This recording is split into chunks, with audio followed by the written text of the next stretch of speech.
the Demon King called a meeting with 5 of his 12 core commanders present: Jakar, Asild, Adelia, Velatin, and Ryronel. They are the scariest demons in the world. Even though they're already overpowered, there's one guy who's even stronger. That's Lord Arit, Core Commander 0. He's respected even by the Demon King himself for pulling off something impossible. In this world, there was a war between demons and heroes that lasted for years. There was one hero that not even the Demon King and all his commanders together could take down. Until one day, when the Demon King went to pick a fight with that hero again, he found the hero lying defeated on the ground, and some guy standing over him. That guy was the demon Arit. Right then and there, the Demon King made him the leader of his entire army. But things aren't always what they seem. Our protagonist is hiding some serious secrets. The first is that after winning that battle, he got really sick. The Demon King, terrified of losing him, called the best doctor to take care of him. The protagonist's body was extremely weak, and the doctor had no idea why, but the protagonist knows exactly why. The reason his body is so weak is that he's not a demon at all. He's a human with a fragile body. His real name is Dion Hart, but the demons completely misheard it and understood Demon Arit. The other big secret is that he didn't kill the hero. He found the hero already dead on the ground, and the Demon King showed up right at that moment, thinking he had soloed the hero. Nobody in the kingdom suspects this whole lie. Since our protagonist is terrified of going on missions and getting exposed as a fraud, he decides to quit. But the Demon King refuses on the spot because he thinks Dion is the perfect warrior, and that's exactly why this meeting happened. Some monsters were attacking the base, and they needed someone to clear the area. While the demons debated whether Dion should go or not, our protagonist was praying to be forgotten. When they asked for his opinion, he ended up saying he'd go on the mission just so he wouldn't look like a coward. During the trip, our boy was already in full breakdown mode, convinced it was the end for him. Inside his own bag, he found a bottle of wine from the Demon Kingdom. Thinking he was about to meet his maker, he downed the whole bottle. The deal was to call him only in case of emergency. Everyone headed into combat to smash the monsters, while Dion chilled in the carriage. But then an insane plot twist happened. When a giant monster spawned, the warriors panicked completely. Out of nowhere, Dion appears slicing the thing in half.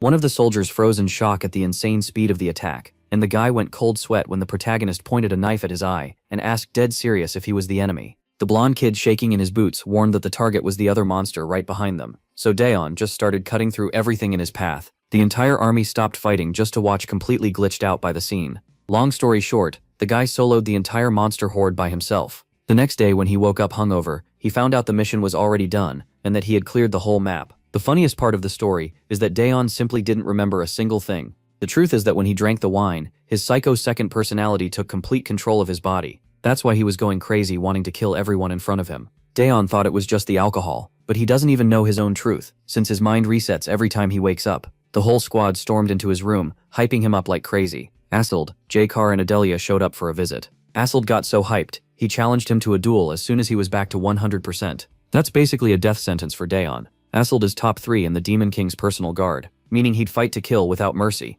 So Dion used the only weapon he had, the weight of his own name, sent to call him show. Yay, no thanks. Jakar, off in his own world, is always convinced Asild that Dion refused the fight out of fear of accidentally killing the poor guy in the duel. Asild heard that, froze, and started shaking. Before leaving, he promised he'd grind more XP until he was strong enough to not die so easily, and then ask for a rematch. For Dion, that was by far the worst possible outcome. To make it even worse, Jakar mentions that after Asild, he also wants to have his own duel. Dion collapses into bed, having a heart attack on the inside, and thinks, I need to get out of here yesterday.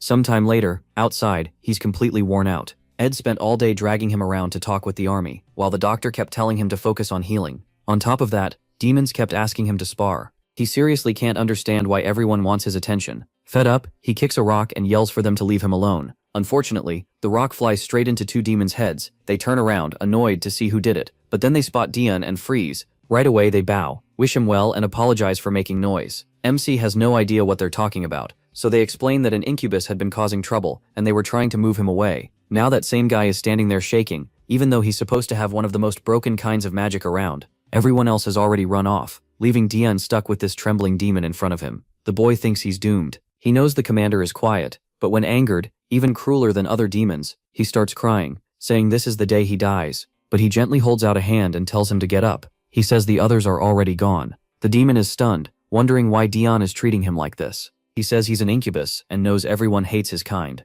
The protagonist just grabs his arm, helps him up, and asks why he thinks that. Then he pats him on the shoulder and tells him not to worry. Overwhelmed, the demon says Dion is too kind, and it makes him happy. If MC ever has free time, maybe he can repay the favor. Now that's a dangerous offer. Incubi usually give women strange dreams, but what do they do for men? What exactly is this kid planning? Meanwhile, the demon asks where he is headed, but the protagonist has no clue what kind of free time he's talking about. Then the incubus offers a small thank you gift, a plant that helps with recovery. He says Dion must be busy as a commander, but if he wants, he can guide him to where it grows. MC didn't even know the castle had a garden with plants like that. The little demon apologizes for not introducing himself sooner. He explains that he's the gardener who takes care of the castle grounds, known as Heen. Tien is shocked. A peaceful job like that even exists in a place this violent. Right away, he starts imagining flowers, fresh air, and a quiet place to breathe. Basically perfect therapy. He admits he really needs somewhere calming, and asks Yahello to take him there. Tien tells him to follow, and he is thrilled at the thought of finally getting some rest. Then they arrive. Tien thinks the garden actually looks pretty nice, but the first plant he notices suddenly tries to bite him. He barely dodges in time. Tien quickly scolds the plant, saying it shouldn't bite guests. Did it want another lesson? The plant instantly droops, and Heen apologizes, saying it just got too excited to see Dion. The protagonist, though, is sure it sensed he was weak, and attacked right away. Now he understands what kind of garden this is, and leaving fast seems like the best plan. So he says he just remembered something important, and waves goodbye. Tien asks where he's going, and Dion says the hall. He needs to meet the army and start practicing as soon as possible. After saying goodnight, he leaves Hien behind in confusion, thinking it must be something urgent. Next time, Hien decides they'll give MC a gift instead, since he seemed to like the plant so much. Meanwhile, Tien can only shiver. He was an idiot for thinking anything in this place could be normal. Now all he wants is to get back to his room, the only place that feels peaceful, before he runs into someone else. He especially wants to avoid the army, because he's sure he got drunk, made a fool of himself, and embarrassed himself badly. He remembers Ed telling him to give some kind of speech to motivate them, since he never really does anything like that. Though honestly, that was just how Dion took it. Ed never actually said those exact words. Still, he heads to the training hall, only to find it completely empty. No one is there yet, and since he's supposed to speak, he starts wondering where he should sit. Then he spots some wooden swords and decides to practice a little. He doesn't remember what happened while he was drunk, but at least this might help him understand how these guys fight. The second he swings the wooden sword, it slams into the ground, and he realizes it's way too heavy. As embarrassing as it is, he can't even handle a wooden blade, never mind a real steel one. With arms this weak, he'd better stick to a dagger. Then he senses something beside him. A whole group of demons is standing there, staring at him with wide eyes. Tien instantly wonders if they saw that. But from their point of view, he's just standing there glaring at them, ready to fight. Everyone rushes over, asking if their commander is okay after worrying about him. Then they start praising him, saying what he did on the last mission was unbelievable. Tien tells them to relax, while trying to figure out what these maniacs are even talking about. To make it weirder, they all look at him like they're deeply moved, and he has no idea why. Sovi turns to the group and says he couldn't meet them after the mission, but he praises everyone who took part. His real aim, he says, is to give them freedom, to train and act on their own. Sovi adds that they don't need the protagonist's help, because they're already great at what they do. Then, one of them suddenly pulls out a sword and rushes in. Right then, Dion loses his balance. He refuses to fall, but as he ducks, the blade whistles right past him. The attacker freezes, stunned that MC avoided it. Dion has no clue how that happened, but the others are already crowding around, asking if their commander is hurt. He quickly realizes this place is not safe at all, and tries to turn away, only to slam his elbow into the guy's face and drop him flat. The man curses him, calling him a damn demon. Only then does Dion notice, the one in front of him is human. He remembers that dream with two versions of himself, and wonders if one of them is messing with things, because this can't be luck. As the soldiers call for their commander, he realizes none of them recognize this man. The intruder panics and says he has to get out now. But the second he moves, Dion is already there, cutting down at him. He knew he couldn't let the man escape. He was too dangerous, so the protagonist struck without hesitation. The intruder drops, and MC immediately orders them to inform the Demon King, and throw the trespasser in a cell. Then he just waves and leaves, while the others are left thinking, the commander must be disappointed in us. An intruder got in, and he was the one who got attacked. Still, one of them can't get over how smooth Dion's moves were. 1 second he looked completely casual, and the next he dodged in one clean motion, then turned into a sharp elbow strike. It was terrifying. The poor idiot went down instantly. He seemed so far above them, that the whole army felt like nothing but his shadow. One soldier thinks he's trained hard, but he never guessed the commander was still this far ahead of him. Soon everyone is fired up, saying they have to train harder so one day they might stand beside him. Meanwhile, Dion has sprained his wrist just from swinging that wooden sword. Still, the army can deal with the intruder, so he heads back to his room. Sometime later, he wakes up and finds Groggy already waiting beside him. The king mocks him for sleeping like a rock. Dion wonders if he's dreaming, but the king tells him this is very real. He knows him just woke up, but says he needs to come with him now. That is the last thing the protagonist wants. He just opened his eyes and wants to go back to sleep. Still, if the king came himself, it has to be serious, so MC asks if it's about the intruder. The king puts a hand on his shoulder, says yes, and tells him to follow. As they head downstairs, Dion starts wondering why they're going toward the dungeon. Is the intruder still alive? Did he reveal something important?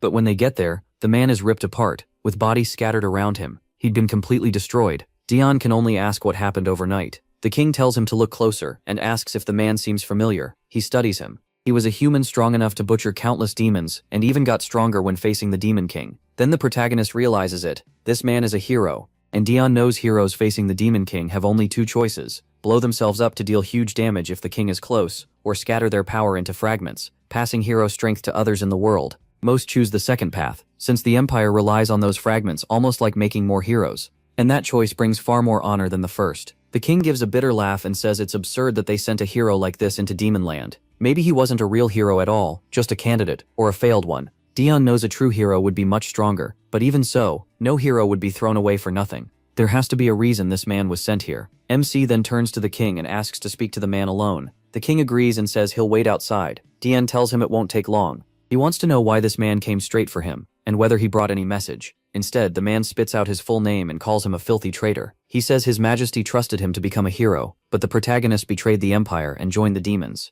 MC suddenly laughs, saying this must be a pathetic attempt to get his attention. The truth is, the man was disposable. The prisoner keeps shouting about betrayal, but Dion cuts him off. The fact that he says that only proves how worthless he is. He says he can't understand what he did to make the Emperor hate him enough to send him here to die. After all, the Emperor knows everything. He knows why Dion is in the Demon Kingdom and what this is all meant to lead to. So was the protagonist really abandoned? Or is there some plan behind all this? Now even the prisoner starts wondering if he was cast aside by the Emperor too. MC only waves goodbye and tells him to think hard before he dies. The man pounds the floor, screaming that he gave everything to the Empire and will never forgive that bastard. Outside, Dion thinks about how weak loyalty really is. Talking to that man was a complete waste of time. The king asks if he's done. One look at his face tells him he got the answers he wanted. The protagonist says the choice is the king's, but in his opinion the man should be killed. The king agrees and says they'll handle it, but in return, Dion owes him a favor. MC clearly doesn't like that, and the king explains that Jakar sent an urgent request. This time they weren't dealing with a candidate, they were facing a real hero.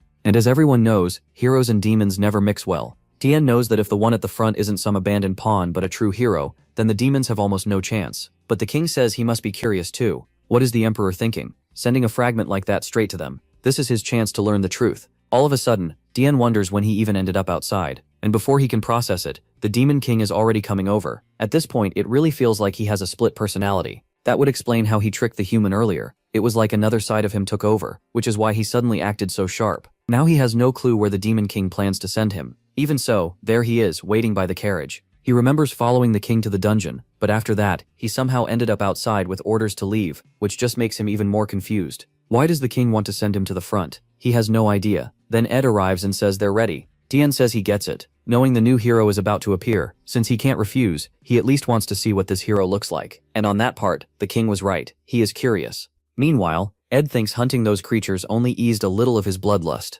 Not nearly enough. Even with the front lines this dangerous, the boy walks forward with a smile. Then Renrenel calls out sweetly to the commander, saying she missed him so much. A little thrown off, Dion asks what she's doing here. He feels nervous because she's second only to the king in power, and she's hard to read. Then, acting all sweet, she says she heard he's going to the front and brought him a small gift. He doesn't know what it is and immediately gets suspicious. But the second she says it can protect him, he grabs it at once, saying it's perfect. There is no way he'd turn down something that might keep him alive. Then he realizes he accidentally patted her on the head. Ed gets emotional, saying it's wonderful that she's helping the commander like this, while she talks about how much he cares for Dion. The two of them start going on about protecting him forever, and the protagonist has to tell them both to calm down and get moving. Inside the carriage, he keeps wondering why everyone thinks he killed that hero. He didn't. Not only did he not kill him, he never even tried to stop the self-destruction, and he didn't throw himself in front of the blast either. Back then, he was just another comrade. That brown-haired warrior speaks to him, telling Dion to leave. Confused, MC asks if he's serious, and the man says yes. He was a soldier of the Imperial Army, and ending this fight was his duty. He tries to answer, but the man cuts him off and says he's already done enough. The Demon King is stronger than anyone, and he can't promise everyone will survive anymore. At least one person has to take the information back to the Empire, and that has to be Dion. He knows the protagonist still has things he needs to settle. That's why he wants him to leave. He says MC is meant for great things, so he has to survive and return to the Emperor. With that, the man says goodbye and wishes him luck. After a long time, Dion starts wondering if the battle is finally over. He wants to know if the battle is over, but he can't make himself move. Whether it's guilt, shame, or something else, he doesn't know. In the end, he's the one who has to carry the news back. so he forces himself up to check what happened and get ready to leave. Then he suddenly comes face to face with the Demon King and the others gathered around the hero. The king asks for his final words, but the warrior just laughs and starts to glow. The second Dion sees it, he knows, self-detonation. It looks like this is really the end, and now it's his job to bring the message back. But then a demon appears behind him and asks who's there. The creature attacks, yelling that he's hiding like a rat. The blow slams into the ground, but Dion barely dodges it. The thing came out of nowhere, and now he's in serious trouble. Another strike comes, and he leans back just in time, taking only a light cut across the face. Now all that matters is staying alive long enough to deliver the information. The monster rushes him again, but Dion avoids every hit, slides under it, springs up, and lands on the creature's head, driving a hoe into its neck. The problem is the monster moves, and he realizes the wound wasn't deep enough. He has no clue what to do next. And then the whole mountainside gives way, dragging both of them down. The demons nearby shield their faces as dust and rubble explode into the air, while Dion wonders if he's somehow still alive. Then he notices the beast is dead under him. He did kill the ogre, but after falling off the mountain, he ends up right in front of the demons, who stare at him and ask who this is. Someone strong enough to kill the 7th commander. Dion knows right away, he's in huge trouble. He just killed a commander in front of the enemy army, and worst of all, the Demon King is right there, staring straight at him. Then someone calls his name. It's the warrior, demanding to know why he is here, and asking if he knew about the self-detonation. Dion apologizes and admits he failed to get away. The man tells him he wanted the protagonist to live more than anyone. To him, MC was the kindest person he'd ever met, and he wanted him to become the next hero. He asks if the world is watching, then begs the boy to keep living. Instead of exploding, he begins to shine, sending pieces of his power into Dion. The Demon King instantly realizes it's a transfer of power, but he knows that shouldn't be possible. He thinks the warrior was an idiot. Passing all that power on purpose shouldn't work, and stopping the self-destruction just to try it was foolish. Dion lowers him to the ground, thinking that, in the end, he doesn't feel any different. He's still the same weak person he always was. But the demons around him whisper, shocked that he survived a hero's explosion. Even so, it's clear the cost was heavy. He drops to his knees and coughs up blood. Still, Dion is sure of one thing. He made it this far, but this was where his story ended. That's when the king asks why he's smiling, and demands his name. He answers, the protagonist Heart. The protagonist Heart. The king says he likes him. While Dion looks for a way out, the king offers him a place by his side instead. MC is completely stunned, and the king calmly says no one will object. Everyone here saw what he did. He killed a commander and survived a hero's attack. He realizes he somehow lived through it, but this was never how things were supposed to go. After that, everyone in the castle believed he was strong enough to kill a commander and endure a hero's strike, one powerful enough to kill even the Demon King. Just then, Ed opens the carriage and says they've reached the border between the Demon Kingdom and human land, the front line, where fighting never stops. J-Car appears, beat up but smiling, and says they'd been waiting for him. With shaking hands, Dion admits he should have stayed away from this place. But in the end, he never really gets a choice. He laughs and says life is a curse. J-Car thinks only their commander would show up to a battlefield laughing, but tells him to hold back for now, his time is coming. The protagonist has no idea what that means, so J-Car explains that he and the others will join the fight once the Empire attacks again. I still can't stop wondering, how does the king know Dion absorbed that power instead of just surviving it? So who's playing four-dimensional chess here? I need answers. Then I remembered that when he was possessed in the cell, he told someone he had a deal with the Emperor, who knew everything. Could the Emperor be controlling his second personality? Man, I need to stop overthinking and just follow the story. I'll find out later. Meanwhile, on the Empire's front lines, word spreads that the Zeroth unit has arrived with its commander. His presence alone raises the soldiers' morale, while the humans on the other side look far less confident. Their captain hesitates. He didn't expect the commander's trump card to actually appear. He'd heard this boy was the most dangerous of them all. The officer beside him asks what they do now, since victory isn't certain anymore. The captain says they'll send the assassin, but the mustached officer argues the odds are low. The captain says they at least need proof this person is real. The rumors are terrifying, but maybe they're fake, just something the Demon King made up to keep morale high. So this is the human side's hero. No, that's too simple. He says if the assassin can confirm the boy exists, that alone is worth it. The scene cuts to Ed wrapping Dion's bandages, while MC tries to figure out how to avoid the battle completely. The problem is, he's the commander of Zeroth. How is he supposed to just walk away from that? Ed asks if he's okay, saying it's hard to bandage him when he's shaking so much. Dion says he's fine, and tells Ed not to fuss so much.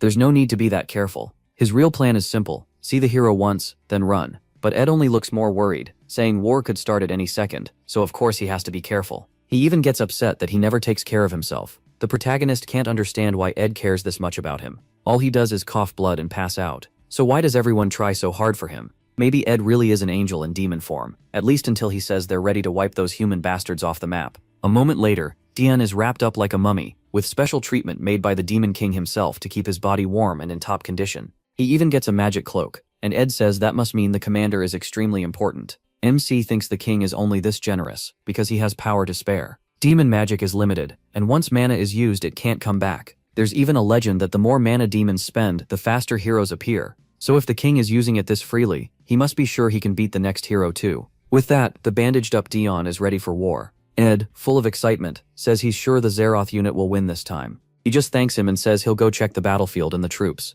Ed gets emotional, saying he's never seen him this motivated. But Tien's real goal is to find the best place to hide. Of course, he ends up running into everyone, and they're all thrilled to see their commander there in person. The soldiers shout that now they'll definitely win, and Jakar agrees with the king. The protagonist's presence lifts everyone's spirits, but someone is watching from a tree, finally seeing the infamous commander of Zeroth. So the boy is real after all, smaller and weaker looking than expected. Still, that strange calm before battle, and the pressure around him show he's not someone to take lightly. Maybe the rumors really were blown out of proportion. The assassin can leave now and report that the boy exists, or test how strong he really is. He picks the second option and throws a poison dart at Dion, who right before it hits, crouches and accidentally trips. The assassin freezes in shock, then runs off in panic. Meanwhile, Dion is totally confused, tripping over rocks before the battle even starts. He's sure he's going to die.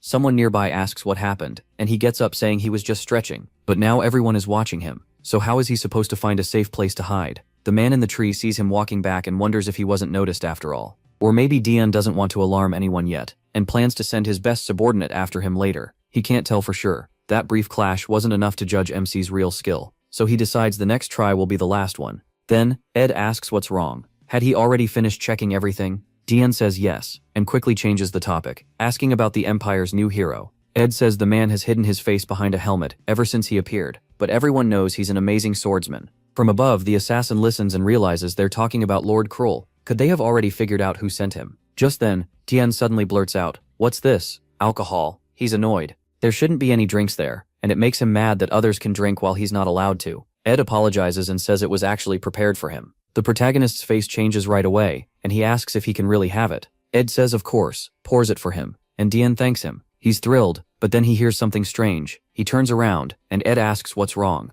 Dion says it's nothing serious. But the assassin had tossed a pebble to distract him, and when MC looked away, he slipped poison into the drink. The cup, a poison strong enough to kill on the spot. The assassin is sure it's over. He is about to drink it. He lifts the cup, pauses, and Ed asks what's wrong. Then Dion suddenly throws it to the ground, complaining there are bugs everywhere. Even the protagonist doesn't get it. Why did the cup slip like that? A fly had been buzzing around while Ed poured the drink, and when Dion raised the cup it kept whining by his ear and getting on his nerves. He swatted at it without thinking and dropped the cup. At this point, it really feels like his second soul or some other side of him is helping out, because this luck makes no sense. He starts to say sorry, but Ed spots the spilled drink eating into the ground, realizes it was poisoned and quickly scans the area. Still he finds nothing, just confirms an intruder got close. At the same time, the assassin runs for his life, saying he has to report to the Empire. Lord Krull needed to hear this. The demon army's commander was far too dangerous. Meanwhile, Jakar tells everyone an infiltrator came to kill the commander. The soldiers are stunned that nobody noticed. Jakar warns them, punishment will come later for letting the enemy get that close. Behind him, Dion breaks into a cold sweat. He was one step from dying. Ed apologizes in shame, calling himself useless for not sensing the intruder. Doan tells him the opposite. Even Ed missed it, which just shows how skilled the assassin was. Privately, he thinks this commander job needs to end soon. It puts a target on him. Worst of all, that stupid assassin ruined his drink. Then he spots a bottle in someone else's hand. He calls for Ed. Ed thinks he's about to be punished, but MC only asks if that wine bottle was unopened. Ed says yes, so Dion snatches it from the other soldier and points out the poison was only in the cup, which means the bottle is safe to drink. Back at Krull's camp, the assassin reports that Dion is dangerous. He's completely sure now the rumors were real, and they can't beat him. Krull looks shaken. The assassin wasn't weak, yet he came back terrified. The only way to win against that commander would be with that one person. The mustached man asks if he means the other Imperial hero, and Krull says yes, only that hero could do it. But that person isn't here, so their best move may be to retreat. The hesitant man argues that if they pull back now, everyone will say they're afraid of the commander. Krull slams the map and declares they are retreating, but if anyone chases them, he'll make sure they die perfectly.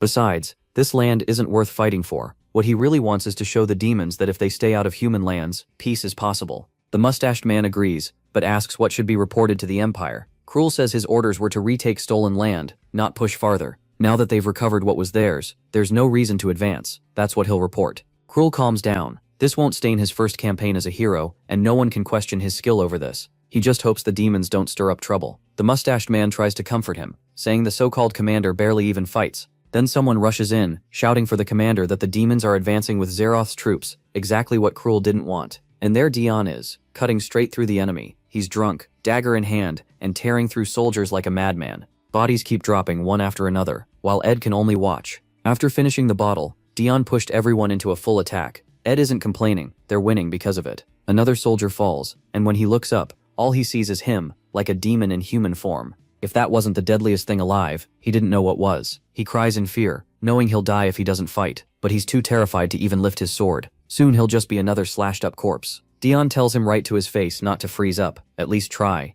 If he wanted to live, he had to fight with everything. But then a blow crashes into Dion, throwing him into a tree. Ed rushes over and demands to know who did it. Of course it's the hero. He says that Strike was supposed to kill Dion in one hit. Ed, worried, asks if the protagonist can stand. MC realizes he only lived because of the protection Ririnel gave him. While Ed panics, the soldier from before is filled with hope. Sure, the Empire's savior has arrived. He starts celebrating, convinced he's safe. Then Dion walks past him and cuts him down, sending his head flying. Brutal. After that, he walks up to the hero and says he'd been wanting to meet him. Cruel answers that hero is just a title, but Dion says he's heard about him non-stop. What feels odd is the voice. It sounds familiar, like they've met before, so why not take off the helmet? Cruel refuses. He won't remove his armor before an enemy, and he says the protagonist doesn't feel familiar at all. Still, as he watches the boy, MC flips his dagger in his hand, then says fine, if that's how it is he'll just finish this. A strike shoots toward the eye but he ducks, realizing his opponent is faster than expected. Even so, he lands a counter with his dagger. They both pull back, and Dion praises his speed. Cruel charges again, forcing the protagonist to block. MC says he'll see for himself whether this man is really a hero. Cruel unleashes a storm of attacks, calling this the test, and notices that no matter how quick Dion is, his blows don't carry much weight. One hit knocks his dagger from his hand, and for a brief moment he seems unsteady. Cruel takes it as the perfect chance to finish him, but Dion instantly draws another dagger from his leg and catches the next attack. They stare each other down. Then the protagonist drives in a hard kick, and both of them create space again. Cruel keeps thinking Dion's attacks are too weak. Maybe he's not even serious. If so, that only helps him. Then MC wonders if Cruel has figured it out. He raises his hands and says the fun part is over. Now it's time to end this. Cruel fires back that the war isn't over, especially since the demons invaded first. He argues it ended when they killed the commander of the invading troop. They already took back the land they wanted, so there was no reason to invade the demon kingdom further. Cruel tells him to shut up, but Dion keeps going. Why waste more strength when both sides can just protect their own land? Cruel knows it's not a bad deal. He already got back what he wanted, and his side hasn't suffered much. The problem is, he feels like if he presses a little more, he might beat the protagonist. That's when MC tells him to look at his army. Cruel turns and sees his soldiers are exhausted and drained. No one is ready for another clash, so he agrees to retreat this time. They were at a disadvantage, and falling back was the smartest move, the one he'd already been leaning toward. Dion gives a little wave and says he hopes they never meet again. Cruel ignores him, turns away, and heads back to his troops. The demons celebrate, saying it was a nightmare, but luckily they had a commander they could rely on. Jakar, though, wonders if stopping there was really right. The Empire had lost its nerve, and this was the best time to push. Still, Dion had wanted to fight, so Jakar assumes there must have been a reason to stop. He puts a hand on his shoulder and praises him, but the protagonist only mutters for him to go to hell, then drops. Groaning, he says this body is cursed. Jakar notices he's burning up, and wonders if Dion really fought like that in this condition. Maybe that's why he ended the battle, so the enemy wouldn't notice how bad his body was. If he'd collapsed in front of the demon army, their morale would have been crushed. In the end, it was perfect judgment. No wonder he appeared out of nowhere and became commander. From beating the 7th Squad commander to blocking the hero's blast, to even earning the king's approval, it all proved how gifted he was. Even so, Jakar still had doubts. But today, he finally accepts that Dion truly deserves his title. From now on, the DM can rest easy. MC will handle the rest. Back at the Demon King's castle, Rinernell suddenly jolts up in panic because the crystal she gave him has shattered. Nothing should have been able to break it, so she fears he's in danger. She says she's leaving right away to find out what happened, but the attendant begs her to stay, reminding her the Demon King ordered her to guard the barrier. Meanwhile, Dion arrives, and the Demon King praises what he did. The protagonist glances over, and the king keeps happily praising him, saying Jakar reported he did an amazing job. He asks about the new hero, and Dion says he'll give a full report. The Demon King notices the boy looks tense from that. He cuts off the battle report, saying they can talk later, since the 2nd Army's commander also brought information. That commander was apparently the type who loved dressing MC up, and the king notices he doesn't seem to miss her at all. Still, there's nothing to worry about for now. She's far away, and they're just going over paperwork. As he checks the documents, he finds something strange. Then someone suddenly calls for the commander, and Dion finally wakes up. Now he's confused, wondering how he ended up in the Demon King's castle. What even happened? He wasn't supposed to be here after the battlefield. What pulls him fully awake is Ririnel hanging on to him, crying and sniffling because she was so worried. Dion is still trying to sort everything out, and then he remembers he drank again. He can't believe one bottle was enough to make him black out that badly. Meanwhile, Ririnel keeps clinging to him and says she panicked when the necklace broke. That makes the protagonist freeze. The necklace was supposed to protect him from instant death once, which means he really had been that close to dying. Even then, she gushes that he still beat the new hero, which makes it even more amazing. While Ringlear sticks to him with hearts in her eyes, Dion realizes alcohol keeps making him lose control. Then he notices the paper in his hand and opens it to see the name Cruel Heart. The last name hits him right away. It matches his own. He lets out a laugh because that's one person he could never forget. Cruel Heart is his older brother. Then we cut to Cruel facing a broken, crying Dion. The boy begs his brother for help, but instead, Cruel raises his sword and cuts him down. So that's why Dion ended up with the demons. His family was even worse than monsters. MC gently pats Ririnel on the head and says there's something he needs to handle. The purple-haired one says he's acting scary and asks if Ririnel is okay. But Ririnel just assumes he got mad about something and thinks it's wonderful. According to her, he looks beautiful like this. Back in his room, he asks why the Emperor made that bastard a hero when he already knows what happened. That question matters even more now, since Dion had been thinking about going back. We then learn the Demon King had asked if it was time for the protagonist to return to the Empire, and MC said yes. If allowed, he'd gather information on the new hero.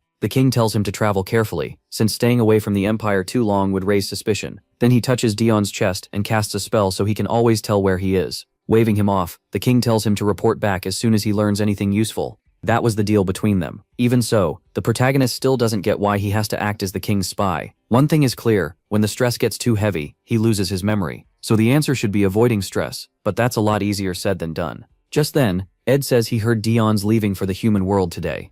MC confirms it. There's something he needs to check himself, and he asks what Ed is getting at. Ed brings up something the Demon King told him. Earlier, the king had asked how Ed would feel about becoming a commander. It was for the 9th Army, which still had no commander, and the king made it clear the offer was real. Ed had been serving as Dion's assistant, but the king said he was fully capable of leading an army on his own. Ed stopped to think. Becoming a commander had always been one of his goals, but he'd pushed that aside to stay by his side. So he asked what would happen to his current role if he accepted. The Demon King said someone else equally skilled would be assigned to support the protagonist. He also said Ed shouldn't force himself. If he refused, another commander could be chosen. Of course, that would mean giving the position to someone less fit for it. After hearing that, Ed accepted. Tien is left trying to figure out what Ed means, but Ed only says it's nothing, and decides not to explain yet. Instead, he says he'll have the cooks prepare whatever food MC wants for the trip. Right then, someone enters to say the carriage is ready. Tien says goodbye, and tells them he'll see them again when he returns. Then he pauses, thinking Ed might be stepping down, but he can't bring himself to say it outright. So he just asks if Ed wants anything, since he won't be in the capital much, maybe some special food or something that keeps well. Ed quietly laughs to himself. Most superiors would never care this much about a subordinate. Still, he says he doesn't need anything. Don accepts that and waves goodbye. Ed wishes him a safe trip, thinking he respects him more with every day. But that isn't the whole truth. In that earlier talk, Ed had actually told the Demon King he didn't want to be a commander. The position mattered, sure, but staying with the protagonist mattered more. As MC leaves, Ed wishes him well and vows he'll wait for him as long as he lives. Yeah, this really feels like a setup for something tragic. The next chapter opens with guards posted in front of a mansion, grumbling about how boring their shift is. Then Dion arrives, and the guards stop him, warning that this is the Hard family estate. The Count is away, they say, so no one is allowed inside. He simply tells them to open the gate. As they stare in confusion, wondering who this guy thinks he is, he lowers his hood, removes the bandages, and says he wants to enter his own house. So what's the issue? The reaction is instant. Everyone starts rushing around shouting that the Count has returned and bowing at the entrance. Honestly, Dion expected a much colder welcome, so all of this feels pointless to him. The butler Ben comes out to greet him. The protagonist smiles and says it's been a while, and Ben asks if the hunt went well. Caught off guard, MC answers yes, and realizes everyone thinks he had gone off to hunt monsters. He's about to say it all ended fine, when Ben reaches for his face and says it's a shame the monsters did that to him. Come on, Ben. Enough with that. Dion tells him he's not a child anymore, and Ben agrees. He's a respected Count now. Ben asks if he wants his room prepared, but he says no, because he has to see the Emperor first. He'd rather collapse into bed, but now that he's back in the Empire, speaking to that man comes first. And on top of that, he needs answers about Cruel. Ben says he understands and will prepare everything. Elsewhere, in an office, a purple-haired man named Velaton mutters that the Emperor's dog has finally returned to his master. He immediately asks Cruel, who's beside him, what they plan to do now that the younger brother is back. Cruel says he'll send a request to the Assassin Guild, but Velaton warns that could lead the trail back to them. Then he turns to Asild and asks about the other option. Asild, the one in glasses, asks if he means the Revolutionary Army, and Velaton says yes. They're the group trying to drag the Emperor off the throne, so even if they get caught, it won't matter to them. Cruel agrees and says he'll contact them instead. Velaton grins, saying he can't wait to see what the hero does. Back at the mansion, the maids are all over him, going on about how great Dion looks in his little cape. He's completely lost. Since arriving, they haven't stopped fussing over him, bathing him, changing him, and doing all kinds of extra nonsense. Worst of all, they're clearly imagining him in all sorts of outfits and poses. At that point, he decides he just needs to escape fast. Before leaving, he thanks Ben for taking care of the mansion while he was gone. Ben says it was only his duty, then adds that he'd actually been waiting for Dion to return because he's getting tired and wants to talk about retirement. The protagonist instantly panics. This is the only person keeping the estate running while he does basically nothing. Then Ben laughs and says he was joking, which only leaves MC angry and confused, so Dion tells him to get out already. As he gets into the carriage, he says he doesn't need much protection. Very few people in the Empire even know he's back. While riding, he thinks about how he had to play nice with the Demon King in the Demon Realm, and now he'll have to do the same with the Emperor. The bad part is, the Emperor is just as terrifying. Adelia is the ruler who took the throne by force. He killed all 8 of his brothers and sisters, then killed the king and claimed the crown. Still, the throne is drenched in blood, and the country once known as a kingdom became simply the Empire. He was bold enough to rename it, and of course the other nations answered with war. That war lasted 8 years, and destroyed Dion's life. Those days were so awful that most of them are a blur to him, which might be better, since he doesn't want the memories back. During that war, Adelia conquered another third of the continent, and absorbed it into the Empire. For his part in the war, the protagonist Hart received the title of Count. He doesn't remember much about what he did, only that every day was a fight to stay alive. What he does remember is the goal he set for himself back then, the same goal that later left him trapped under both the demons and the Empire. As he's thinking about all that, the carriage suddenly starts shaking, so Dion steps out to check. A fight has broken out outside, and MC quickly spots armbands marked with an eagle. At least that makes the attackers easy to identify. He also sees their side is losing the fight, when one of the men suddenly appears right beside him. Dion starts to turn, but the attacker grabs him by the neck, and the whole place explodes. A moment later, he is thrown onto the carriage floor, and a man holding an axe sneers that he's found the Empire's little dog. The Revolutionary Army was born during that 8-year war, as kingdom after kingdom was crushed. All that remained was the will to kill the Emperor. The scarred man tells Dion this is where he dies, but the protagonist doesn't look scared at all, he just glares back. Even now, he knows this all goes back to the Emperor. Still, he has no plan to die for their cause. The man mocks him, saying he's way too skinny to be called a hero. Dion tries to say he's not the Emperor's dog. For some reason, the man loosens his grip and demands his name. MC answers, MC Hart. MC Hart. The second he hears it, the man grabs him again and calls him the cursed dog for real. White hair, red eyes, just like the stories. He tries to stab him, but the axe handle blocks it. Then the man slams him down again, and says playtime is over. Blood is already pouring out, and Dion is getting beaten badly. The scarred man can't believe this weak kid was called a hero. Maybe the rumors were wrong. He lifts the axe and tells him to blame the Emperor for what's about to happen to this fake hero. Right then, a spear comes flying in, cutting off the attack and knocking the axe away. The scarred man turns, and sees a few men laughing nearby. One of them says that throw landed perfectly. They're Imperial soldiers, and honestly, they look even worse than the rebels. These white-robed fighters are the Death Knights, demons who once served under Dion during the 8-year war. The scarred man tells his men to kill them, confused how they got there so fast. One knight pulls something from a bag, and says it's been a while since he had a proper fight. As he takes it, the protagonist thinks their real terror isn't just skill, it's how completely insane they are in battle. They rush in like maniacs. It's obvious they're enjoying this. Just like their captain, they're bloodthirsty to the core. Blood sprays everywhere, and everyone watching is horrified. The scarred man remembers exactly why going after Dion was such a bad move. Then a sharp pain hits him. MC's hand is jammed deep into his arm. He throws him into the wall, but his arm is already torn to pieces. That has to be Dion's other side. You can see it in his eyes. The protagonist calmly apologizes, saying he meant to rip the arm clean off but wasn't strong enough. Then he tells him not to cry, it'll stop hurting soon. A moment later, the arm is cut off and the body drops. Dan steps out of the carriage in white clothes now covered in blood. He picks up the axe, thinking this man is basically dead already. Should he stop? No, this still isn't enough. He wants to make an example out of him, so nobody forgets what happens when they cross him. He's completely ruthless. Then he unleashes a storm of blows, saying everyone needs to remember this sight. The Death Knights think the same thing they always do. Their captain never shows mercy. The blonde one mutters that maybe they shouldn't have come, but another tells him to look at the trash by Dion's feet. The men around them are terrified and beaten. Meanwhile, MC has turned his enemy into scraps. Then he asks why they're still standing. There were enemies left, and killing them was their job. The poor soldiers in front of him are shaking like crazy. That beating must have been brutal, because the scene jumps to the castle, where everyone is stunned by the blood-red carriage. Some guards yell that this is the Imperial Castle, and no one enters without an invitation. Dion just says his name and declares he's here to see the Emperor. At once they beg his pardon. He tells them to say where the Emperor is, and they answer, the ballroom. When he asks why, they explain there's a celebration for the new hero and his victory. Dion is still half crazed, and now he hears they're throwing a party for a new hero. That hits hard, because the person they're cheering for is his own brother. It makes you wonder how many times he was pushed down before this broken side of him was created. The scene shifts to the Emperor, Ed praising everything Cruel has done. Cruel answers that he only did what had to be done. Then Ed stands, toasts his first mission success, and the whole room celebrates. Suddenly, the doors burst open and Dion Hart walks in. Some are ready to scold him for barging in, but others already recognize the red eyes and white hair. The nobles, probably relatives included, freeze in shock. This is the honorary count, the protagonist Hart. Now it's obvious he isn't part of the imperial family at all. He's more like the Empire's butcher. As he passes Cruel, Dion thinks the man really did get a hero's fragment. Then he bows to the Emperor and declares glory to the Empire. He formally presents himself before His Majesty.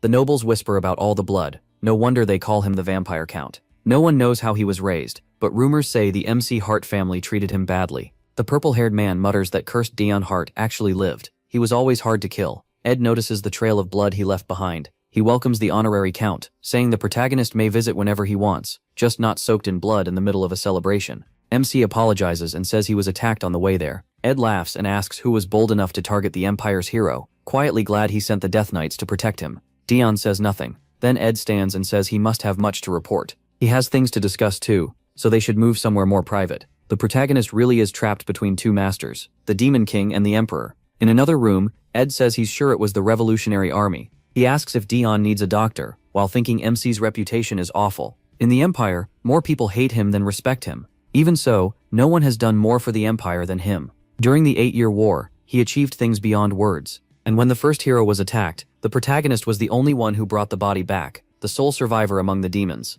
Everyone else was eaten by monsters. Without MC, that warrior would have ended the same way. He was the first person to survive anything tied to the Demon King, though it came at a cost. So Ed asks if he found a way to remove the curse, the mark the Demon King put on him. Dion says no. Ed doesn't know the mark is really tracking magic that lets the Demon King always find him. He thinks it's a spell that weakens him.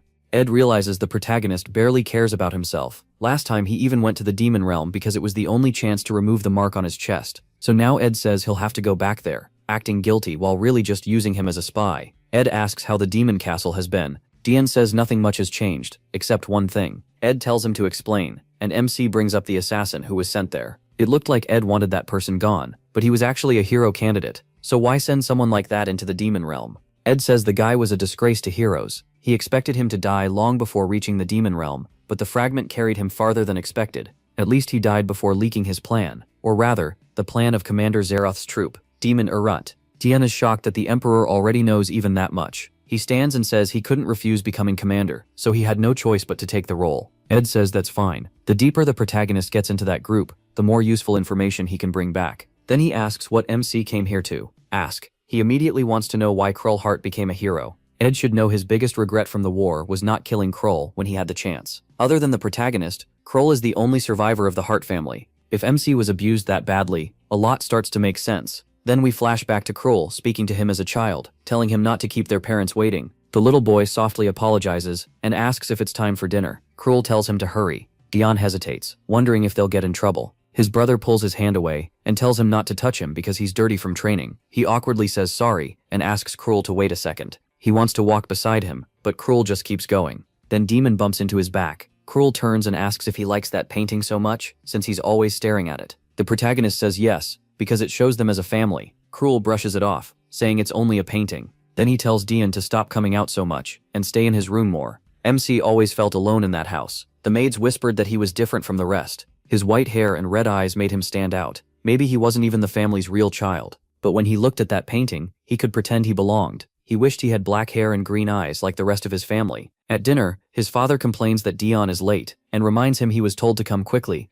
His mother asks if the protagonist is feeling all right. If he has a fever, he can stay home tonight. But MC says no, he wants to go alone. His father tells her to stop coddling him. Dion can't stay hidden forever. She says she can't help it. He's so weak, and she fears something will happen if he goes out. That only makes him angrier. They can't keep him shut away forever, and sooner or later he has to appear in public, even if people start talking. He then warns him to be very careful, and never let anyone discover his flaw. Keeping his head down, the protagonist says he understands and will be careful. That flaw was everything about him. They hated his strange looks, his sick body, and how they thought all of it stained the MC Heart name. Then Cruel brings up the new fencing teacher. Daeon wonders if his brother changed the subject on purpose, so everyone would stop talking about him. Their father brightens and says yes, especially since Cruel keeps getting better every day. The second that teacher came up, the whole dinner mood changed. Back then, he truly believed his brother was amazing. Even so, he couldn't help thinking maybe he felt out of place, because he just wasn't good enough. So he decided to train hard and become as strong and capable as his brother. Then maybe his family would finally love him.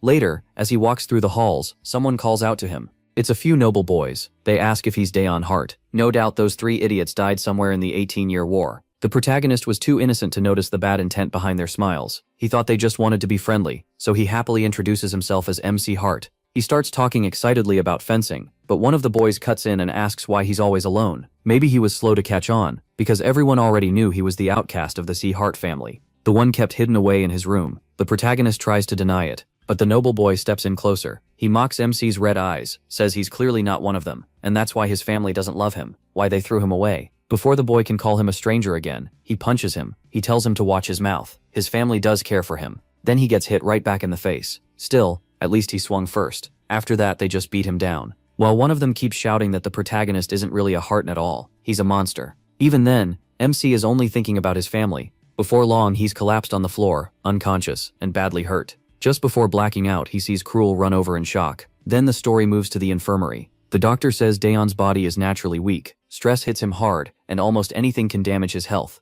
His parents are shaken, saying no one in his family has ever been like this, so how could it happen? Lying in bed, barely hanging on, the protagonist silently apologizes. As he looks at them, he promises he'll do better. He just doesn't want them to hate him. Then his brother, still gentle at that age, tells him it's fine. He says Daeon doesn't need to prove anything. After all, no one expected anything from him in the first place. Pretty cruel, isn't it? And then, it turns out to be a dream. MC wakes up for real in bed. His mother asks what happened, while his father reminds him he warned Daeon to be careful while they were gone. Nervously, he explains that the other boys started it. Then he remembers they called him a monster, and he wonders if saying that would matter at all. Maybe his father thinks the same thing, so he only apologizes. His father says maybe letting him leave his room was a mistake, and he'll be confined again for a while. Better for him to stay there and think about what he's done. Daeon can't believe his one chance to go outside only caused more trouble. The last thing he wanted was to shame the family. Later, while writing alone in his room, he hears people saying they feel sorry for him, because he never gets to go out. He also hears his family laughing somewhere outside,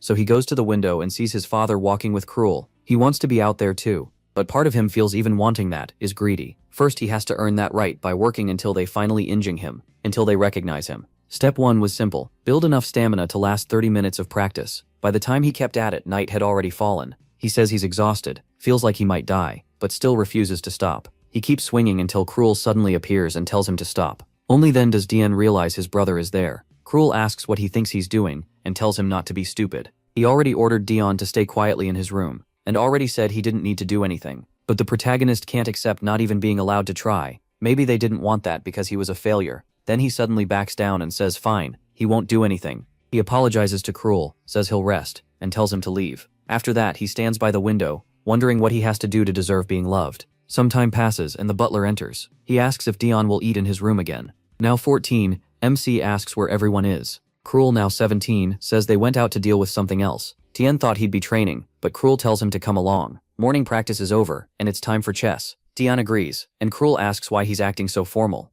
It seems that every now and then they still play this little game of chess. During one match, Cruel says the empire is unstable right now, so the family has been busy, but Tien is sure that's always the excuse. Even knowing that, sometimes he still chooses to believe the lie, because once in a while, their mother comes in when she thinks he's asleep. She places a hand on him, apologizes, and tells him to rest well. Poor Daeon nearly cries every time. He told himself not to expect love, but even the smallest sign was enough to give him hope again. Then Cruel says that after this game, he won't be playing chess for a while either. He says he understands, thinking it must be a pain for Cruel to keep coming all the way here just for this. But Cruel says no. If war breaks out, at least one member of the family has to go. Cruel asks why they're here, and a soldier says they've brought an order from the Empire. He asks for the boy called Daeon, the protagonist, Hart. So that's what this is. The family kept him locked up, and now they're sending him off to die instead of Cruel. The butler points to the boy seated across from Cruel. At once, the Imperial soldier orders Daeon to come with them. He says they'll explain on the way. As MC is dragged out, the knights whisper, wondering why they're taking a boy who can't even hold a sword properly.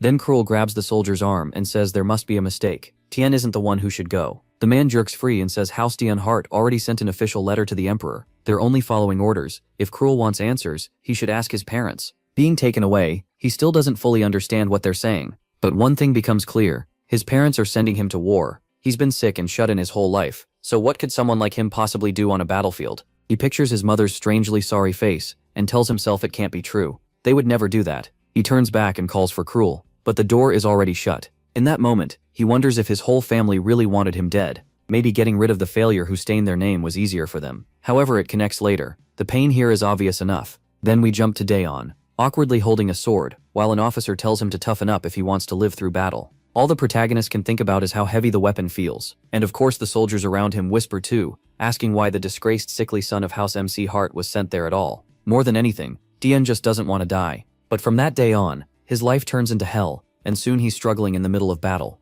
Bodies crash down over him, and all he feels is fear. Fear of dying among screams and the smell of blood. Pinned under a corpse, he cries that he wants to go home. Then a soldier rushes over and cuts the body off him. The man orders him to get up, grab a sword and do something. If he can't use a sword, then use a dagger, or even his teeth. Whatever it takes, he has to fight if he wants to live. Panicking, Tien says he can't die like this. And that's when it starts. He snaps and decides he will survive. From then on, he starts killing without pause, stabbing, slashing, striking at anything in reach. Sometimes he's shaking, coughing blood, wondering how much longer his body can hold together. He keeps asking when he can go home, and why he ever had to be there. And still he drives another dagger into a man's chest. The scary part is, he was talented. You shouldn't throw a 14-year-old into war and expect him to live, but somehow he does. And the years keep passing as he survives again and again. Sometimes letters come to the soldiers at the front, messages saying they're missed, telling them to stay safe, things like that. But Daeon, alone as always, gets only one letter. It tells him he's been promoted to commander and is being moved to another battlefield. That's when he decides to turn his house Hart into a place of terror, and that revenge begins the moment the door opens and he steps inside, with the butler beside him, or whoever it was. He says he's finally come to pay his respects. His father tries to peace pop. His father tried to speak, but Daeon killed him at once. In his mind, sending him away had been the right call. Their real mistake was staying in that house at all. They could have loved him, but even that was too much for them. He said goodbye and struck again. Then he burst out laughing like he'd lost his mind. With a hand over his face, he said they deserved it. They never should have thrown him away. All he ever wanted was their love. But even then, he wondered why it hurt this much. He'd finally reached the goal he'd clung to for years. So why was the pain still there? Then Cruel opened the door and found him. Daeon was covered in blood, crying and completely broken. Cruel stared in shock and asked what he had done. The protagonist started begging for help, then stopped himself. A darker voice in his head asked if he really believed Cruel would save him. Daeon accepted that thought and attacked. Cruel could only fight back. In the middle of his madness, MC yelled that Cruel had always stood there and watched. As they kept fighting, he screamed that it hurt too much. Everything he had suffered came rushing back. Then he looked down at his blood-covered hand and understood his body was at its limit. Cruel moved in to finish it, and Daeon only wanted to kill him first. But he suddenly woke up, and it's hard to tell if he fainted, had a seizure, or something else. At his side was a beautiful woman named Lion Reiner, asking what he was thinking about. He said it had been a long time, and she smiled, glad to see he seemed well. Then he noticed they were in the ballroom, and got confused. What just happened? That's when it clicked. They were back at the Emperor's celebration, the one he arrived at covered in blood. The last thing he remembered was the revolutionary attack on the carriage. So yes, we were back on the main timeline. I thought the family massacre might have been fake, or a warped memory, but no, he really did kill them. Lion asked about his talk with the Emperor, saying he looked awful afterward. He had no clue what talk she meant, and guessed the stress had pushed him over the edge again. When he asked what this event was even for, she acted like he had to be joking. How could he come here not knowing? The whole gathering was to celebrate Cruel Heart's first victory. Just then, Cruel himself showed up and said he was glad to see Daeon. He answered that now he understood why he'd had such awful dreams last night. It had been a while since they'd seen each other. At the same time, he bitterly thought about those green eyes and black hair, the mark of the hearted bloodline he never wanted to see again. More than anyone, Cruel was the one he didn't want to face. Cruel said that in the demon realm, he had come face to face with Zeroth's commander. Daeon asked what the issue was, wondering if his brother somehow knew it had been him. But Cruel only said that Commander was great at firing up soldiers and somehow reminded him of the protagonist. He'd never seen troops with that much spirit. Since he'd heard MC was always an excellent commander, he wondered if the army would have been even stronger with him there. Daeon suddenly laughed like a madman, apologized, and said Cruel had to be exaggerating. There was no world where the two of them would ever fight side by side. Cruel let it pass, though he noticed his eyes were the same as ever, cold and distant toward everyone. Full of hate for the man talking to him so casually, the protagonist turned away. He said he had other things to do, and told Cruel not to bother him again. Then he went to get some pudding, thinking this party was terrible, and all he wanted was to leave. so why did that bastard Cruel keep trying to talk to him? He didn't want to say anything to that man. Then Cruel asked if he was hurt. Dion snapped that he was being annoying today. He could handle himself, so Cruel didn't need to act like he cared now. Whenever MC got hurt, he always had to pretend he was fine, so they could keep doing what they always did, say nothing. The mood turned heavy when Cruel awkwardly tried to say more, but then Stave stepped in. He joked that seeing such brotherly love warmed his heart. Dane remembered right away that this was the noble leading the group against the Emperor. Cruel greeted him politely, and Stave brushed it off. He introduced himself to him, saying he'd heard a lot about him, and was pleased to finally meet him. The protagonist only looked at the offered hand, then turned away. The guests were stunned that he had ignored a duke. This empire was packed with annoying people. Honestly, the demon realm had been better. At least the people there were interesting. Whispers spread through the party, while Stave stood there in silence. Davekon ignored him anyway, acting like none of it mattered. No chance he was going to answer while eating pudding, and risk drooling everywhere. That would be humiliating. So that was the reason he looked bold, but it was just bad timing. Seeing the Duke start to get irritated, he finally decided to greet him before this got worse. But then the Crown Prince Elphidus walked in and called for the Duke. Dion kept chewing, wondering if he'd somehow smeared honey on himself, because people would not stop coming up to him. Elphidus said the place was chaotic tonight, and Stave apologized for being involved. The prince told him not to worry, and said it was his own fault they hadn't spoken sooner. Inside, though, he was asking himself why Stave was talking to MC at all. He couldn't let that man carry out whatever he was planning. He looked completely set on protecting him, no matter what, and I still don't know why. Then someone else suddenly rushed over and hugged the protagonist. At last, he had another intense little fan on this side too, Elithia Desert. She said she had missed him so much. Then everyone froze in shock, because that hug made him cough up a huge amount of blood. Now people were shouting for doctors. Our guy had just taken massive damage. Was her hug really that strong? Lime quickly covered his mouth, telling him not to talk or the bleeding would get worse. Then the Emperor arrived, with the first hero beside him and a general called Nemesis. Seriously, with names like Nemesis and Cruel, it's like these people were born to sound evil. Althea was falling apart, apologizing over and over because she hadn't controlled her strength. Her brother apologized too, but the Emperor waved it off. A hero like Dion wouldn't be coughing blood from just a hug. He was clearly already injured, probably from an attack on the way here and internal wounds. MC, meanwhile, was overwhelmed. Too many people had suddenly gathered around him, talking about him and making a fuss when all he wanted was some peace and to leave. The Emperor told him to see a doctor, but he insisted he was fine. Soon people started whispering that maybe his weakness came from the Demon King's curse. For Dion, that was perfect. It was exactly what he wanted them to think. So he asked to be excused and said he was leaving. From what I can tell, he really did lose his mind back then, and this nicer personality may be something he built to hide the darker one. Still, this story loves keeping everything unclear, so we're left guessing. But right as he tried to leave, he stumbled and nearly passed out, only for Cruel to catch his arm. Great, when he needed help it had to be Cruel. Dion slapped him away and told him not to touch him. He didn't need his help. After 8 long years on the battlefield, he hated this man with everything he had. So why was this happening? The Emperor stepped in and told him to calm down, saying he was clearly not well and should go home. Dion understood it for what it was, a polite way to throw him out. Normally that would be insulting, but this place felt so awful that he just accepted it. He walked out the door and the hall went silent, but Stave kept staring at Cruel. I still don't get why Cruel cares about the protagonist, when he knows the protagonist killed their parents and saw it himself. Outside, Stave told Cruel that his younger brother had shown him open disrespect, and even after all the chaos MC caused, the Emperor still hadn't punished him. On top of that, Cruel himself was being strangely soft on the boy. Cruel said he didn't want to ruin the mood, but Stave cut him off. That wasn't the point. He knew exactly what kind of state Cruel had been in when he came to him before. Then we learned Cruel had once asked Stave to sponsor him.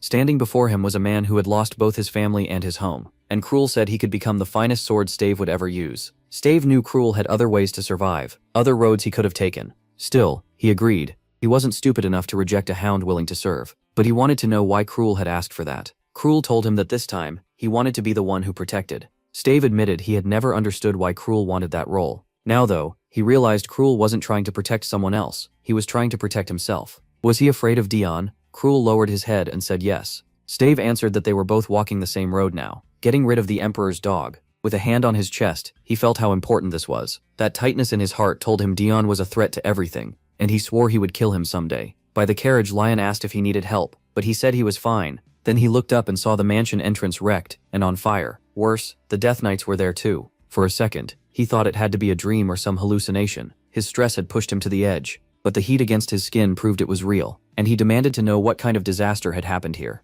The soldiers call him captain, but one corrects them. He's a count now, so that title doesn't fit anymore. He's just about to ask why the place is such a wreck, when a bomb suddenly drops right into his hand. Stunned, he hears Lion warn him to be careful. Daeon hurls it away, and it blows up in another part of the garden. He demands to know why they're attacking like this. Leon checks if he's hurt, and the soldiers around him look just as worried. Then someone steps out through the flames. A man walks from the fire and says the cursed one really is a hero. He had tried to catch the protagonist by surprise, but the protagonist threw the bomb to the perfect spot and killed him on the spot. The soldiers are stunned. MC had already shown up and taken one down, while he himself hadn't even noticed the intruders. That's when he realizes the Revolutionary Army attacked again. His men explain those attackers came to destroy his home, so they rushed over to stop them. Daeon, though, wants to know why all of them are here in the first place. The soldiers just stare, confused. They already told him, but he figures that if they're all running around after him, they must have messed up and lost their posts. That actually gets to them. They say the captain really does care, and while they've had problems before, none were bad enough to get kicked out. He tells them to quit being disrespectful, and tries to walk off. This kid really can't catch a break. No matter where he goes, people keep bothering him. Right now, what matters is that the Revolutionary Army attacked his carriage and his home too. They clearly came to kill him. Then he spots one survivor from the Revolutionary Army starting to get up and trying to run. Daeon needs answers, so he has to catch at least one of them. That's when the butler shows up, smashing one man to the ground and grabbing the other, saying they barely made it out alive.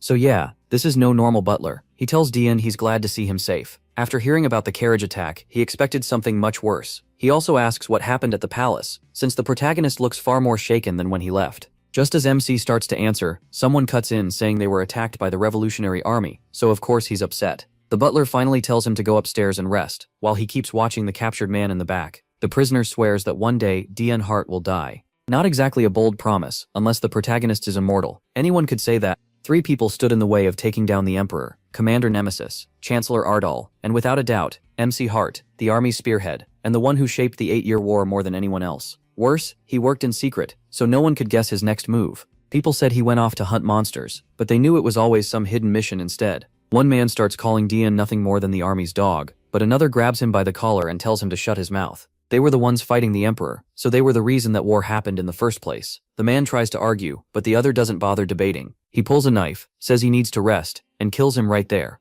Watching that, the butler just thinks about how annoying this cleanup is going to be. The next chapter starts in a poor, empty city. A starving girl thinks about how she hasn't eaten since that day. But in the slums, crying doesn't get you food. Then a friend shows up and says he got a piece of bread. It came from the Church of Salvation, which sometimes gives out water and a few other things for free. She says that can't be true, there has to be drugs in it or something. He tells her not to be stupid. The crippled man next door ate some and felt fine. She shoots back that he'd eat anything, drugs or not. He tells her to stop doubting everything. They gave him the bread after he told them she'd been starving for a week. When she refuses it, he tries to take it back, but she quickly snatches it away. Even so, she still can't understand why anyone would hand out food and water for nothing. The boy gets up and says if she doesn't trust it, he'll go back and bring more bread. In his mind, even if there is poison in it, that's still one way to die. Anyway, the girl stands, calls out to Paul, and says she'll come too. If what he said is true and people are really giving out food, then this is their only chance to survive. Back at the castle, a week has passed since Daeon returned to the Empire. The place is already fixed, and now the Death Knights, his so-called mad dogs, are going to work with him for a while. Totally unexpected, and he has no clue why. His plan had been to use his time in the Fed. Then the protagonist demands to know which idiot approved this useless project that will waste time and money to build. The butler calmly says he did. MC instantly switches tone, calls it a great idea, and approves it. Ever since seeing the butler kill those men, he decided not to push him too far. Better to let him handle this stuff anyway. Then shouting catches his attention, and he looks outside. A fight has broken out. The Mad Dogs, his men in white, are clashing with Imperial soldiers, the same troublemakers as always. Tian asks if those idiots seriously have nothing better to do. The butler explains, the Emperor used to keep them busy with missions, but now they're under his command. And since he hasn't given them anything to do, they've been training, wandering around and picking fights. The protagonist has no desire to command these men, but the butler says the answer is obvious. His Majesty must care a great deal about him. The Emperor would never leave a force this strong at some far-off estate where betrayal could happen easily. Sending them here showed how much trust he placed in Daeon Hart. MC is sure of the opposite. The Emperor dumped those lunatics on him, because no one else could handle them. He also asks why there's so much paperwork. He already gave Hart territory back to the Emperor a while ago. If that man really cared, he'd manage the land himself and leave him with none of it. That's when the butler reveals something the protagonist somehow didn't know. For a while now, the Emperor has officially named him the sole ruler of the Hart lands. Daeon is horrified and demands to know why that cursed Emperor would do this. The butler warns him the official notice should arrive soon. MC jumps to his feet. He wants to know how to give this house back. When he first got the title of Count, he already wanted to refuse it because he didn't want to serve as a Margrave, a border lord stuck right beside enemy land. And the reason he wants nothing to do with this place is simple. All his worst memories are tied to it, so he says he won't accept it. He'll go to the emperor and return everything. Then someone announces that the crown prince and general Nemesis are here to see him. Naturally, Tien has no idea why those two came. Nemesis hates him, so his visit makes even less sense. Painting, wondering if he seriously planned to keep that thing when building his new mansion. Someone welcomes them, and Elphidus quickly apologizes for the sudden visit, but says he needs to speak with the count. A little earlier, Alethea was upset after hearing Dion's house had been attacked. Her brother tells her not to take it so hard. She covers her face and says the protagonist will probably never want to see her again, so all her effort was wasted. Then she stands and tells her brother to admit she's beautiful. As a princess, she says, she can't make the first move. Maybe she isn't especially gifted, but she never meant to cause trouble. It's obvious she's trying to win Dion over. Elphidus reminds her again that it wasn't her fault, even though she really did hit the boy as hard as she could. She says she'll apologize, and he asks if she plans to go see him. The moment she nods, he says no. Usually he lets her do as she likes, but this time is different. If she goes to him or he comes to her, it'll turn into a scandal. The strange girl says that would just make marriage easier, but he cuts her off. He knows everyone sees her as innocent and naive, and that's the image she works hard to keep. Then her face darkens. She admits she doesn't love Dion, but he could still be very useful to everyone. Another dangerous one. Seriously, can't anyone let this boy live in peace? Elphidus warns that if she acts that boldly, no one will keep believing she's the harmless princess. If she wants to lose that image, that's her choice. But she says no, she'd rather do everything she can to stop the nobles from fighting harder over the throne. Besides, all her effort to win over the count wasn't wasted. She made her interest obvious, and now everyone knows it. That means no other girl will try to get close to him. If that's what it takes to keep someone as talented as Deline loyal to the emperor, she accepts it. Her brother pats her head and says she's thoughtful. He knows she has reasons for everything she does. Still, he's told her many times that she can stop whenever she wants. She smiles sweetly and says she understands, but it's clear she's hiding something much darker. Then she asks her brother to find out what Dion thinks of her, because she doesn't want the Empire's treasure staying angry over what she did. And that brings us back to the meeting. It may not be the biggest issue around, but Elphidus needed to make sure MC stayed on the Emperor's side. Meanwhile, he is still wondering what those two are even doing here. He greets them politely, and Elphidus tells him it's fine, he can sit down. Dion immediately asked why they came. The blonde prince said both he and the general had something to say, but it would be brief. The two traded cold looks, and the protagonist clearly wasn't happy. The general's stare was sharp enough to drill through him. MC already knew the prince's "it's nothing serious" usually meant the exact opposite. Then Jakar brought up what happened at the celebration, saying Azild had gone too far with him. Dion remembered coughing up blood, but brushed it off. Jakar thanked him for not taking it as an insult.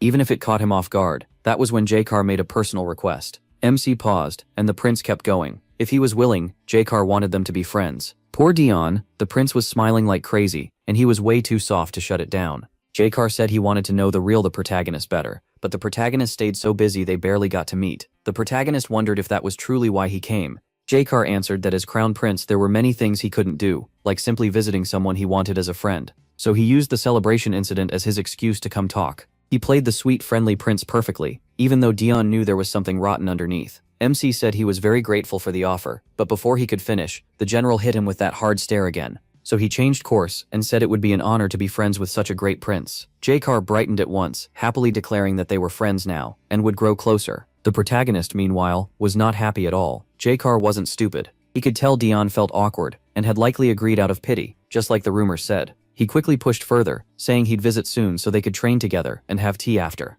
MC was just about to refuse, but Jakar stood up first. He said he had a lot to do, and gave his goodbye. Then he left, already excited about seeing his new friend again. Dian, though, really did not want to stay alone with the general. The man addressed him as honorary count him, and said it had been a while since they spoke in private. The protagonist started to answer, but the general cut in and said he'd be direct, so he could leave quickly. The emperor wanted MC to hand over the revolutionary soldier he had captured. They wanted the man to lead them to the group's base so they could wipe them out, but since he and his troops caught him, he had the right to refuse. Grateful that he got straight to the point, the protagonist said he didn't care, and told him to take the prisoner. Once they were at the cell, a prisoner was brought out. MC pointed him out and said that was the one, but the general said he had heard he was attacked by 3 people. One died in the explosion, but the second death was never confirmed. Dian asked why that mattered. The general told him to explain how the last one died. At the same time, he thought to himself that he never hated anyone for no reason. During the 8-year war, he had watched the protagonist's personality change up close. Dian had been the first noble to lower himself to an ordinary soldier, so he stood out.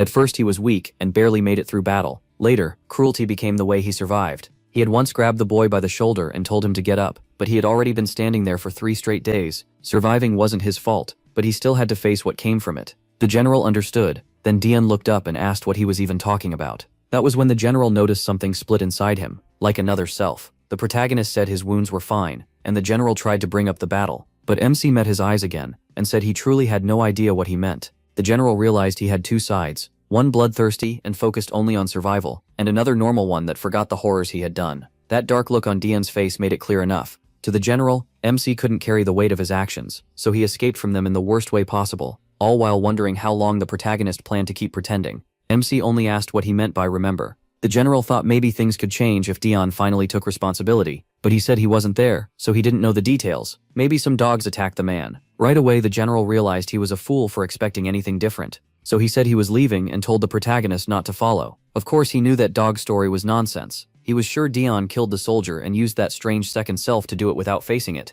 In someone carrying that much responsibility, weakness was disastrous. To him, MC was a serious threat. So why did the Emperor keep him so close? And not just him, even the demon seemed to know something. Too many pieces were moving at once. Then Dian came to and muttered that he must have dozed off. He asked how long he had been out, and Ben said not long. Still, Ben wanted to know if he felt better, because he had been seriously worried when he collapsed. His body was weak to begin with, so pushing himself like that was dangerous. The protagonist said he was fine and just needed rest. Then Ben suggested sending those crazy mutts out on a monster hunt. Dian thought that actually sounded pretty good, since they had been causing non-stop trouble. Ben added that monsters had been showing up near the border, so the timing was perfect. MC smiled, and inside he was thrilled. Then Rireinal was already waving and saying they'd see each other at the border. So much for staying at the castle. In the end, Dian got dragged along too. In fact, they were already arriving at the border. He demanded to know why he had to come. The answer was simple, so he wouldn't miss the fun of the hunt. The protagonist wondered what kind of maniac thought watching bloodshed was fun. He tried hard to stay behind, but they kept hanging on him and begging. Everyone insisted he couldn't let only them enjoy it, and promised to help him rack up plenty of kills.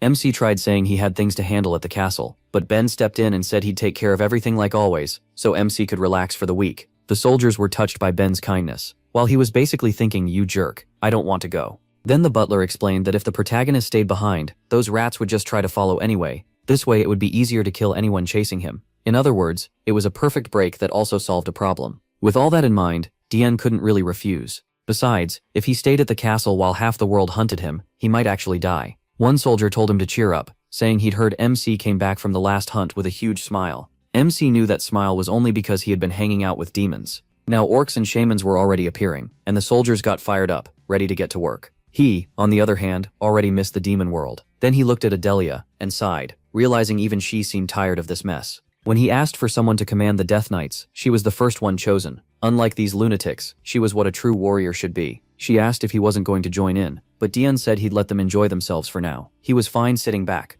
Meanwhile, the others were already arguing over who would kill more. They kept trying to pull the protagonist in, but he told them to keep enjoying themselves. He had a bad feeling that if he stepped in, something would go wrong. Then suddenly, he sensed something, and an arrow slammed into his shoulder. Renika screamed for him, while Dian realized that if he hadn't turned his head, it would have gone through his neck. But who would dare launch an ambush like this? Unless someone wanted war with the Empire, no one should have the nerve, so it had to be another group of assassins after him. Nearby, hidden in the brush, an archer drew a second arrow, and wondered how Dian had dodged the fatal shot. At that point, MC was fed up with all of them. He told Adelia to cut the arrow, and she moved at once, but she knew any movement would bring terrible pain and shove the arrow deeper into his arm. Dian ignored that, called the dogs over, and ordered everyone to use the drugs. From above, someone watched the fight and asked if that down there was the Empire's hero. Him.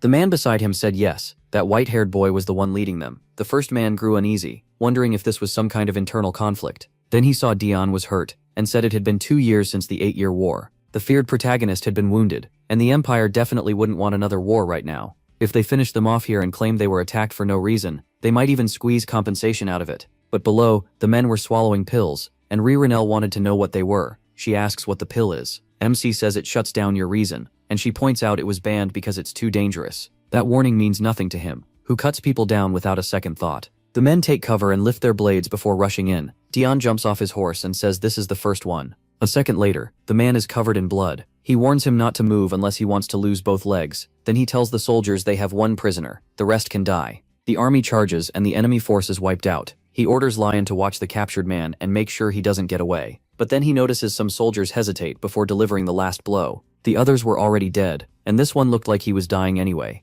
Dian steps in and hacks the man apart dozens of times, then reminds them they've spent 8 years fighting like dogs. So why did they suddenly start acting like humans again? They were still weak and pathetic, with no real chance to live. He'd taught them over and over that mercy gets you killed. Everything they do is to stay alive. The attack squad realizes they messed up. They understand that lesson the hard way. As the scene turns to Cruel, the butler asks why he paid half the reward for just a wound, when the Duke clearly wanted Dion dead. Cruel says he knows the goal was murder. He only added one extra condition. The butler pushes back, asking why their money was spent that way, if the protagonist had to die. Cruel tells him he'll take full responsibility. The man can't understand it. Why would the person who should hate MC the most act like this? Meanwhile, Cruel thinks Dion's end will be decided by him alone. He's keeping him alive because he wants the kill for himself. So when the Count made his offer, Cruel secretly arranged to pay half the reward just for injuring him. Back at the battlefield, the protagonist keeps cutting enemies down while someone nearby mutters, "This is the worst sight he's ever seen." With those red eyes, MC doesn't look anything like the Empire's hero. This isn't what they were hired to face.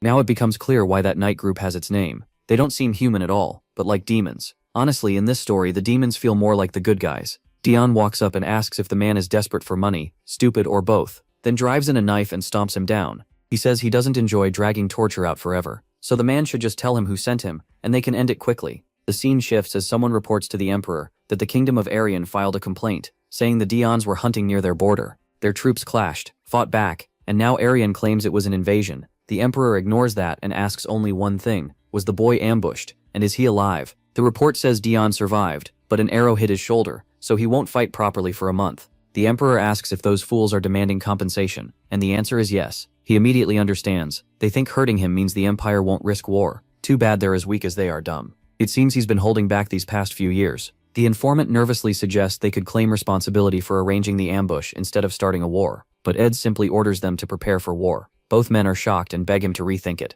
The 8-year war only ended 2 years ago, and nobody wants another one. The Empire is broke. Ed doesn't care. Once they conquer more land, money will follow. If they handled one 8-year war, they can handle another. The Chancellor argues that the army isn't ready and the people won't support this, but Ed cuts him off, reminding him he's a tyrant. He was already planning to conquer the rest of the continent, and the timing couldn't be better. The moment he killed his brothers and sisters, he chose this road for good. He won't turn back, even if it's become a chain around him. And right now, that chain is pulling him toward another disaster. The Chancellor thinks there is nothing wrong with living by your own duty, but Ed's priorities are clearly twisted. All he can do is pray that if those disasters really come, the Empire survives them. After the Chancellor leaves, the Emperor asks Nemesis what he knows about the Church of Salvation. Nemesis says it's the cult gaining a crazy number of followers in the slums. He adds that it's not surprising when life gets hard, people naturally cling to religion. Ed agrees, but says the group has grown far too large and should be crushed before the war begins. He wonders if Dion should handle it as punishment for the trouble he caused. Even with an injured arm, wiping out a cult would be easy for him.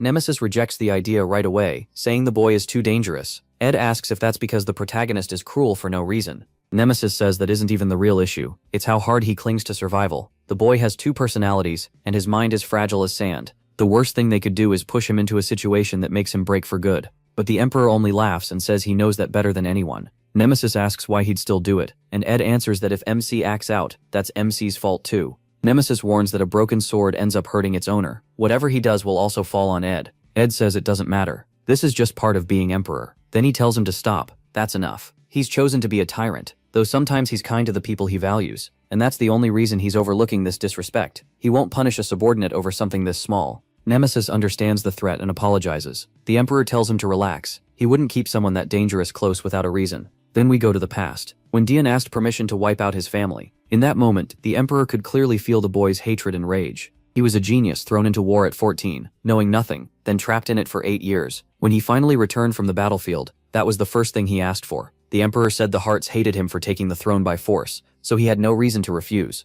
Still, he asked if Tian really thought he was strong enough to bring down such a powerful family. That was when the Emperor decided to shape him into a sword. The protagonist only asked what he needed to do. To him, it was the perfect plan, and the hero's death made it a success. MC returned, carrying that man's body. The Emperor praised him and asked if he'd changed his mind, but MC said no. In the end, the Emperor had to admit he was a hero even without that so-called fragment. Then he remarked that the Heart Mansion probably wouldn't stay quiet that night.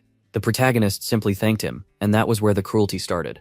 But fate is strange, and when Cruel returned later that night, he found Dion had slaughtered everyone in the house. Worst of all, Cruel himself survived. The Emperor says that, in the end, Cruel became the perfect way to keep MC under control. He killed the family without the Emperor ever directly ordering it. He only gave permission. But Cruel lived, and if the protagonist wants to kill his older brother, he'll need the Emperor's help.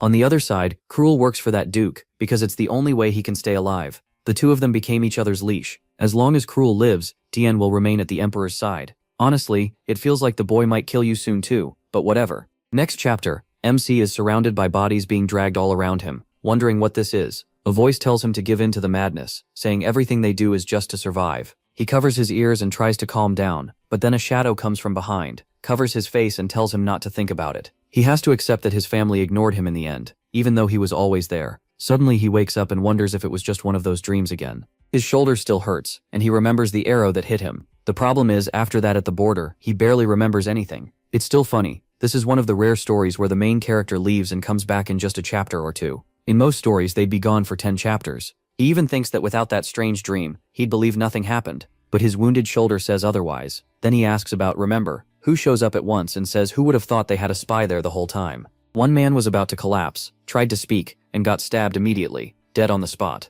Remember says, they'll now work for the dead. Someone comes to carry the body away, and warns him that Dion has returned. Remember says fine, he'll meet the boy, and tells them to find out who that man was serving. But hold on, the guy is dead. Are they really getting answers from corpses now? How are they supposed to figure that out? Then we cut to Remember speaking with Dion. He notices the injury, and asks if the protagonist is alright. The protagonist says it's nothing serious. The butler points out that MC uses his right hand, so he can still keep fighting. Then he says the smell is awful since he just killed a spy and is still covered in blood. He claims he meant to take the man alive, but something went wrong. He really can't get a moment of peace. The butler asks whether he learned who attacked him. Tian says they died before he could find out, and he barely remembers anything anyway. The butler warns that whoever planned this is dangerous. He adds that Duke Elister is one of the biggest suspects. For once, that actually makes sense. Either way, Dion can't deal with this alone. The butler says asking His Majesty for help would be best. Right after that, he apologizes for speaking too boldly. The protagonist says it's fine, though he's already planning to see the Emperor himself and talk about giving back the empire he never wanted. He wants to wrap this up fast, and finally live the quiet life he's always wanted. But when he gets there, he learns Duke Elister is already meeting with His Majesty. MC says that's fine, but he's clearly thrown off. He came to talk about that very man, so why is he here? Then that fake Lydia runs up all emotional, calling out to him. Her brother keeps her close and greets Dion. He answers the greeting. The shady prince smugly says they're friends. I'd like to think he's decent, but no chance. Everyone here is rotten. Then Elphitis suggests they wait together before seeing His Majesty. A moment later, they're seated at a table, and that clingy girl is hanging off Dion's arm. The protagonist is clearly annoyed. If he'd known those two were here, he never would have come. Elphitis mentions MC drinks a lot of tea, and offers to send him some later. He says that's not needed, but Lydia suddenly pushes a cookie into his mouth. Then the prince tells him to be more careful. He heard Dion join the hunt and came back in terrible shape. The protagonist says it's fine, but Elphitis tells him to take care of himself. Since he doesn't want to be emperor, the one in that role now has to stay alive a long time. MC nearly chokes hearing that. He plans to stop serving this man and leave this place as soon as he can. Elphitis explains that if he ever took the throne, it would mean something happened to Ed, and he doesn't want that.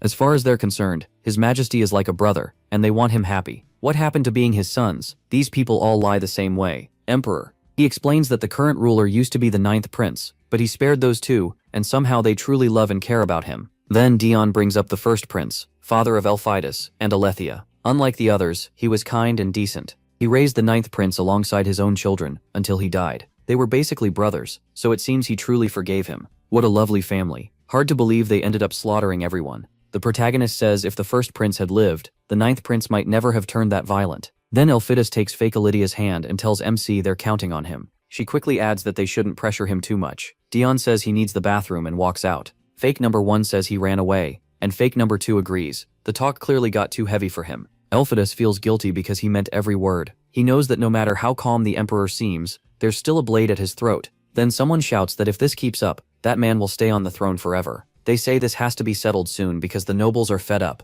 and justice must be done. Elphitis has heard things like that for 2 years. He ignores it, but it's obviously turning into a real threat.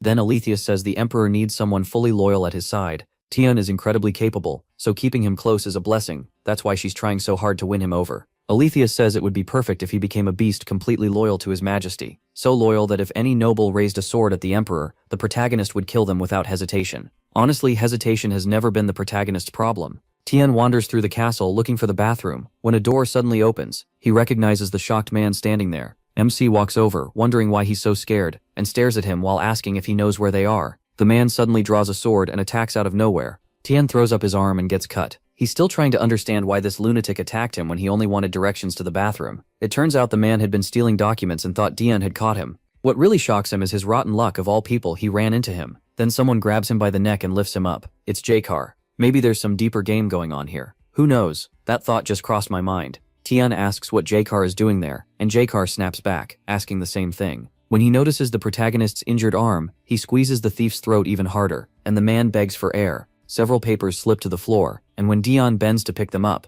Duke Alester steps in to inspect them. He remarks that they look very important. Then he asks if MC came to see the Emperor, and MC says yes, he just needs a quick talk. Alester says Dion caught an intruder, so His Majesty will probably grant whatever he asks. Even with Jakar stepping in, he says he likely could have handled it himself. Then that whole group of fools comes rushing over, calling for the protagonist. Alestris grabs him at once and asks why he's bleeding. Blood is running from his nose and shoulder, and they're already shouting for a doctor. Jakar says it must be from the fight, and Alester adds that the spy's blade may have been poisoned. But Tian doesn't want anyone realizing his body is just that weak. Then a man rushes in, saying he heard there was a patient. The second he sees MC, he freezes. Every time he treats this kid, the nobles watch like they'll kill him if he makes one mistake. Elphidas asks right away if it's poison, but the doctor says it's only a shallow dagger wound. The prince grabs him and tells him to check again. Tian is coughing up blood, so it can't be just a scratch. Then another voice says it's the Demon King's curse. Ben walks in and everyone greets him. So apparently the whole castle knows he went to see the Demon King. Earlier, Ben had already said he came to bring the protagonist to the Emperor. Tian, desperate to get away from all this, says he can't keep that man waiting, and leaves, thanking everyone for worrying about him. Watching him go so calmly, Elphidas thinks MC simply doesn't care about the demon mark, since it's incurable anyway. To him, he is just a tough kid who keeps everything inside. That part at least is true. Outside, Alester gets into his carriage. The worst part is that the paper he saw was a plan for the war the Emperor meant to start. He never expected that mad ruler to rush into another war so soon. The man was losing it. Alester decides to help things along a little, just enough to get something for himself too. Then the Emperor praises Dion for catching the spy and asks if he's hurt. The protagonist says no, but the Emperor notices he's drenched in sweat. He reminds MC that as one of the Empire's greatest assets, he doesn't need to hide his condition. MC says he'll remember that. In truth, he's sweating because he took a heavy hit earlier and still hasn't said anything. More importantly, he desperately needs the bathroom and still hasn't gone. The Emperor asks why he came, and the moment Dion mentions the heart territory, he cuts him off. If this is about giving it back, the answer is no. He is stunned because he hasn't even explained yet. When he tries to bring up returning the army, the Emperor shuts that down too. The troops stay, the castle stays, and nothing will be returned. But if the protagonist handles a small task, the Emperor will grant him another request. On the paper, MC sees the name Church of Salvation. The Emperor says it's a growing cult and wants Dion to deal with it. He looks uninterested, until the Emperor says he'll just give the job to Jakar and let him claim the reward instead. That makes the protagonist stand up and say he'll do it. MC realized Ed always dangled Cruel in front of him to force his hand. Then Ed raised the stakes. He and Cruel would both take the job, and whoever finished first would get the wish. Dion got up at once and said it would be done sooner than Ed expected. He had no plan to lose to Cruel. So yeah, that whole 4D chess theory was wrong. Forget that. A little later, the protagonist was sitting down with tea. He said it had started tasting the same every day. Ben reminded him the tea came from the prince, who said he really liked it. On top of that, Dion still had to drink the nasty medicine the doctor gave him. While they were talking, Asilde walked in. MC asked if she had finished looking into the Church of Salvation. She handed over a report. The short version, they gave out free bread and water and asked for nothing back. Unlike most cults, they also didn't worship one clear leader. All they wanted was for people to believe salvation was coming, which made Dion even more suspicious. Handing out that much food wasn't cheap. A group like this would need noble backing, but they weren't asking for money, and they didn't even have a visible religious head. So what were they really after? After all that tea, he got up to use the bathroom. Asilde quickly asked if he was planning to handle this himself. She warned him it would be dangerous, and said they were going together. Dion had no clue what she meant, and the next thing he knew, they were standing in front of the Church of Salvation. Asilde pulled out a disguise, and told him to change, because things could get risky from here. The protagonist couldn't believe it. He just wanted to use the bathroom, and somehow he got dragged into this again. He told her he had something to do, and warned her not to follow him. All he wanted was to pee in the alley. But of course someone followed anyway. When Asilde tried to sneak up behind him, he vanished right in front of her, used the alley in peace and came back out looking completely relaxed, then noticed someone nearby. It was Cruel. The moment Dion turned back, he coughed up blood and lowered his head in shock. At first it seemed like Cruel hadn't noticed, but he attacked right away, and MC blocked it. Cruel said one injured arm wasn't enough to stop him.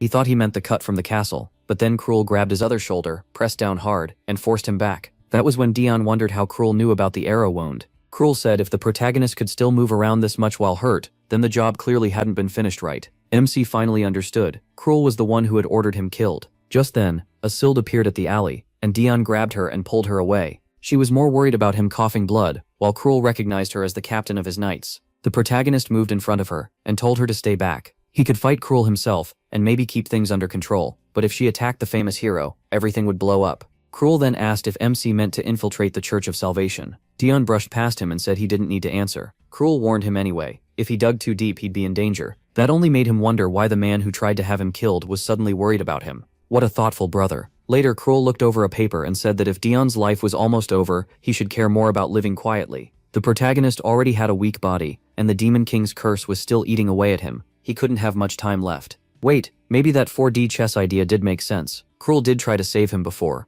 Or maybe not. Then MC started smearing mud all over his face. He said no one could know they were nobles. Isilde hesitated because it smelled awful, but he had expected that she was born a noble, so this kind of thing wasn't easy for her. Still, he said there was no way the commander would leave him alone after promising to stay by his side. So she grabbed mud from the ground and spread it over her face too. The idea was to look filthy enough to pass as poor people seeking help. Then Dion remembered Cruel had told him to rub mud in his hair too. He still thought that made no sense. The protagonist told Isilde to hide her sword and follow behind him since he would enter first. At the entrance he spotted a green-haired woman who seemed familiar. Dion stepped closer, tripped like an idiot, and slammed face first into the ground. The woman rushed over to ask if he was okay, and tried to help him up, saying he must be so hungry he couldn't even stand. His hand was already stained with blood from all the coughing, so they brought him inside. Before going in, he flashed Isilde a thumbs up, and she realized the plan had worked. He looked exactly like a worn-out beggar, but when she tried to enter too, the woman at the door said they weren't taking anyone else that day. She gave Isilde bread and water instead, told her to eat, and come back later. Isilde tried to ask her to wait, but it was too late.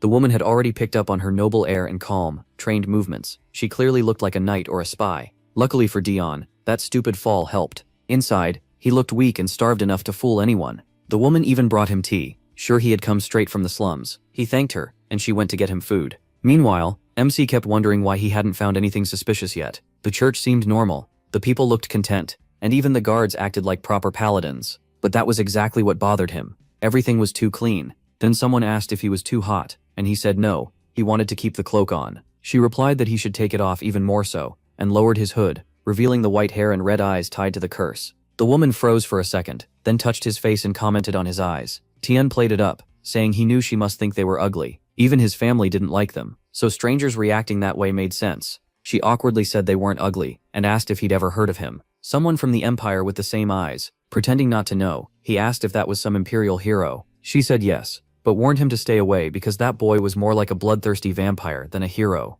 Dion could only think that his reputation was getting worse by the minute. Then she asked if he knew what this place was, and he said he only knew they gave out bread and water. She explained it was the Church of Salvation, made to save people suffering because of Edat. According to her, the Emperor was why everyone lived so miserably. If he were a good ruler, none of this would be happening. The protagonist realized Ed was being openly trashed here. She even said if the Emperor had done his job, the protagonist wouldn't have fallen in muddy streets. Still, she told him the Church of Salvation wasn't like other groups. They didn't believe in money, only in salvation. That just confused MC more. It sounded nice, but there had to be some hidden reason behind it. So he asked who would save him if he became a believer. He was finally getting close to the truth, but she only said he'd learn that after becoming one of them. He kept moving through the church and still found no real proof. The food didn't seem poisoned, and everyone looked calm. Then someone tapped him on the back, and when he turned, he saw a sweet little girl, the same one from the beginning with her brother. She asked if he was new, and he said yes, noticing how cheerful and healthy she looked. She introduced herself as Ririnel, and said he must have had a hard life to end up here, but now he didn't need to worry. This place gave food and water for free.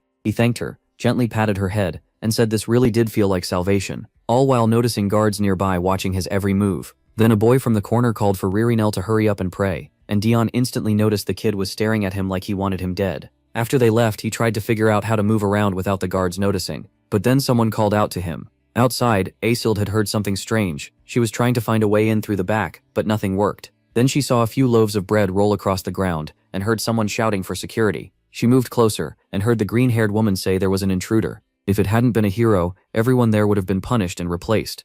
Isilde first thought it was Daeon, but maybe it was Cruel. Then something inside started getting wrecked. Turns out Isilde had charged in herself, demanding to know where her lord was. The protagonist stayed hidden in a corner. For a moment he thought he'd been found, but luckily someone else drew the attention away. One man even offered him more bread. He was the same one who had tossed it out the window earlier, which was how Asild found it outside. After that, Dayon slipped into the prayer area, but when he pulled back a curtain and looked inside, the priest was there with the green-haired woman, and both immediately asked what he was doing, but he was already gone, and all they found was an open window. The priest told them to clean up fast and make sure no one else got inside. Still, the woman felt like something was off. Then, behind the curtain, Cruel suddenly grabbed Dayon. Let go already. MC couldn't believe he had run into that creep again. Both of them turned to the green-haired woman as she announced it was time to pray for salvation, saying every true believer would be led down the right path. But instead of starting the prayer, she began talking about what real salvation meant. The crowd lit up and thanked her. She said they were about to enter a room only true believers were allowed to hear in. Then she touched the wall, and her arm slipped right through it. Even though it looked solid, she explained that they could walk straight through. After that, she told everyone to enter the portal, and it was obvious this was magic. Even the two little kids skipped inside without a care. Before long, the whole group had gone through. So this church was clearly hiding something. They were going way too far to keep their secret buried. Dayon finally pulled himself away from Cruel. Honestly, he was starting to miss that fake Princess Alethea. They bickered for a moment, and then both of them started testing the wall, trying to figure out how to get through. Dayon felt a jewel hidden behind it, and realized the barrier was powered by special magic. Humans had learned this kind of power during the war with the demons, but since humans couldn't use special magic easily, they stored it in crystals like this, that only made things shadier. Why did this church have such high-level magic? He almost wanted to quit the mission, but if he did, Cruel would get his wish. Just then, someone burst in shouting there was a problem, and Dayon hid at once. The man rushed by, saying Selen had to hear about this right away. He ran to the jewel, called for her, and reported an intruder tearing the place apart while yelling for the Lord. The protagonist had no clue what was happening. Then something on the man's back shattered again. Lion had arrived. She demanded to know where he was. Grabbing the man, she pressed him about who this Lord even was. Lion knew she couldn't reveal her side, and she definitely couldn't say Count or Hero, or she'd expose too much, so all she could say was that her Lord was her Lord. The man kept asking for a name, saying it would help if she just told him. She kept stumbling over her answer, while Dayon noticed the crystal link was still active. On the other side, Selen was listening, and the second she heard that voice she knew who it was. It was the suspicious person from the gate, now asking about the Lord. And on top of that, a strange red-eyed person was inside the building too. Now she was sure Dayon was here. She had guessed the Emperor might send him, but not alone. Meanwhile, Cruel was calmly talking with Selen, asking how she had gotten inside. He wanted to confirm she wouldn't help him see, especially since she knew he was there for a test from the Duke. Besides, he had already learned the most important part. Then he remembered where he had seen her before, beside Stave. So Cruel had just been messing around there. She left, saying it was a favor since they served the same master. Still, she promised to tighten security so Dayon wouldn't get in. What she never saw coming was him casually walking in through the front. She went back to the pulpit and apologized for the prayer delay, while silently wishing the protagonist wouldn't show up and ruin everything. This all had to follow that person's plan. Leon was busy knocking people around, but none of them seemed to know anything useful. Then Dayon showed up, called out to her, and told her to stop making a scene. He said they should get out first and talk later, but she dropped down and apologized for failing to follow him properly. He told her it was fine, but she kept going, saying his perfect enemy infiltration and his skill at gathering information had deeply moved her. Right there, she swore to follow him forever.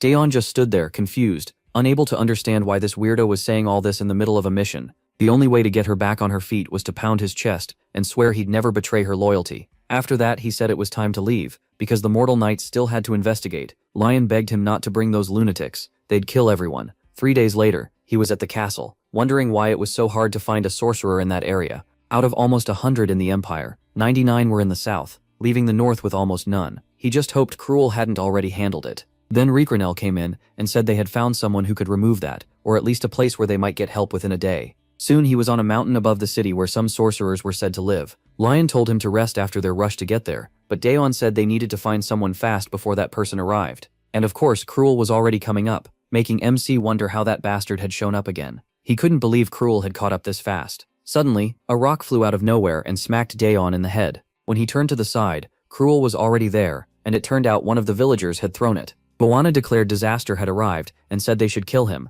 They needed to drive him out of the village at once. Leon immediately snapped, asking how she dared talk to her lord like that. Dayon was annoyed too, asking what this disaster nonsense was supposed to mean. Lady, she really shouldn't have thrown that rock, because he was almost slipping into cursed mode, calling himself a simple sinner. Then he stopped and figured she had to be out of her mind. Just then, someone told the sorceress to calm down. That was when Dayon realized she was the one he had come to find. But she suddenly grabbed his arms and told him he must not hate anything. He couldn't hate anyone or anything there, or a terrible disaster would happen. Not understanding any of it, he pulled away, asking why she was getting so close. Right then, another woman touched her shoulder and gently told her grandmother to calm down. At last, another woman stepped in, hopefully not another fake. The old lady kept warning her about the disaster, but the granddaughter said it was fine and nothing would happen. You couldn't judge people before even knowing them. Then she said they had been waiting for him. She introduced herself as Ran and apologized to Dion. He said it was fine, and she quickly asked if he had come looking for a sorcerer. He had no idea how she knew, but she said that was easy for a sorceress like her.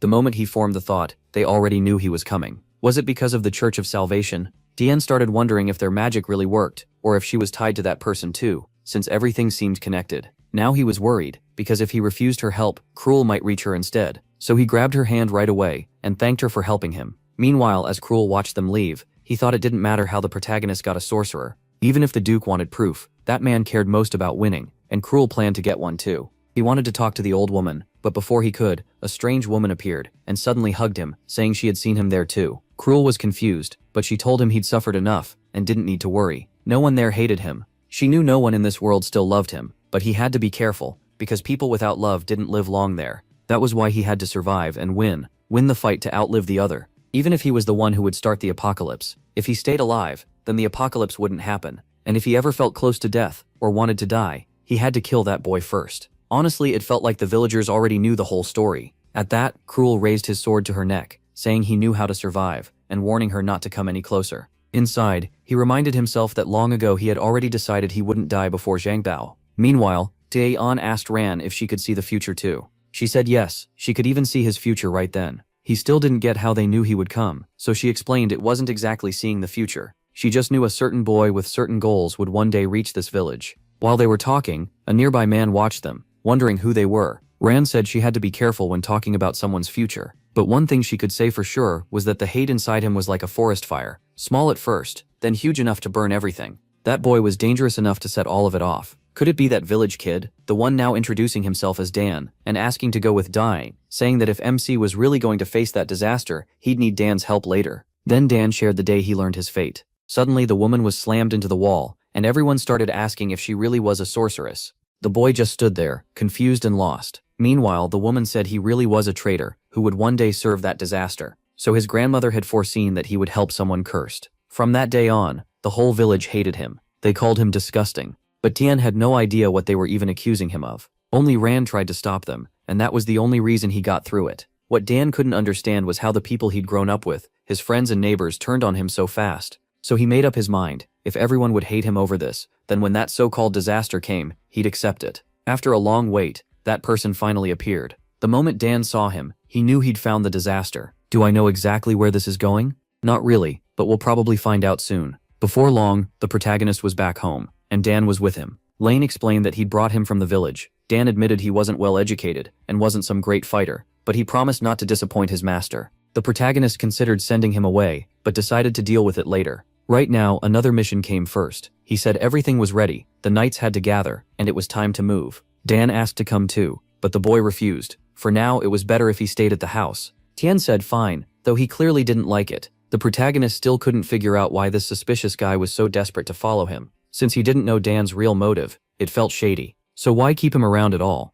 Probably because that future-seeing girl had singled him out. Later that night at the Church of Salvation, the fire was already burning, and our boy's forces moved in. He'd warned them ahead of time. The plan was to burn the place and slip in during the chaos. His order was simple: if anyone looked suspicious, kill them. Even outside his cursed state, the protagonist isn't exactly gentle. Still, he did hold back a little. He banned the drug that made people lose control, and he told them not to kill the believers. Some knights thought it would have been easier to just slaughter everyone, while others found it strange. Their captain was usually ruthless, so this softer side felt off. Then Ran showed up and said that order came from her. There was no need for that much blood yet. That only made the soldiers more curious, and they asked when that time would come. She told them they'd know soon, and that was enough to fire them up. Inside the church, everything was being wrecked. People ran for their lives, and anyone who tried to fight back ended up dead. And of course, everyone recognized the white uniforms. Little Thea grabbed one knight and demanded to know why they were doing this, begging them to leave. She knew they'd come to destroy the church and kill her too. She begged them to go somewhere else because this was all she had left.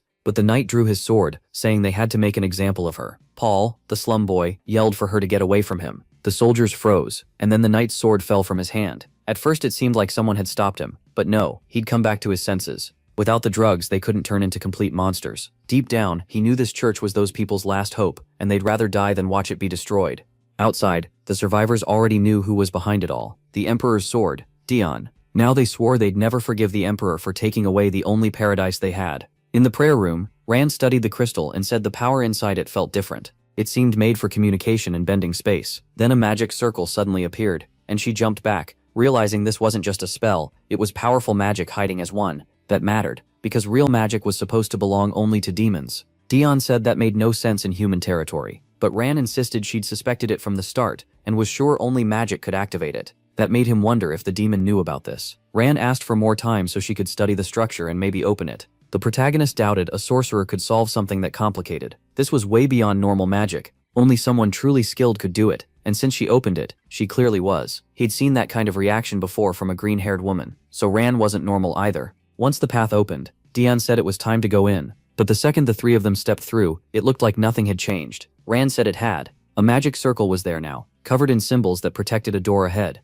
At least the door opened, and they stepped out into a forest. Lion looked confused, and Rand guessed it was some kind of spatial link. The spell above probably connected that door to another place, so when they passed through the crystal, they were sent into a church located somewhere else. Dion asked if she knew what kind of spell it was, but she admitted she didn't fully understand it. The real problem was that the door could lead to different places, so if they didn't solve it right, they might walk out into the wrong forest. It was complicated, but she said she needed 10 minutes to find the correct route. The protagonist just hoped he wouldn't run into Cruel again. As he paced around, he wondered if there was anything useful he could do. Rand noticed he seemed uneasy, and suddenly pulled out a ladder, telling him to rest there. But then, she realized he'd vanished. She started calling for him, while the protagonist suddenly found himself face to face with Cruel. Outside, the whole church was burning. Salin watched civilians being evacuated, and knew it wouldn't take long for people to learn who had done this. To her, this plan was weak. If it were her choice, she'd lock everyone inside and kill them all. But with Dion involved, the real priority was getting the evidence far away. The boy needed to uncover who was behind everything, to destroy the organization, and she was set on making sure he never got what he wanted. So while Cruel stood nearby with a torch, ready to burn more evidence, she was carrying papers out. The moment MC pointed out they always met at the worst times, Cruel dropped the torch. Naturally, everything caught fire. The protagonist demanded to know what he was doing and rushed to stop him, but his brother caught his wrist. He asked Cruel if he was stupid, reminding him they had the same mission and there was evidence here. The problem was that in this calmer state, Dion didn't have it in him to simply cut his brother down. Instead, Cruel shoved him into someone's arms, like he was laying him down, then walked off. The protagonist was furious. He wanted to snap and tear him apart. Beating his own chest in frustration, he started thinking about who could really be behind the church. There weren't many people in the Empire who could set up something this huge. Then he asked himself which royal held the most power, the one with the purple crest, and the same one Cruel served. Obviously it was that bastard Stave Lester. His face changed at once, as he realized those bastards had been using him. He drove his elbow into Cruel's face, but Cruel barely reacted. Instead, he threw the boy into Lion's arms, and she quickly asked if he was okay. Then came the warning: if he wanted to stay alive, he'd better not say a word about what he saw today. Now our boy was in bed, wrapped in bandages. He kept thinking about the document Cruel had hidden in his shirt. Now that he knew Stave Lester was behind it all, he understood he'd never really had a chance from the start. Then Lane entered the room, and told him Ron had already left. That discouraged the protagonist a little, but then another memory hit him, and right after that, someone came in to say he had a visitor. This guy never gets a break. It was a summons from the Emperor. Since Tien hadn't won, he now had to face his punishment. The next chapter opened with Ed jerking awake in bed. Ever since taking the throne, he'd never slept peacefully. The people he'd killed came back to haunt him every night. Worse, even after waking, he could still see them staring at him, saying they hated him, and asking why he was the only one still alive after what he'd done. As he clawed at his own neck in agony, Elphidas came in and called out to his uncle, saying Dawson Cruel had arrived. He asked if his uncle was okay, since he looked so pale, and guessed it had been another nightmare. But the Emperor just snapped at him to leave. Even so, Elphidas noticed his uncle wasn't looking at him directly. His eyes were fixed on something off to the side, which was strange.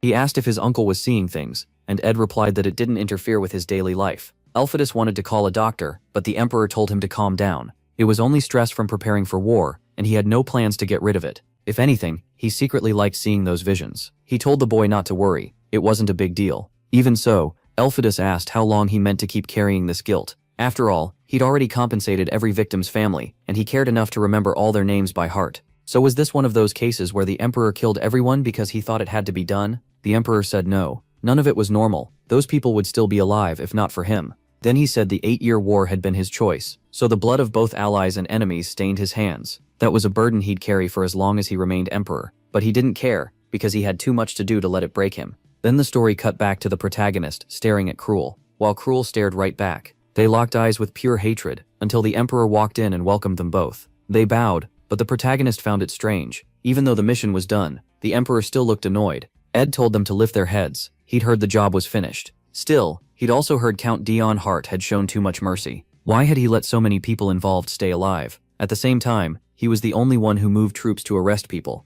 But in the end, it was Cruel who brought back the proof that exposed the mastermind. So while both of them had done well, Cruel would get the wish because his part was the most important. The protagonist already expected that, and Cruel thanked him. The emperor told him to name his reward, and he immediately asked for our boy's county. He knew Dan Hart was only holding it as an honorary title. That caught the emperor off guard, but he turned to the protagonist Hart and asked if he would accept it. The protagonist wanted to refuse with everything he had. He'd rather die than give it up. Instead, he said it had honestly just become extra work, so he'd be glad if someone else took it. Ed said that was fine, but there was a problem. Since another holder already existed, Cruel couldn't get the same title. He would need a new surname or a different title, so which would he choose? It turned out Cruel had lost his place in the Hart family when our boy took over everything. The emperor even offered to change his name and drop the Hart part, but Cruel refused. He wanted to keep it as a reminder of his revenge. He planned to destroy that family with his own hands. So that was the issue. There couldn't be two honorary counts in the same family. The protagonist, though, figured this might actually be the best option for him. Cruel said he had no interest in changing his surname, and he didn't want to inherit anything from House Hart either. Tien found that strange, because unlike an honorary title, the Hart name carried real history. At that point, they were the only descendants left, and the seat of the true family head was still empty. Tien first thought that spot was his, then remembered he was only honorary. So maybe Cruel wanted the bloodline to end, but that didn't fit either, since he also refused to change his last name. The emperor said he had made the same choice himself. They really did act like brothers. Then he suggested giving the land to Duke Elister. Cruel wouldn't need a title, and he'd still run the place, because the Duke would leave it to him. Cruel agreed, and the emperor sent him away, but he told Diem to stay. They still had things to talk about. The protagonist basically congratulated himself, already knowing more work was coming. Once they were alone, the mood turned heavy. Diem thought this was where his punishment would start, while the emperor noticed how tense he was. Maybe because he'd just lost that land. He wished the boy would stop bottling everything up and just speak honestly. Then the emperor revealed that another war would begin soon. The Church of Salvation had fallen at just the right time, and now they could deal with the Kingdom of Arian, which had been causing trouble for a long time. Tiem asked if he really meant to go to war with them, and the emperor said this was only the beginning. Even in his calmer state, Tiem wanted no part of another war. The last one had already taken 8 years out of him. Still, the emperor said Tiem would handle the Demon Kingdom. He wasn't about to watch someone conquer the whole continent without acting, so Tiem had to stay by that man's side and make sure he didn't meddle in the war. At least that was better than being thrown back into non-stop slaughter. The emperor thanked him, reached for the mark, and said that by the next time they met, it had better be gone. Tiem only said he'd try. Still, he'd at least be going back to the Demons, where those two actually seemed to like him, unlike that weird Alacia. Then the story moved to Cruel, who told Stave Alester that Hart County had been given to him as a reward. The Count remembered that the last time he spoke with Diem, the boy had talked about giving that place back. So now he asked if Cruel had chosen it because of his brother. Cruel said no, he just didn't really want anything else. Stave still didn't look fully convinced. He apologized and guessed Cruel might be tense about the meeting ahead. Cruel brushed it off and said it was fine. After all, he was responsible for the reward he chose. Stave praised all his hard work and asked if there was anything else he should know. Cruel said no, hiding the fact that the protagonist had already learned Stave was behind everything. They had tried to keep Tiem away from it, but he found out anyway. Now the problem was that things would get messy if Stave ever found out he had allowed Tiem to learn the truth. As Stave left, he told Cruel to hurry, or they'd be late. Cruel stayed behind, thinking he had to make sure Stave never learned that Tiem knew everything. Even so, he kept staring at our boy's shadow. Weirdly, he was acting like this because he was scared Stave might kill Diem. I thought Diem was supposed to be the dangerous one. Outside, he praised Sellen for what she'd done with the church. She thanked him and said not to worry. They still had plenty of followers, and soon they'd get what he wanted. That finally made their goal clear. Honestly, it was pretty simple. While they gave out bread and water, she casually told people that Duke Elister was paying for it. That made him look like a savior of the poor, while more and more people turned against the emperor, while the Duke became everyone's rescuer. And since the emperor wasn't even trying to protect his image, the job was almost too easy. Stave said that, and then the story cut to a meeting where everyone was asking why they'd been called in so suddenly. Listening to them complain, Stave thought they were idiots. If they'd all been summoned at once, it could only mean one thing: the greatest weapon of the current emperor. Another war was coming, and yes, the order had come from the emperor himself. I thought this would be some secret meeting, but nope, it was an official summons. The moment he walked in, everyone stood and saluted. praising the empire. He told them to sit, said he knew they were busy, and got right to it. From that day on, they would prepare for war. The nobles panicked right away. It had only been 2 years since they came back from an 8-year war. He answered that the war had only stopped because no one dared challenge their power anymore. Now, after just 2 years, their enemies had already forgotten their place. One advisor admitted Arion had crossed the line, but said that still wasn't enough reason to start another war. There had to be another way. The emperor said it wasn't only Arion, others had started underestimating the empire too. Elsewhere, men in turbans were talking about Count Dion Hart, saying he was hurt. The so-called vampire count might be out of action. A man in a blue turban said, if that demon was injured, this was their chance to bring down the empire. Hard times make heroes, and after that endless 8-year war, only 3 were left alive. Of course, the most famous one was the protagonist. The emperor said the boy's very existence crushed enemy morale, but Dion Hart's name wasn't the empire's only strength. It was time to remind the continent of that. Their goal had always been to rule the whole region, and now they were going back to that plan. The nobles hesitated and said it was still too soon. There was still a revolutionary army to deal with, and pulling soldiers from the capital now would be too dangerous. The emperor said that was exactly why he'd called them there. He wanted an answer to that problem. When they kept pushing back, he slammed his cup down and reminded them they were forgetting who he was. He was the empire, and he decided what would happen. Any refusal after this would be treated as a direct insult to him. The whole room went quiet, and he declared the war settled. By the next meeting, they needed a real plan for dealing with the revolutionary army. Easy for him to say. He starts a war and leaves everyone else to solve the mess. I'd hate that too. As the nobles left, they muttered that this was bound to happen sooner or later. That war-crazy man was always going to do something like this. Then the emperor called for Duke Elister, and pointed out that the person leading the Salvation Church was someone who met with him all the time. The duke apologized and said he had failed to control his people. But then the emperor put a sword to his throat and asked if he really took him for a fool. This was the same ruler who had already killed 8 brothers, and now he wanted to know if the duke truly thought he was merciful. Elister quickly said no, but the emperor went on, saying he'd heard an interesting rumor about him being a sinner, and Duke Elister being salvation itself. The duke tried to laugh it off, saying that was just nonsense from ignorant fanatics. Ed nodded and said they were wrong. He was much worse than a sinner. At that, Elister told him to stop pretending, because His Majesty couldn't kill him. Ed replied that maybe he had forgotten he was the last duke left in the region. Elister answered that even so, he knew he wouldn't be killed, because if the emperor cut down another noble, the rest would never support this new war. The emperor laughed, pulled back his sword, and said the people calling him a sinner had it wrong. Meanwhile, Elister was already hurrying down the hall, thinking that if he wanted to take the emperor's power, he first had to remove the one protecting him. It was time to act. Then we cut to the protagonist, with Elpheus, who asked if he was going to the demon kingdom. Dion Hart barely knew that himself. So how the hell did Elpheus? He tells him to relax. He speaks with the emperor every day, so he naturally knows most of what goes on. Then he adds that MC also knows the emperor is dying to start another war. The order is simple. If the demon moves against the empire, Dion must come back at once and help defend it. No exceptions. As cold as ever, he says he'll remember that. Elpheus gets up and thanks him for his work. Seriously, he's really trying to boss the protagonist around,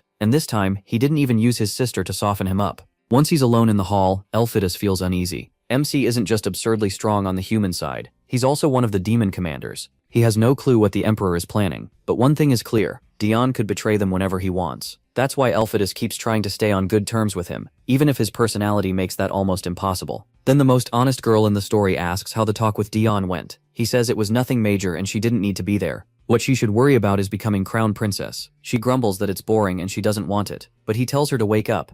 As second in line for the throne, she has duties. Alethea says he looks way too tense, probably because of all this talk about war and the revolutionary army. Then she grabs his hand and pulls him away, saying he needs to relax and have some tea for once. That leads to Elfida admitting their uncle has been seeing things, the people he killed still haunting him. And oddly enough, Elfida says that even if it may be wrong, Ed is precious to him. He'd even stand against the whole world for him. He says no doctor has figured out what this sickness really is, and she says the answer is obvious. It's guilt. In the middle of the flames, the emperor turns and says he'll take responsibility. Then Ed says Alethea has to understand they don't have time. The moment he learned about the hallucinations, he started getting ready to take over the emperor's role, and that work is almost done. Until then, he'll handle what he can, while she focuses on her studies. So yeah, he says he wants to protect the emperor, but it also sounds like he's preparing to replace him. He says that when they were saved, they were still children, and being a child in that palace was basically a crime, especially after everyone else had been killed. Meanwhile, Dion is back home, wondering how much the prince knows and what the emperor really meant by making that kid deliver the message.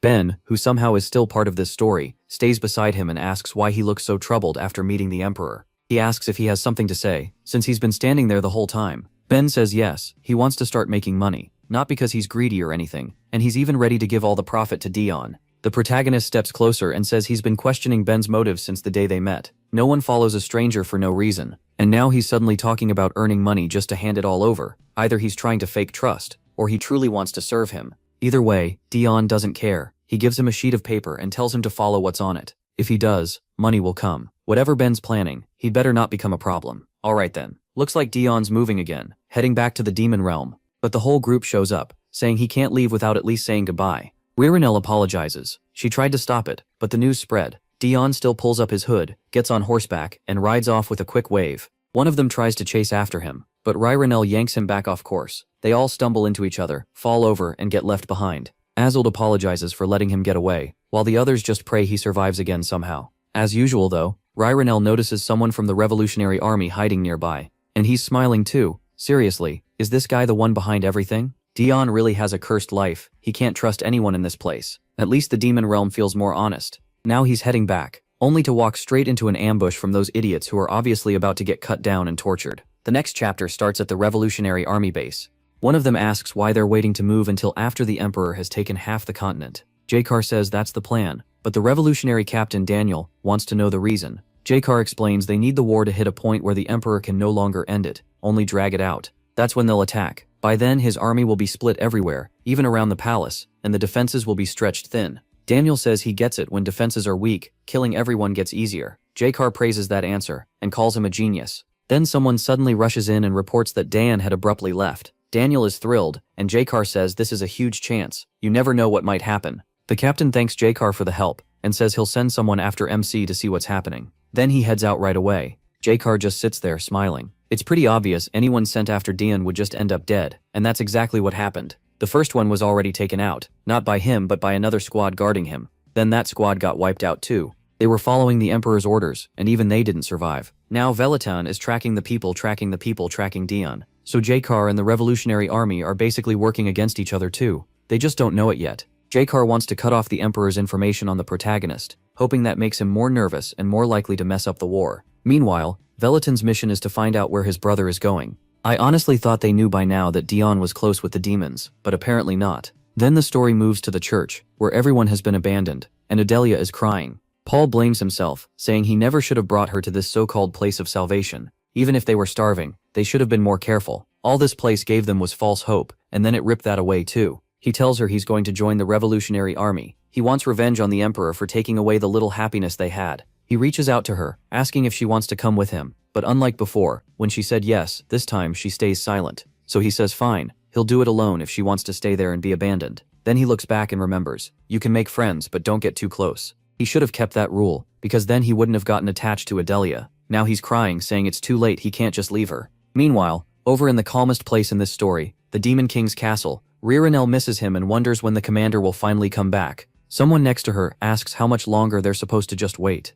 Then Ririnel suddenly takes off on her broom, saying she feels a strange presence coming closer. She rushes to the gate and lights up the moment she sees Dion arrive. That look says it all. She pops right up in front of him, all smiles, saying she missed him and asking how the mission went. He only lets out a short sigh, but inside he's startled she appeared out of nowhere. Dion says it was exhausting, but he finished dealing with some strange religion problem and other matters. Ririnel doesn't even know what religion means, so he explains it's like people following one person with all their heart, kind of like how they follow the demon. She says that's dumb, you shouldn't blindly follow someone like that. If anything, people should be following MC instead. Like that demon church? He asks, and she brushes it off, saying it's nothing, then asks if he's going to see the demon. He's in the central garden right now, and apparently there really may be people worshipping Dion, which honestly fits this crazy demon realm. In the garden, the demon is meeting with the Queen of Mermaids, the Fairy King, the Vampire Queen, and the Dwarf King. They already know he's preparing for war with the Empire. The Abyss isn't home to demons alone. These other races live there too. The demon says he didn't expect them to care this much about humans. The Fairy King answers that they have to care.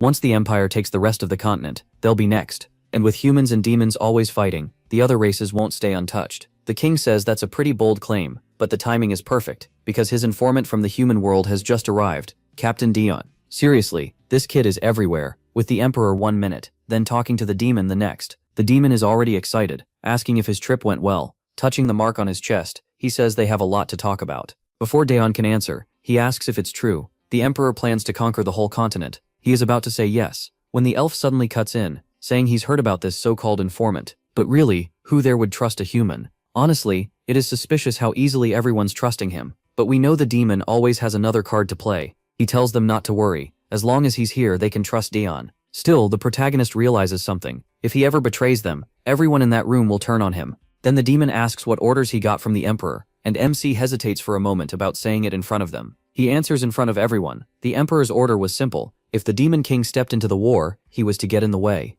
And if the king fully joined the fight, he had to return to the human side and help defend it. He says it plainly. No lies, no tricks. And because he's so direct, nobody doubts him. The Demon King just says he expected that. It was the obvious order. Then Dion brings up something else he found in the human world. He says he was looking into a group called the Church of Salvation, and one of their seals had strange magic mixed into it. The Demon King thanks him and tells him to go rest. But Dion notices something's off. News like this should have shaken the Demon King. Instead, he doesn't look curious or upset at all, which feels strange. Just then, the doctor appears beside him and startles him. The protagonist coughs up his usual blood, and the doctor quickly says he'll handle it before leading him away. The Demon King only keeps watching him. Back in the meeting, the Elf King asks why he isn't investigating this. What demon would dare use magic in the human world without his knowledge? Then he flat out says the Demon King must have ordered it himself. The Demon King snaps back, telling him to watch his mouth. The blonde elf slams the table and warns him to be careful. His race can sense changes in the world, and he can already feel it. Soon a hero will appear, someone unlike the others, a danger to the whole region.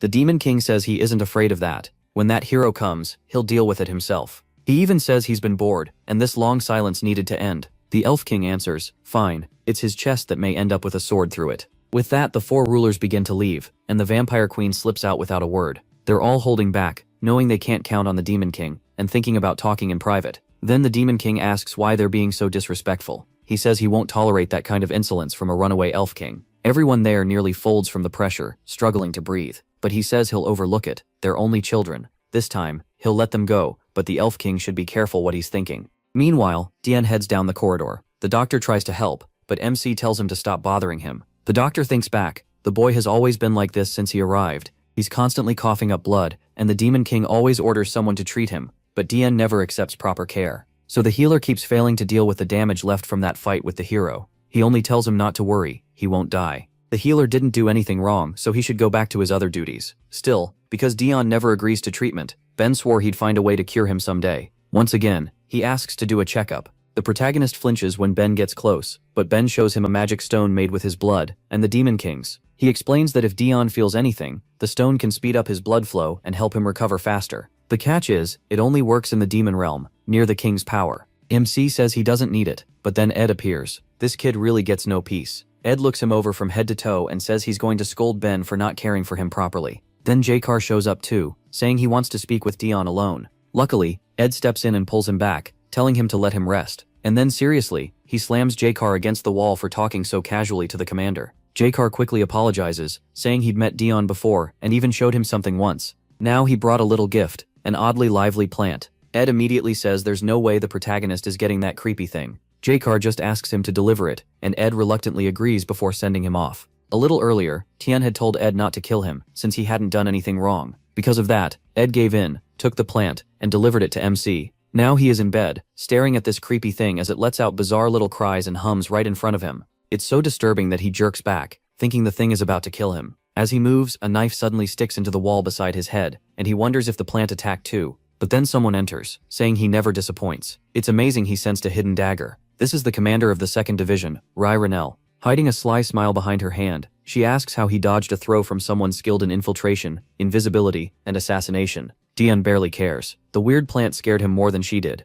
Rynell keeps pushing, wanting to know how he noticed her perfect attack. Then she asks if he felt hostility from her. Of course, she says, she'd never dare go that far. She knows he could kill her at any time. Then she tells him to relax and says she brought him a pile of gifts. It's basically a stack of clothes, and she makes him try them on right there. Why? Who knows? All of a sudden, a masked man rushes in, apologizing. He says he knocked, but nobody answered. After hearing Tien had returned, he came to pay his respects. Then he smacks his sword into the door like a fool, and drops to the floor. A green-haired demon named Velaton, assistant to the 8th commander, comes in to help him. Tien just sits there, completely confused about what is happening in his room. Meanwhile, Rynell waves goodbye and heads out, but stops at the door to tell Commander Hero she'd heard some idiot in the first city talking nonsense about the commander. For some reason, the commander sinks to the floor, and Velaton tells her to stop treating him like that. The protagonist just wants these lunatics out of his room as fast as possible. The 8th commander, Hero, was born from the Demon King's own shadow. He first served as the castle's guardian,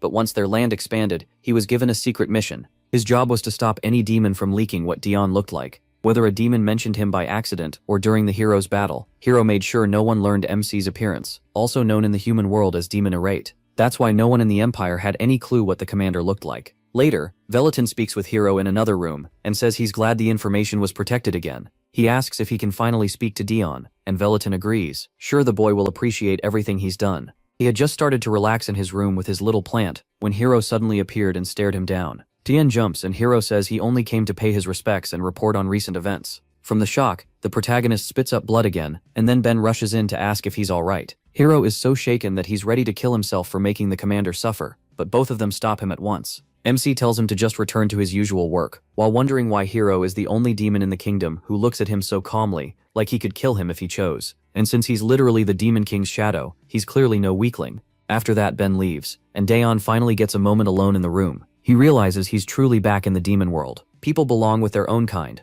Since the Emperor ordered him to act as a double agent, he should keep doing his duty. Smiling to himself, he thinks the Demon Kingdom will eventually fall. The flower shrinks at that smile and makes a scared little noise. Later, he decides the first step as a spy is gathering information. In the library, he looks around in surprise at how huge it is. As he walks by, a girl notices him but keeps reading her newspaper without saying anything. Then she realizes who he is and turns red with embarrassment. She shoots to her feet and loudly welcomes Eret. At once, all the nearby demons bow to him. Dion thinks that even though he's used to this by now, it still feels scary. He decides to grab what he needs and leave, but one book catches his eye. He pulls it from the shelf and asks if it's a report analyzing the Empire. It turns out to be a report on the current heroes, Adelia and Renel, and the protagonist asks if they update it every time new information comes in. He opens it and reads about the first hero, Assild Nemesis. She actively supports the current emperor and the former 9th prince, an ally of Ed. After serving as supreme commander in the 8-year war, she was made a marquis, the only noble without a family name. The second hero is Ben Stigma Primero, the illegitimate son of Viscount Lofile.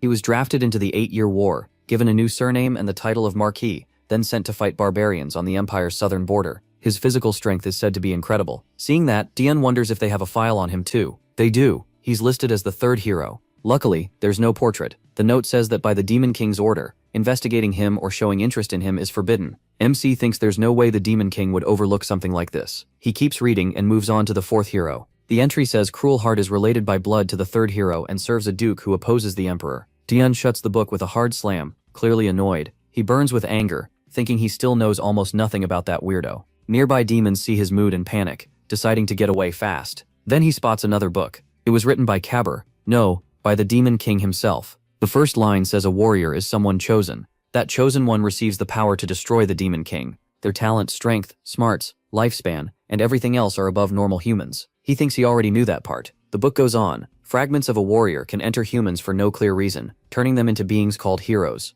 Even if their power is below a true warrior's, they're still far beyond normal people. Again, none of this is new to Dion. Then one line catches his eye. It's about the Demon King. The protagonist figures this might finally be useful. Before he can keep reading, the Demon King suddenly appears beside him and quietly asks what he's doing. Startled, MC drops the book. Trying to explain, he awkwardly points at it and says he dropped it. Flustered, Tien turns to him, apologizes, and reaches down to pick it up. The open page says the warrior and the Demon King exist as proof that the world is still immature. He lifts the book and wonders what the world's immaturity even means, hoping he didn't damage it. Then he asks what brought His Majesty here. The Demon King just smiles at the book in the protagonist's hands. He takes it from him and says he needed that one. Tien is caught off guard, wondering why this book matters so much. He studies the Demon King, confused by the way he's staring at him. With a pat on MC's shoulder, the Demon King apologizes for taking his book. MC hides his irritation and says it's fine. The Demon King says he has to leave and tells him not to mind it, just keep doing what he was doing. He wonders if he'd noticed him gathering information, or if that was permission to keep reading. A while later, the protagonist leaves the library still unhappy. The girl there bows and wishes him a safe trip.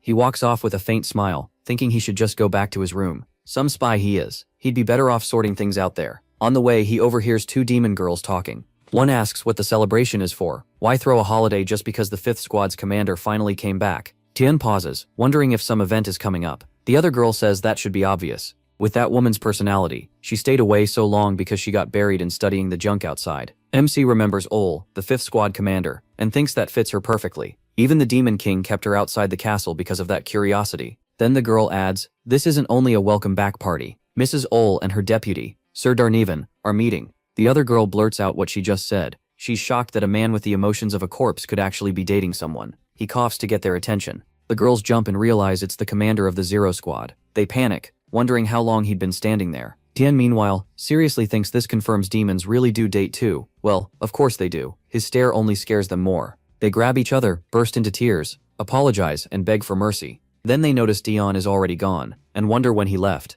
A little later, the protagonist walks quickly, telling himself he couldn't care less who's dating who. What matters is the party. If there's a celebration, there should be special wine from the demon realm. He opens a door and finds an empty room piled with trash. Looking annoyed, MC asks if it's already over. He checks the bottles and realizes this isn't even the special stuff, just ordinary wine. He picks one up and figures all brought it from the human kingdom out of curiosity. So he came here for nothing. A few demons carrying brooms walk in and freeze when they see him there. Tien wonders why they're reacting like that. One points at him with a shaking hand and asks if he's the Zero Squad commander and if he drank all of it. That instantly sets him off, and he demands to know what they just said. He thinks he hasn't had a single drop, so are they making fun of him? Two of the demons bolt, shouting that he's using informal speech, so the alarm has to be raised. Dion, totally confused, tells them to stop. Instead, they race through the castle yelling that the commander of the Zero Squad is drunk. The alarm spreads through the whole castle, shocking every demon around. Someone shouts that the commander of the Zero Squad, the demon Eret. Even the demon king is surprised, asking if Eret is drunk already. Soon, a huge group of demons storms into the room.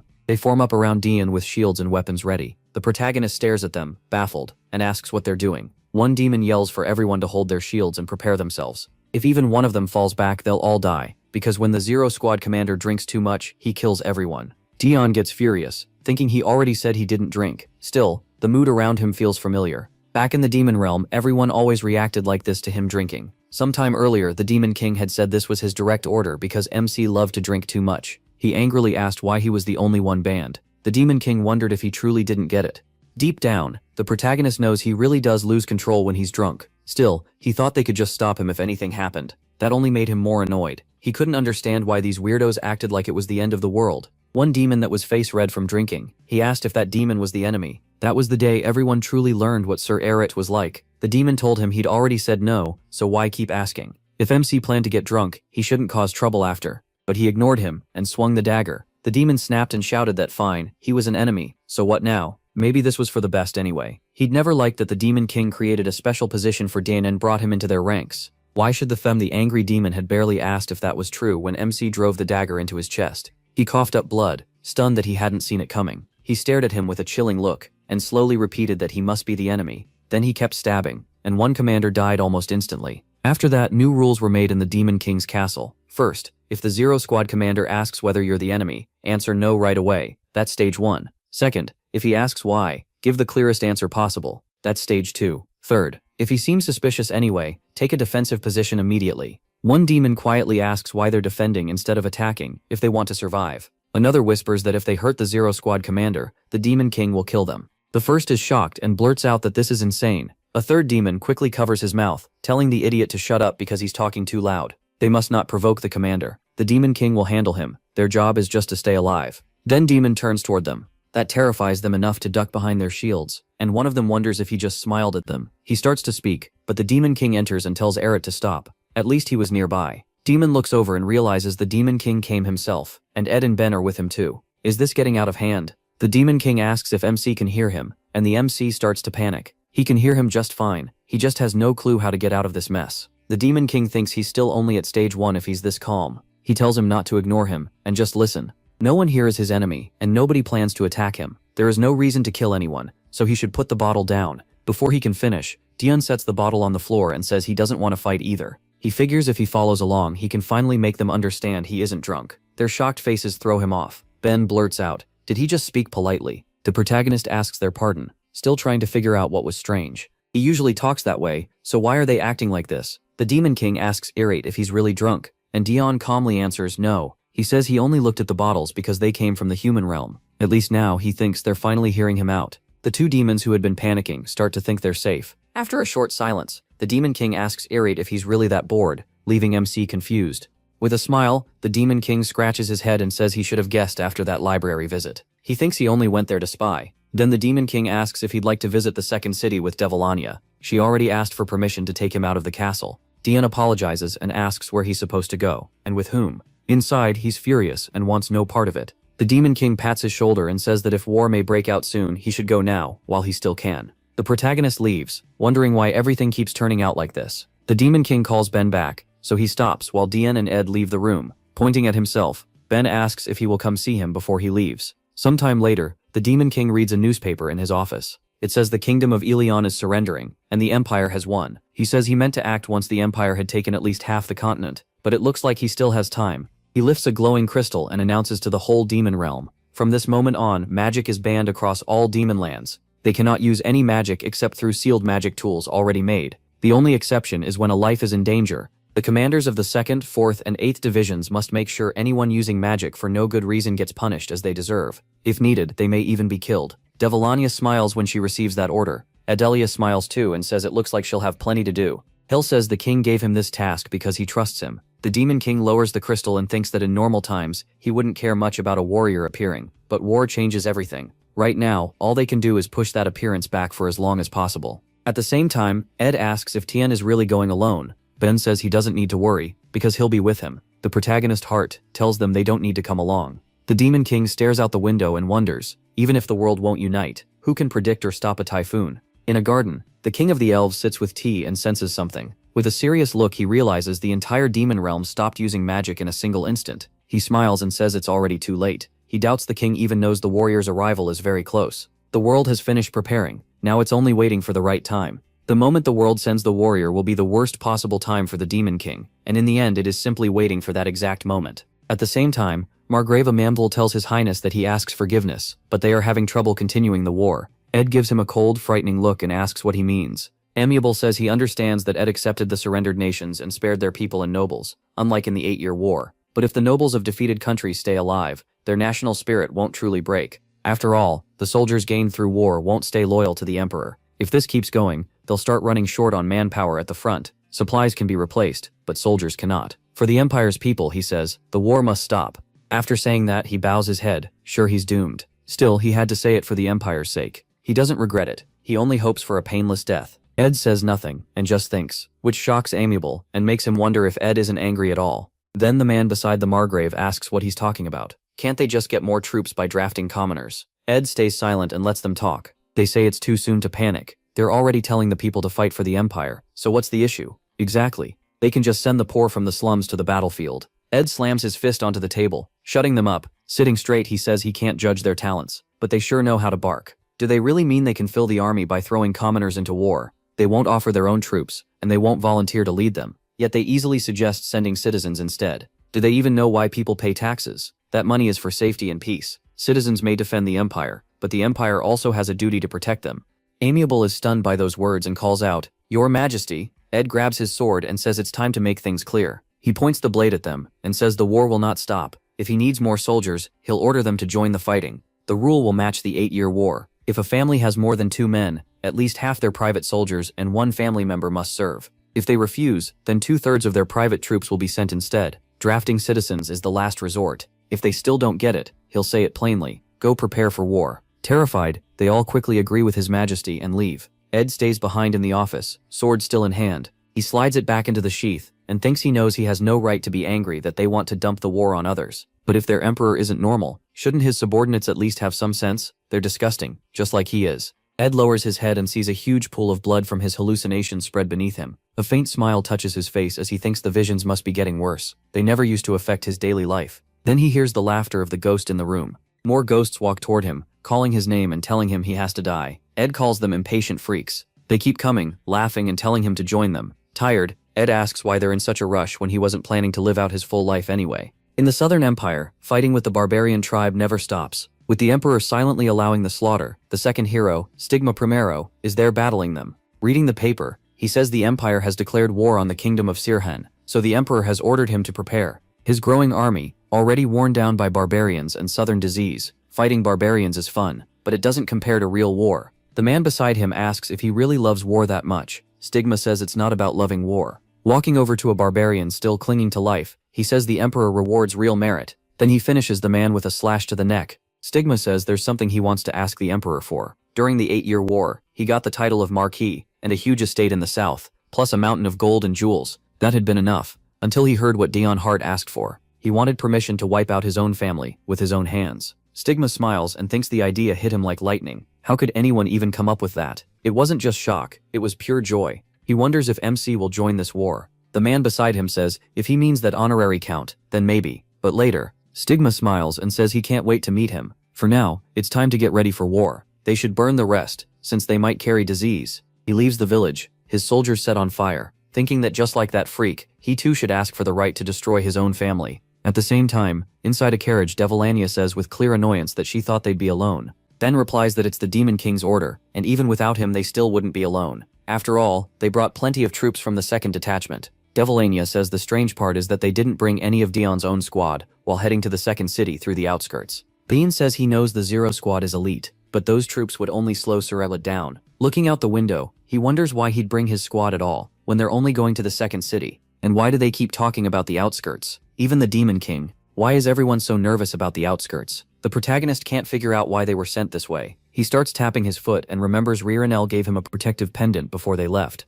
Even stranger, Ed made sure he was wearing his armor, like they were getting him ready for trouble. But is that really it? A bad feeling creeps over him. He wants out of here. Then the carriage suddenly stops. Tien tears up, thinking, please let everything be okay. A demon opens the carriage door with urgent news. They're surrounded. A huge swarm of demonic monsters closes in. MC watches the warriors fight them off. The second squad is holding its ground, but there are way too many monsters. He looks around and realizes standing still won't help. They have to act. Asild scans the area in disgust. These things are crawling out from everywhere. Bean explains that every city has a commander for protection, but the outskirts don't. Dien stares at them, confused by how calm they are. It's almost like they expected this. Asild points out that with numbers like this, the monsters could invade more than just Demon Land. He starts panicking. Why was he invited to take a walk through the outskirts? Damn Demon King. Keeping demonic monsters under control is the Demon King's job, so they don't spill into other races' lands. By sending them through the outskirts, he basically led them right along the borders of other territories. And Dion, like an idiot, agreed to it. He wants someone to wake him from this nightmare. Asild turns to him and says she'll go first. He needs to save his strength since there are so many. The protagonist thinks he doesn't want any part of this. How is he supposed to handle that many demonic monsters? Then Bean calls out to him from behind. MC notices and figures Bin wants to say something, especially since he'd been coughing up blood again. He turns and Bean asks if he's really in shape to fight today. That catches Dion off guard. Was his trying to avoid battle really that obvious? Bean may treat him well, but he's still a demon. If he realizes him is weaker than him, he could kill him on the spot. Bean thinks it over and says he always avoids fighting unless he's drunk or his life is on the line. That's how it's always been when he's sober and not cornered. The protagonist starts to answer, but Bean adds that any normal demon would see that as weakness. Tien thinks this was bound to happen sooner or later. Demons aren't stupid. He says he wasn't trying to fool him, and Ben quickly says he gets it. The two of them awkwardly apologize, and MC asks what Ben was trying to say. Bean says there may be countless enemies out there, but they're only demonic beasts. To him, they're so low level, they're not even worth handling himself. Tien just stares at him. Bean reminds him that he's his personal doctor, so of course he understands how he thinks. He is furious. This idiot seriously scared him. Then Ben pulls out a bottle of alcohol and says not to worry. He prepared something special for him. The protagonist lights up at once and asks if it's a Demon Realm special. That makes him suspicious, looks uneasy and says it's all he has, so he won't stop him. Tien's suspicion grows as Ben pours him a glass. Ben says all he has to do is relax and get in the mood.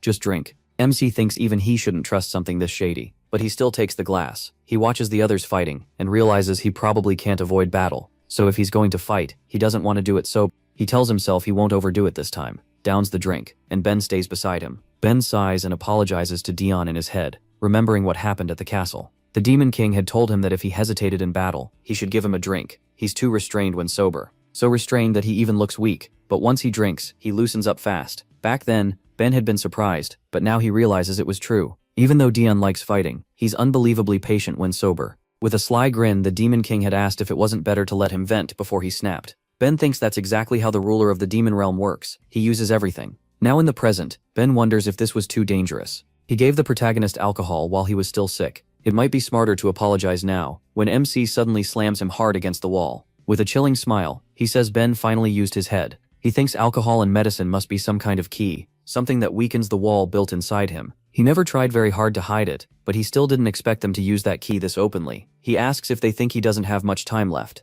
The Emperor is moving faster and bolder, and the number of demonic monsters keeps exploding. There's no time to wait around. It's not that Dion doesn't understand the urgency. He drives a dagger into the wall right beside Ben's head, terrifying him. Then he glares at him and says being close to him doesn't give Ben the right to use him. Ben struggles against the hand at his throat and apologizes. He realizes this isn't just the alcohol talking. Dian says he'll let it go because Ben has done a lot for him, but next time it won't work. Acting like he cares doesn't change that. Pulling the dagger back, the protagonist tells him to remember whose personal doctor he is now. As he walks away, he adds with a smile that he didn't expect much from him at first. Ben lowers his head thinking he's an idiot, and MC was completely right. His face burns red as he reminds himself he's his doctor now, not the Demon King's servant. He starts to say something, but a demonic monster charges at them, and someone shouts a warning that it's heading for the Zero Squad commander. Dian watches the monster calmly, while Ben calls to him, trying to stop him. The protagonist slips into thought. He's sick of twisting himself up just to survive. That doesn't mean he'll let anyone else use him. If anyone is going to take advantage of him, it'll be him.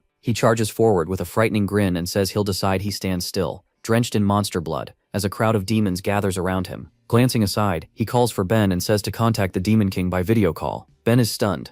He says magic use outside the walls was forbidden, but that doesn't matter now. The Demon King answers and asks what happened. Ben wouldn't use magic out there without a reason. He cuts in and says there are far more monsters than they expected. The Demon King agrees. He thought 2 commanders and 1 squad would be enough. He says reinforcements are on the way. Can they hold for 15 minutes? Demon turns away and says he'll try. The Demon King comments that he must be furious. The protagonist walks toward the mass of monsters, thinking they keep coming from every side. Do they really have to last 15 more minutes? He hasn't faced a mess like this in a long time. The demons spot him and shout that MC has joined the fight. Now they're saved. Tien thinks if he'd collapsed the first time Despair hit, he never would have survived the 8-year war. He rushes at a monster that lunges for him, thinking the only difference now is that his enemies are demonic beasts. How to survive this? Then a monster strikes him hard enough to make him cough blood and drop one of his daggers. Ben breaks off mid-fight and shouts his name. Tien snatches the fallen dagger back and thinks fast about what he can still do. Then he kills the huge monster with a brutal stab through its back. Looking at the others around him, he thinks his real skill isn't killing, it's spreading fear. Demonic monsters still obey their instincts, so if fear crushes them, they'll retreat. It might not work on all of them. Ben, worn out, says none of them will dare touch him. He thinks if the monsters pull back they can survive for now, but long term that isn't enough. He calls for Asild, and she turns at once. The protagonist tells her they need a trap.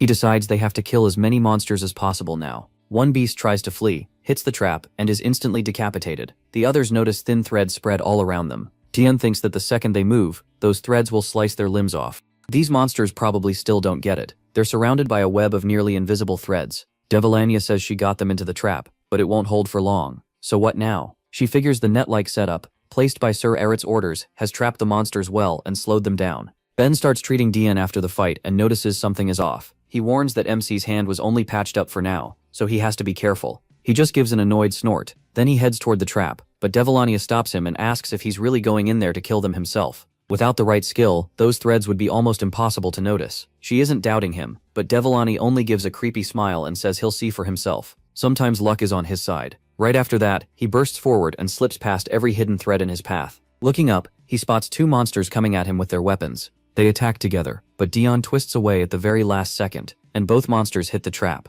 The threads chop off their limbs. Devilania stares in shock and asks how that was possible. He pulled them right into the thickest part of the threads. Can he actually see them? The protagonist keeps cutting through monsters with the traps and his own strikes. Then he turns with a pleased smile and realizes he can see it. Moonlight glinting off the threads in a faint flicker. It flying straight into a trap, killing it on the spot. Tien isn't sure if it's because he spent his life hiding from light and heat, but he's always been sensitive to light and more at ease in darkness. Maybe that's why he can do this. Smiling, he looks ahead and wonders if it's just luck. The monsters freeze, staring at him in fear. Watching this, Devilania says the battle has turned. The monsters are now too scared to rush in blindly. Ben looks over and says there are still too many. Something bad could still happen. Tien's already at his limit, and his hand is hurt too. Ben asks when the reinforcements are coming. Suddenly, MC's injured hand starts shaking hard from the pain, and he coughs up blood. Ben calls out, but he quickly cuts him off and says he needs to stop. Embarrassed, Ben says he should quit trying to treat him. The protagonist asks if they didn't expect this already. There's no point in weak efforts now. They need to stick to the plan. Still coming at them. Tien fights on too, but feels like he could drop at any second. Even though he avoided most direct hits, the shock is building up inside him. On top of that, his right arm won't move. Ben, meanwhile, battles a crowd of monsters with his bag, then notices something terrifying and shouts for Sir Adred.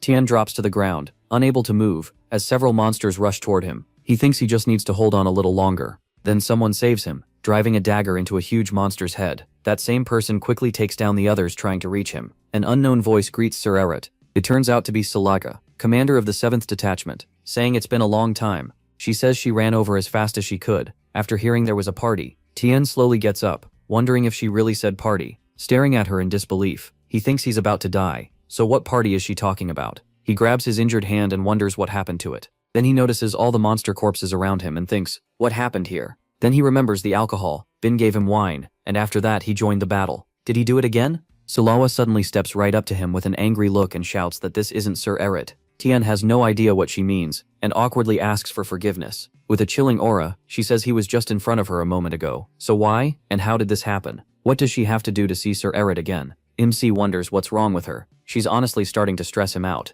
Silua picks up a monster and tells Sir Eret it's a demonic monster, so he should grant it eternal rest with his dagger. He just stares blankly, wondering what this crazy woman is doing. Silua then she was supposed to come as backup. Silua loudly assures Sir Eret not to worry. Her subordinates will crush all the monsters except the ones meant for him. Right after that, several demons charge the remaining monsters. Devilania watches and calls it complete madness. These are the reinforcements the Demon King sent. But how did they even leave the border to come here? She just hopes Siloa didn't bring the whole squad. Siloa says she left a deputy in charge. Besides, aren't they perfect reinforcements? Clapping happily, she says that since they almost figured things out, Sir Eret should too. But before she can finish, Ben reaches Dion and says he can't push himself any further. He needs to rest while Ben handles the rest. Ben knows he must have disappointed him badly before, but asks for one more chance. The protagonist doesn't remember. Ben turns to the commander of the 7th squad and asks why she doesn't help the commander of the 2nd squad. Silua looks offended and refuses. Later, after the last monsters are dealt with, Devilania goes over and says that except for the ones who escaped, they wiped them all out. Ben says the treatment is done, and MC can move his arm again. MC nods and thanks him.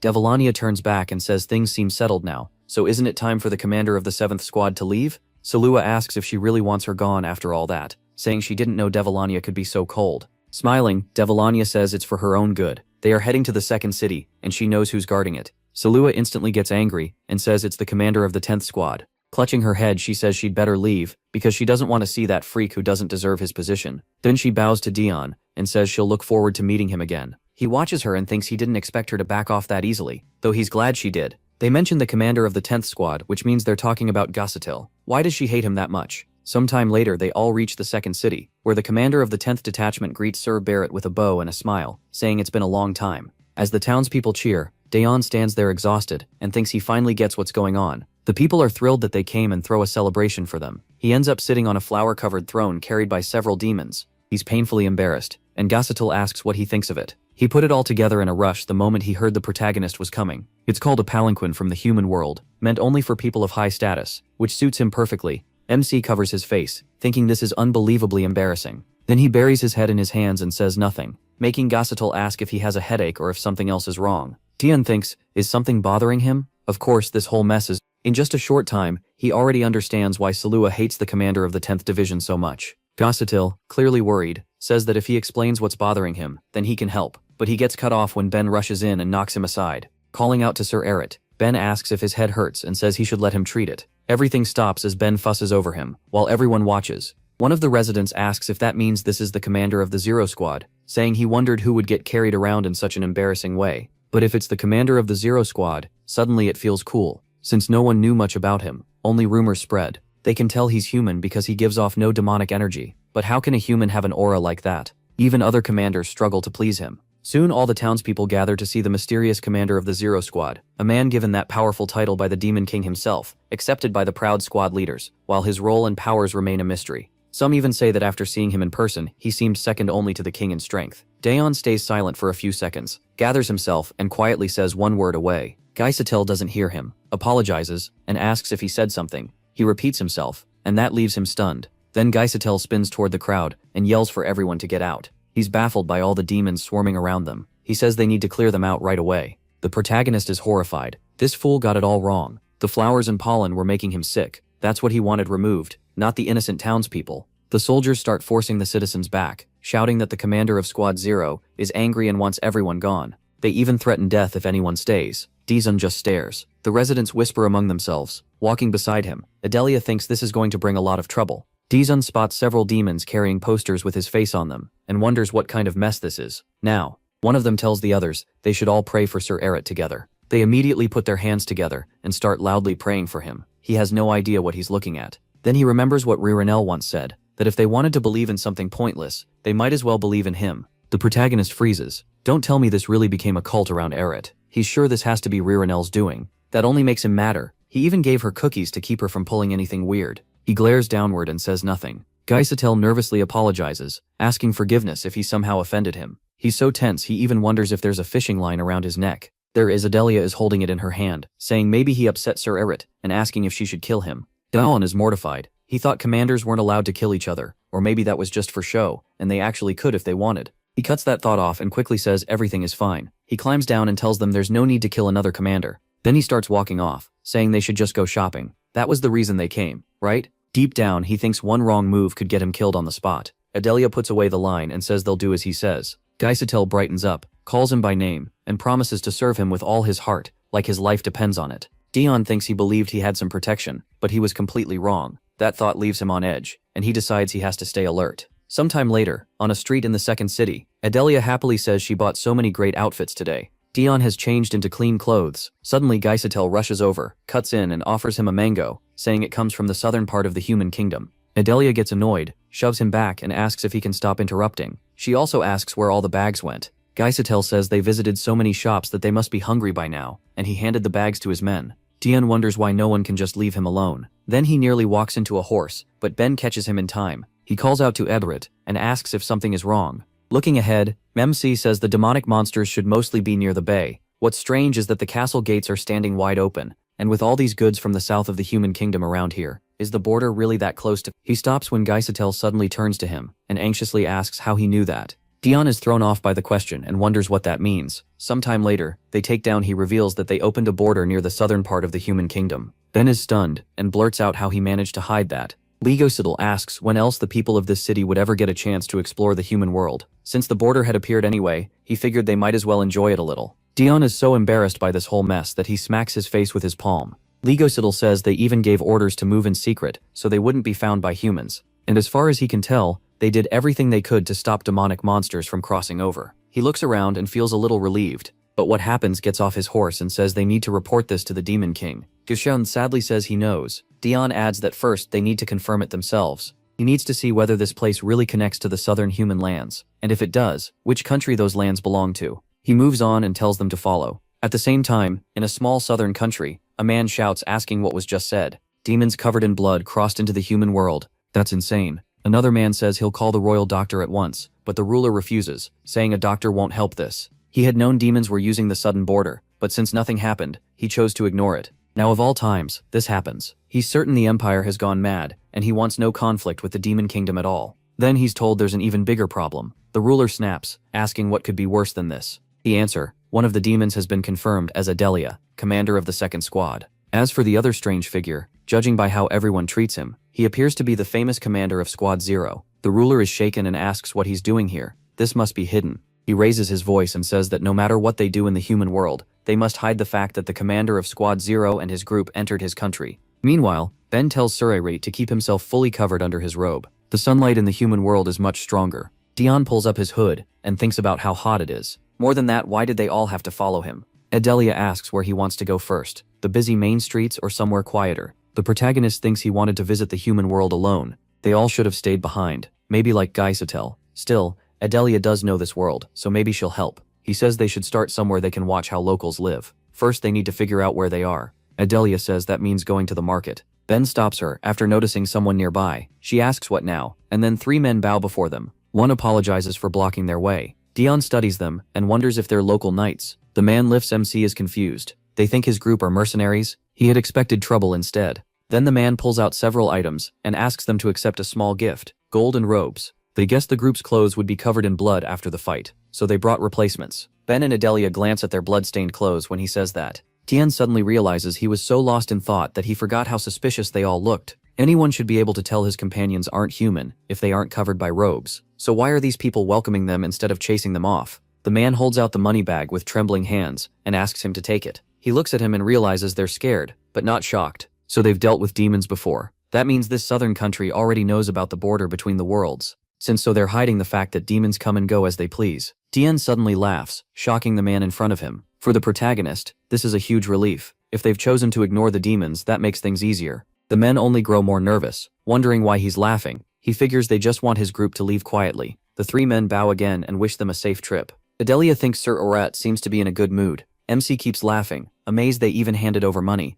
As far as he's concerned, they don't need to worry. He has no interest in causing trouble. The men keep bowing as he and the others walk off, until one of them suddenly looks up. He notices Dion's clothes are far too clean compared to his blood-covered demon companions. That strange presence confirms it for him. This must be the commander of the Zero Squad. They had done all they could for their lord. After that, the group spends some time in the country's market. The protagonist walks through the street, looking around. There still. He admits it's kind of fun, but first he has to gather information. Then he bumps shoulders with a man passing by. Dian grabs the man's shoulder, and Devilania rushes after him. She loudly calls out to Sir Iret. The man gets nervous and asks if he's okay. Did they really hit each other that hard? Devilania wonders why he's so shaken over a normal person. MC, meanwhile, can feel her suspicious stare and starts to panic. But Ben suddenly grabs the man and shouts, asking how he dared to do this to Sir Iret. The poor man, flustered, quickly apologizes. He asks why Ben is making such a big scene when Devilania stayed calm. Both of them feel awkward, and Ben reminds himself he's a doctor, while Devilania thinks she should have been the one to snap first. They switch roles in an instant. Ben asks if Sir Iret is alright, while Devilania grabs the man with a terrifying look and asks how she should deal with him. The protagonist thinks it's fine and wants them to stop already. A crowd gathers fast, asking what's going on. One man raises his hand and shouts that they need to catch this freak. The other man charges over and backs him up. MC figures they're royal knights. Now everyone is staring at them, just like he feared. He raises a hand and apologizes, saying they never meant to cause trouble. He's clearly embarrassed, as the guards move past him. Instead of taking him, they seize the man he bumped into, shocking Dion. The man panics and asks why they're grabbing him. One guard yells, asking how he dared to cause a disturbance in the middle of the market. They decide to take him away. As the guards drag him off, the man starts crying and says they only brushed shoulders. He heart watches in shock, thinking the human world follows the law far too well. So this is really how things work here. Sometime later, someone tries to snatch their money bag, but Ben catches the hand first. With a scary glare, he asks how this little thief dared rob Sir Iret. Did she already write her will? He squeezes the girl's hand hard enough to make her cry.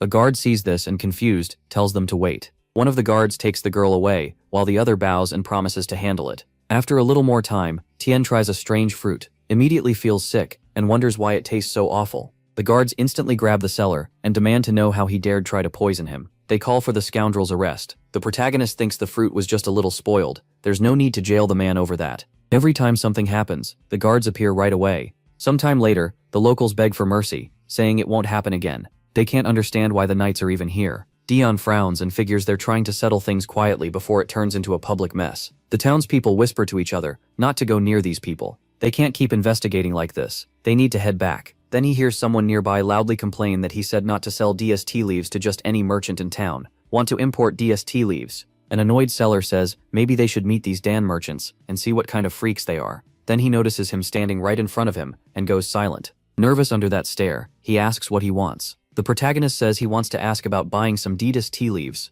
The seller instantly turns friendly and says so he's the customer. He'll pack some right away. To him, MC looks like an ordinary traveler, but that terrifying aura says otherwise. Maybe he's a noble hiding who he is. Dion stays quiet, thinking about the Dedas tea. Because the number of plantations is so small, it's nearly impossible to find in the empire. That's why nobles pay a high price for it. What kind of southern the merchant thanks him for the purchase. Ben tosses over a bag of money and says he can keep the change. Devilania walks up and asks if the protagonist is done. The guards watching them the whole time say they're finally leaving. It's surprising they went without causing a riot, but one of them still doesn't think that was the Zero Squad commander. The real one was always coughing blood and looked weak all over. So who was that? He doesn't know, he just hopes they never come back. Meanwhile, at the Empire's camp in a safe zone, Ed sits at a table and says he came all this way for a private meeting, only to ask that. He pauses, then asks what exactly was said. Illuster smiles and says he wanted to ask whether Ed remembers the death of the first prince, the father of the current crown prince and princess, and Ed's older brother. Ed orders everyone out of the tent at once.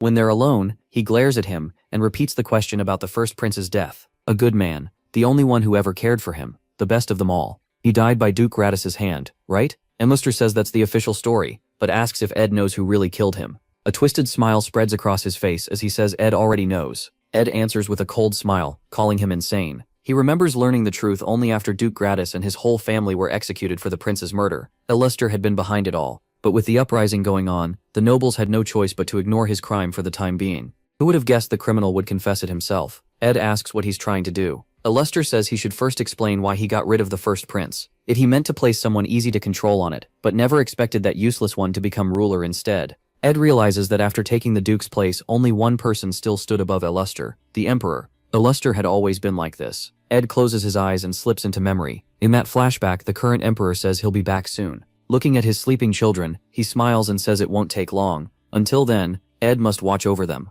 Ed stands before him, thinking he should have stopped him the moment he sensed something was wrong. Back then, he said everything would be fine, and there was no need to worry about it. He bowed, and the ruler gently patted his head. Ed thinks that if he'd known this would be the end, he never would have let him go. When he first heard his brother had died, he should have investigated properly instead of rushing in with a sword, but rumors spread that his own relatives had killed him to steal the throne, and that drove Ed to draw his blade. He hates all of it, and now he's exhausted. Illuster goes on. The first prince's murder, the Church of Redemption, and Dion's role in the 8-Year War, all of it. Some time ago, MC's parents stood at the castle gate guard, repeats that he can't do anything, and no request to change the list ever reached them. His mother breaks down, falls to her knees, and cries that her poor son is too weak. She says she could barely even hug him for fear he'd get sick. If only she had known this would happen. His father begs to see the Emperor, saying he'll explain everything himself, and asks them to let them meet the protagonist Hart. The guard says the Emperor isn't in the palace right now. His mother cries out, asking why he's never there whenever they come, then begs the guard to at least pass on a message. As they keep pleading, Illuster walks by and listens. A sly smile slowly spreads across his face before he gets into the carriage.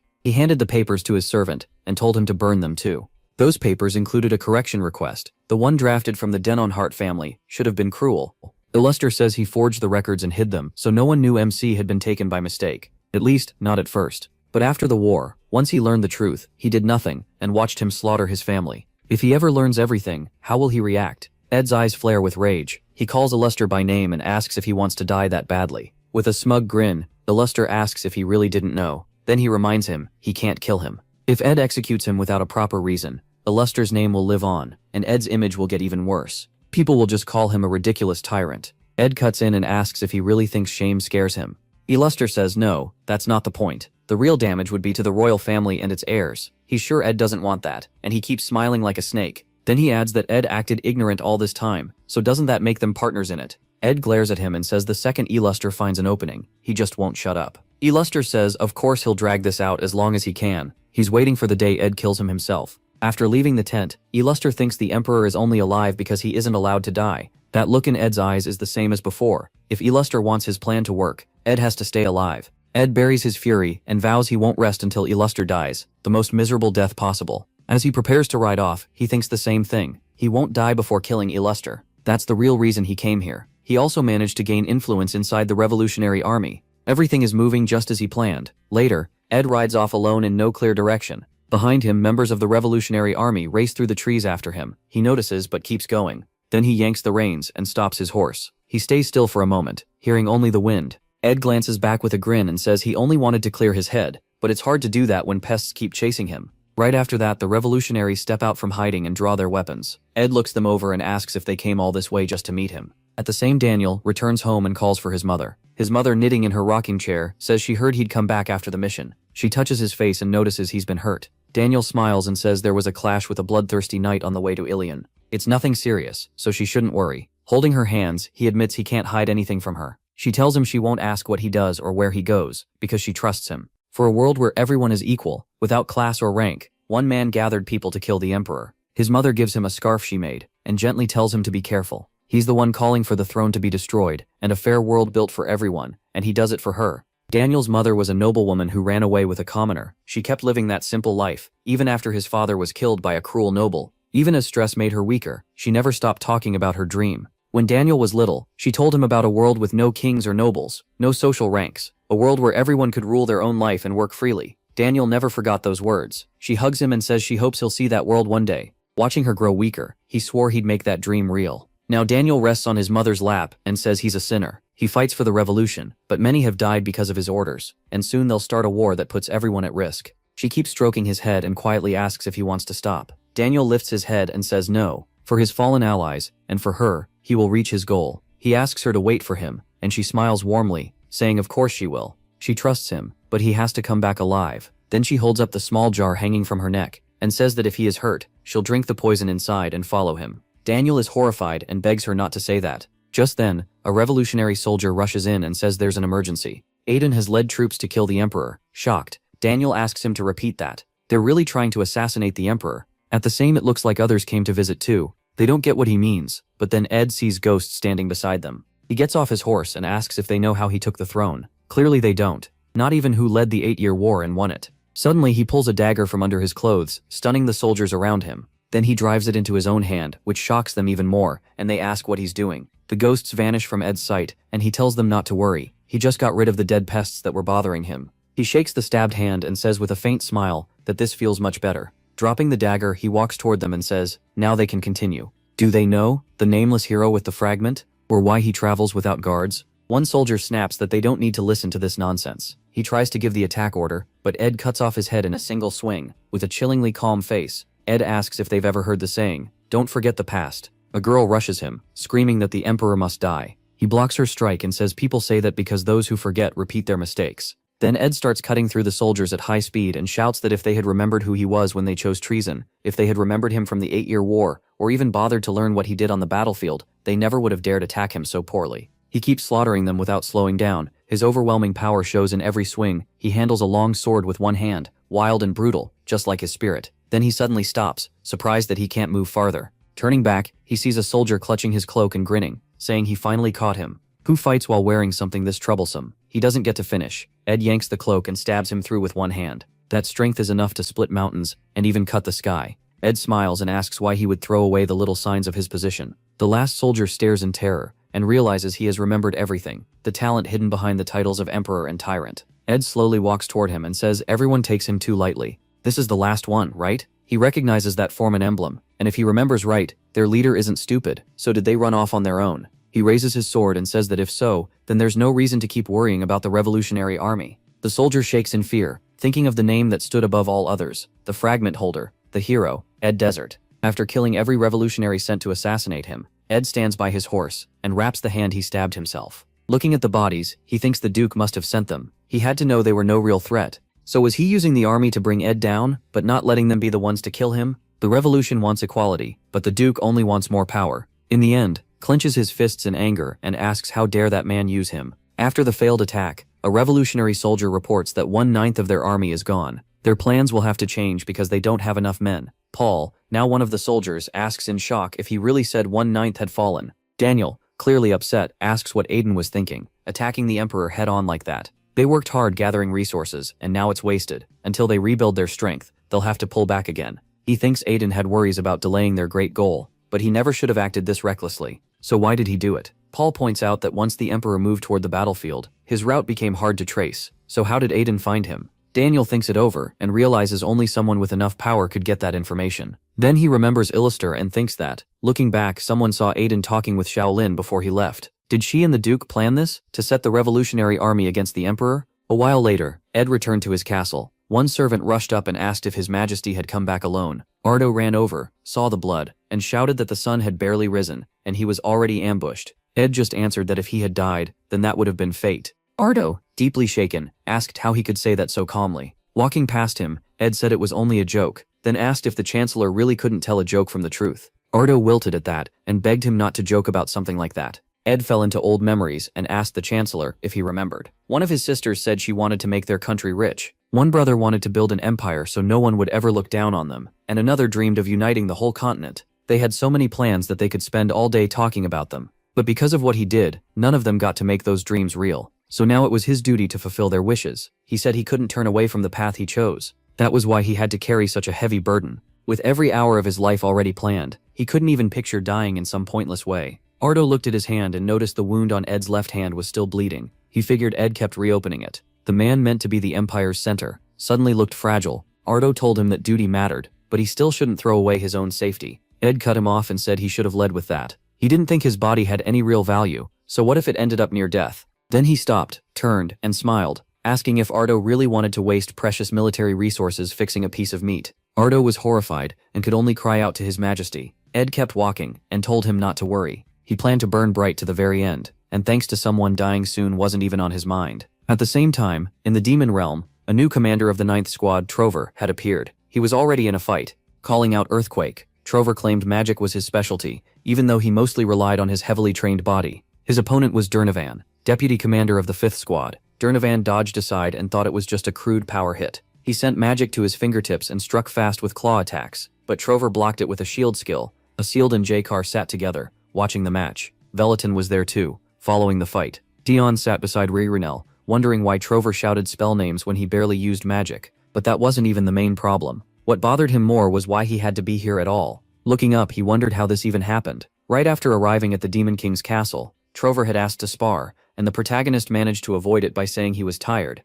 Sometime earlier, Trover had laughed and said he'd been waiting for this for so long. He asked Sir Eret to judge the match, then added that once he had rested, they should fight too. Remembering that, MC realized this was how he got stuck here. Then Trover noticed Ult staring at Durnovan and said that in romantic novels, a knight entering battle dedicates his win to the main character. Hugging her, he asked if that was true. Ult said that if he won, then he should dedicate his victory to her. Durnovan agreed at once. The two started kissing, and an annoyed Trover shouted for them to get started already. He called out to Sir Eret and begged him to begin so he wouldn't have to suffer through this any longer. Dion agreed, then wondered what a proper opening for a demon spar even sounded like. Do your best. Don't get hurt. None of that fit. So since they were in the demon realm, he smiled and told them to try not to kill each other. That should work, right? The moment he said it, everyone went silent. He was instantly embarrassed and wondered why the mood had changed. Now he kept thinking, did he say something wrong? He thought that kind of line would suit cruel, foolish demons just fine. Then someone nearby called for Sir Eret, making him turn toward the voice. It was Myers, commander of the 12th squad, pressing a fist to his chest. Dion was surprised he spoke at all, since he had heard Myers was very quiet. In fact, Myers looked more like a squad leader than anyone else there. The protagonist asked if he wanted to say something. Myers lowered his head and tried to speak, but no words came out. Then he quickly hid behind his deputy, Dihar, leaving him to talk instead. Caught off guard, the deputy turned around and saw that Myers was either terrified or completely embarrassed. Dihar bowed. He introduced himself as the deputy commander of the 12th squad and asked permission to pass along a message. Then, with a bright grin, he said it was incredibly cool when Sir Eret told them not to kill each other. Just thinking that he would allow the fight to end only when one side could no longer continue or surrendered, and of course he would never accept surrender. Dion, confused by that wild reading of his words, tried to stop him. MC couldn't finish, because Dihar loudly praised him again, saying no commander before had ever been so cold-blooded. Keep it up, Sir Eret. With that, he straightened and said he was done. The demons around them approved, and he was so stunned by the nonsense of it all that he had no words. Asseald smiled and said that thanks to Sir Eret, things had gotten more interesting. Still, he didn't think they'd see a winner anytime soon. Jakar calmly added that was probably true. Since Durnovan had once been offered the job of 9th Squad commander, the two were likely on the same level. Veleton said she had heard there were a strange number of refusals for the squad leader post this time. Dion turned, surprised, and wondered if Durnovan had stayed a deputy even after getting such a good offer. Veleton said he had turned it down, and the third person offered the job had been Trover, right? At that moment, Trover used a blindness spell and jabbed with his finger, but Durnovan avoided it. Asseald said he had wondered why Durnovan refused, but after seeing him today, the reason was obvious. All said it was because he couldn't bear being apart from her. Startled, Asseald turned and said she scared him. Dion was surprised too. He hadn't even noticed when she got there. Holding her stomach, All called to Sir Eret. She said she had heard that sometimes, when two people love each other, they can make a child. Was that true? The protagonist froze, realizing she meant pregnancy. As he searched for an answer, he thought it sounded like she wanted a child, but he had believed demons couldn't have children. Glowing with a warm aura, Alden said she had heard children like that were called blessings. A dark aura rose from MC as he stared at her. Meanwhile, Trover lifted a huge rock and shouted, "Meteor." He hurled it, and Durnovan looked up at it, without changing expression. Alden said she wanted to receive his blessing too. Dion's fist tightened. A worried Ririnel softly called, "Sir Eret." The dark aura around him only grew heavier. He remembered what he had done, and thought that if a child was called a blessing, then he never finished the thought. The fight kept going, and Durnovan pushed forward. All looked at Dayon in confusion and asked why he seemed so upset, but Asseald covered her mouth and told her to stay quiet. Ririnel worried over what had come over him. If this battle wasn't exciting enough, then what would he even find interesting? Trying to distract him, she called to Sir Eret and asked if he knew children had originally used magic. She admitted it didn't seem very impressive now. He calmed down a bit, let out a breath, and asked why Trover didn't use it anymore. Glad he was finally interested, Ririnel explained that his mana had completely run dry. Mana used for magic couldn't be restored, and she was sure Dayon already knew how flow control worked. But because Trover cared more about fun than anything else, he burned through all of it, and he hadn't had much mana to begin with. The protagonist asked if that meant the commander of the 9th squad could never use magic again. Ririnel said no, there was another way. They could use the Demon King's power stored in their bodies. Since they were all his children, their bodies were made from his power itself. You could call it the purest and strongest mana there was. It could be used. Dan immediately understood what that meant, staking your life on it. Watching the fight, he realized Trover knew all this and had still wasted his mana just for fun. He really was insane. Trover then slammed down with a heavy punch. Durnovan barely dodged and got back up, muttering that the guy was annoyingly slippery. Now looking a little tired, Durnovan asked if he was done yet. Trover leaped at him and shouted, asking if he really hoped for that. Then he stacked move after move. Earthquake, blind, and a physical buff. MC thought he had literally combined every skill he had. Dust burst up and MC covered his face with one hand. Then he noticed a large rock flying straight at him. One look was enough. He knew he was too late to dodge. Suddenly, Ed stepped in front of him and knocked the stone away with ease. He turned to him, stunned, as Ed looked back with concern and asked if he was alright. He couldn't understand how he had smashed a rock that huge like it was nothing. The protagonist tries to answer, but a fit of coughing cuts him off. Blood rises in his throat, and he curses this weak body for failing him again. He looks toward the arena and wonders if the fight stopped because of him. Trover panics, saying he never meant for that rock to fly his way. Sir Eret will kill him for this. Durnovan dryly says he must be pretty bold to strike the commander of the Zero Squad. Ed drops to one knee, lowers his head and begs for forgiveness. MC, flustered, just calls his name. Then he and Ritanel glare at the arena, and he mutters that a dust-filled room was the worst possible place for him. He adds that he also never expected anyone dumb enough to attack him. The protagonist feels the fierce aura coming off them and can't figure out why they're acting like this. Durnovan barely reacts, but Trover looks terrified. Dion pats Ed on the shoulder and tells him he's fine, so he doesn't need to step in. He turns away. Then he says he should probably go rest. They can call this a draw and finish another time. In his head, he wonders if they can ever act peacefully and why they can't fight without dragging him into it. Someone reminds them that he was told not to interfere, so any payback would be his own choice. And since he called it a draw, maybe he really does want the match to go on until someone dies. Ben comes running down the hall, shouting for Sir Eret. He says the pendant reacted. Day9 looks at him and thinks, just as expected, he's already here, more ruthless than any demon. A little later, the Demon King smiles and tells Eret it would be best for him to visit the Empire. He also apologizes for summoning him, so suddenly, MC looks at him and thinks it makes sense he marked him the moment he saw him. Then he asks if something happened. The Demon King spreads a map over the table, agrees, and asks him to look. So the talk about building an empire wasn't just empty words. He is stunned by what he sees, and blurts out that they've already taken half the continent. The room goes still. That sends him into a memory.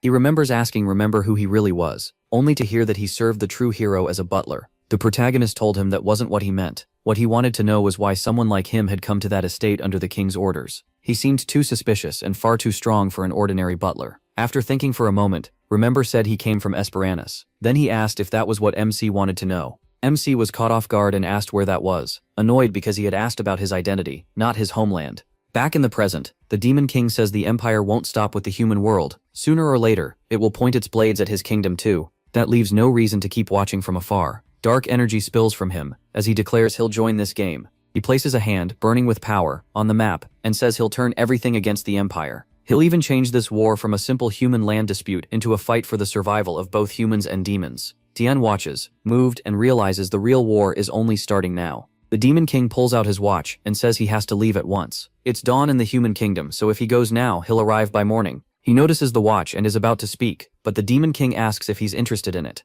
He says it's useful, since telling time in the demon realm is hard. The protagonist bows and says he'll be going then. As he does, he remembers he still has that watch, and feels a little embarrassed that he likes it so much. After returning to the demon realm, the king had simply handed him the first thing within reach, still trying to give him something. Demon is about to leave the office, when the Demon King stops him, and says that this time, he can come back without gifts. But he still needs to bring something useful. Information, for example. Later, the Demon King sits alone in his office and says he didn't want to send him, but it has to be done by the rules. This war is a game between him and the Emperor, and the prize is MC. He pauses, sets his wineglass on the table, and thinks that the only real rule is simple. If either side tries to seize or kill Daeon directly, that side is a coward and loses. So he has to play fair, because he doesn't want this fun game to end too soon. That means using him carefully. At the same time, the protagonist walks down the hall, saying he has to leave on a mission right away. Ed answers that he understands, and will start packing immediately. Back in his office, the Demon King says MC is a very useful card, but a dangerous one too. With a sly smile, he says a war of attrition is about to begin.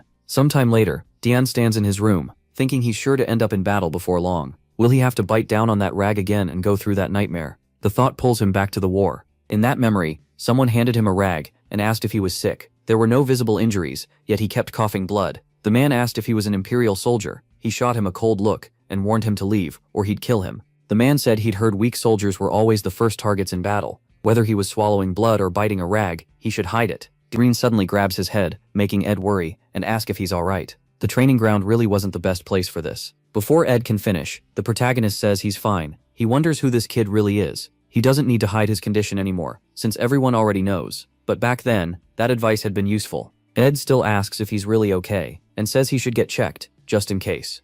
MC says there's no need, it's just stress. Then he looks at his bag beside the flower and says he'll be back soon. Sometime later, he rides out on horseback. When something shifts inside the bag, a flower pokes out and starts breathing. He remembers Hien telling that flower it had to watch over Sir Eret in her place. After a while back at his estate, Remember stands before him with a teapot, and says he's glad he returned safely. He thanks him for taking care of the estate. Remember says he only did his duty, then asks why the protagonist didn't leave that bag with the servants. MC's hand starts shaking as he holds the cup, and he asks if that's what he means. There's something important inside, so he'd rather keep it close. No way he could trust the servants with it. He's already getting nervous, wondering what that stupid plant is about to do. He remembers how shocked he was when he first found it in the bag, and asked what it even was. Dainton thinks back on it. When did it sneak in there? If anyone finds out, it'll be a disaster. No one can know. Then the flower starts making noises, startling him so badly he breaks into a coughing fit while drinking tea. Remember asks if he's alright, and tells him not to rush, he'll pour another cup. He quickly grabs the bag, thanks him, and thinks the thing just needs to stay quiet.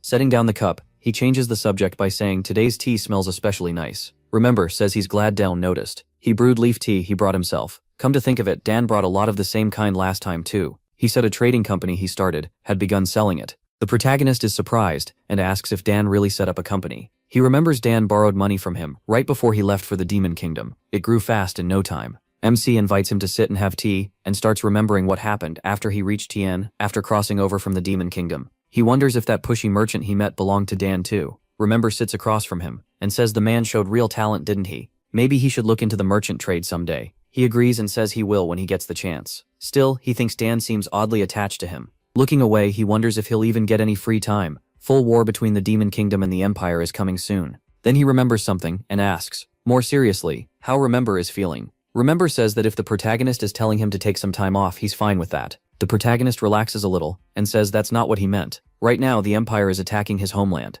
Remember sets down his cup and says he means Esperanus. He's heard about it too. Den wants to respond but stops, thinking that of course he already knew. His homeland is under attack, and MC can't imagine how mixed his feelings must be. Before he can say more, Remember catches him off guard by calmly saying everything is fine. Last time he'd only heard a little about Esperanus. He says he remembers it as a small kingdom in the middle of the continent, and Remember adds that the mountains around it were meant to keep it safe. So if anyone wants to take Esperanus, they'd have to deal with the nearby countries too. Otherwise the cost would be bigger than the reward. That's why His Majesty will send troops soon. While sipping his tea, Remember says Esperanus isn't an easy target. Dion studies him and thinks his trust in his homeland is almost absolute. What kind of people live there? He'll need to look into it more. Then both of them notice the purple gem on the table, suddenly glowing bright. The protagonist realizes it's the communication crystal the Emperor gave him. At once he steps to the table, grabs the crystal and says, "Prosperity of the Empire." Ed tells him to forget the formal greeting. He just wants the report now that MC is back, if the timing works. A little later, Dion finishes his report and says this should finally push the Demon King to act.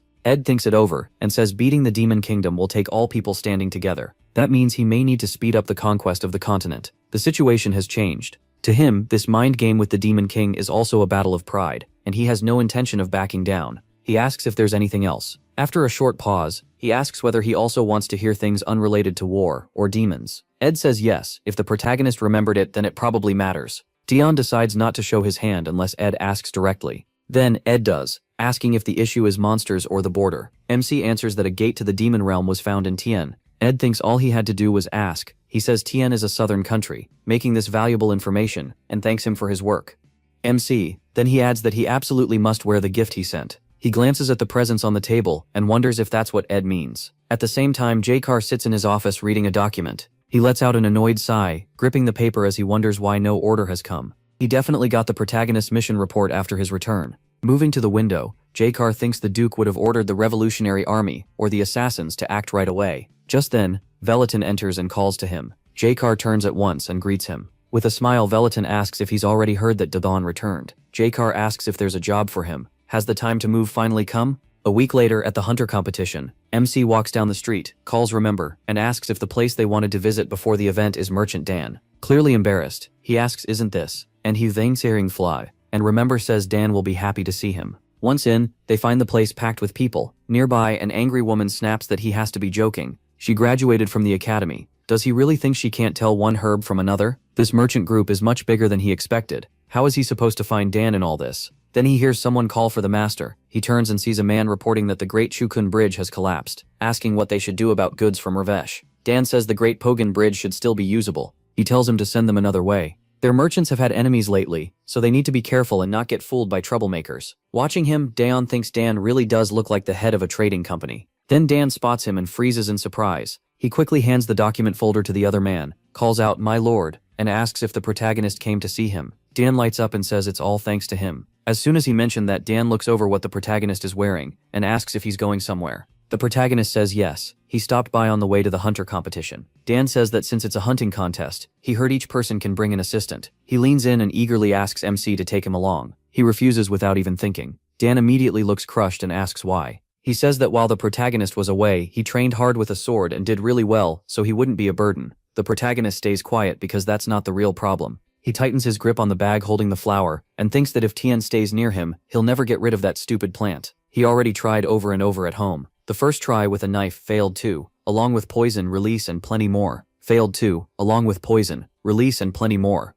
No matter what he did, he lost every time. This competition might be his last shot to get rid of the demonic flower, so having someone with him would be a problem. Remember walks over and calls out, "My lord." Smiling, he asks why Dion doesn't trust him this time. From what he saw, Dion really trained for this. MC covers his face with one hand and says this has nothing to do with trust. He looks at them about to say he just wants to be alone, but stops when he catches the pleading look on their faces. To him it feels like they're saying he has to grant an old man's last wish and not let him down. Dion gets even more flustered and thinks they need to stop this. Even with both of them staring at him like that, he tells himself he won't change his mind. Sometime later though, Remember and Dan climb out of the carriage, and Dan happily thanks him for letting him come. Inside, he is still sitting there with a sour look, wondering why he's so weak. How is he supposed to get rid of the flower now? If he leaves it in the bag, it'll just keep following him. Dan waits outside, watching him with a strange, heavy mood. Dan steps out and thinks he'll just have to figure it all out after the hunter competition. As he gets down, Dan helps him, and the protagonist thinks this whole mess with the crazy plant has made even attending a competition a pain. Then he notices people nearby staring. Everyone is looking at him in surprise, but no one says a word. MC wonders what the problem is now. Then he looks down and sees. Embarrassed, he yanks his hand away at once. He looks aside without saying anything, but Dan just asks what's wrong, not understanding at all. Dan looks ahead and sees a large group of soldiers standing before him. There are way too many of them. Asilij is shocked. He isn't some lady in a dress, and helping a grown man. In Asilij's eyes, he made my lord look foolish, and insulted the hero's honor too. The protagonist calls Dan by name, and Asilij thinks the merciful my lord still won't forgive something like this. She then freezes when she sees MC smile, and realizes Dan already understands. He pats Dan on the shoulder and says he wasn't feeling well today, so he appreciates the help. Still, he says Dan doesn't need to do that again. The soldiers smile, seeing that he forgave him. Anyone would have understood if the count wanted to hit the guy, but instead he forgave him. Maybe the rumors really were wrong. They say he's a wonderful person. Hearing that, Asilij smiles happily. She thinks they finally saw how noble their lord is when he forgives a subordinate. That's the kind of man he is. Dion, meanwhile, feels awful about the whole thing, and thinks he nearly died from embarrassment. He didn't even think about how strange it looked because he'd gotten used to that kind of treatment in the demon realm. No matter what he told Dan, it would only make him sound ridiculous, so he drops it for now. He's sure Remember will lecture Dan later anyway. Dan follows behind him, still giving off a dark mood. Asilij calls to the protagonist, saying he's traveled a long way, and asking if he feels alright. The protagonist says it's been a long time since they met. One soldier asks the captain if he should carry the bag. Dion instantly pulls it away and says everything is fine, no one should touch it. MC takes the bag back and asks where the others are. There really aren't many people here. Leon starts to answer, then suddenly stops. Elpidius walks over and says it's because he called him in early. The protagonist Dion agrees, then says he heard this was meant to lower the fast-rising number of monsters. He almost slips and says demon monsters instead. Of course, that's just the official story. The real point is to show the Empire is peaceful enough to hold a hunting event. Since there are too many monsters, most of the ones in the hunting grounds will be cleared out first, and only a few left for the contest. He wants the Deadly High Knights to handle that job. Gesturing aside, he adds that he's not forcing them. If they refuse, he'll hand it to the Imperial Knights. Tien says it's not that he doesn't want to. Elpidius explains that the Imperial Knights took losses. Some also stayed up all night cleaning up the chaos they caused. Nearby knights awkwardly hum to themselves, and MC thinks they're ridiculous. He bows and says he appreciates the offer and will gladly place the High Knights under his command. He thinks that Elpidius asks what he's talking about. Obviously, Dion has to lead them himself. He looks up in surprise and asks what he just said. Sometime later, someone shouts that the Imperial Knights must hold formation and not fall back. That person thinks the Imperial Knights are easy to manage because they follow a clear system. But only the protagonist can control the reckless High Knights. Everyone knows that, One High Knight rushes ahead yelling that they should charge and kill everything in sight. The Imperial Knights are stunned, saying they can't attack without a plan. As the fight starts, one knight claims the horned monster as his target. The rest of the High Knights tear through monsters just as brutally. An Imperial Knight stares in shock and calls their fighting style barbaric. He turns with a frightened look and says they must be copying their leader.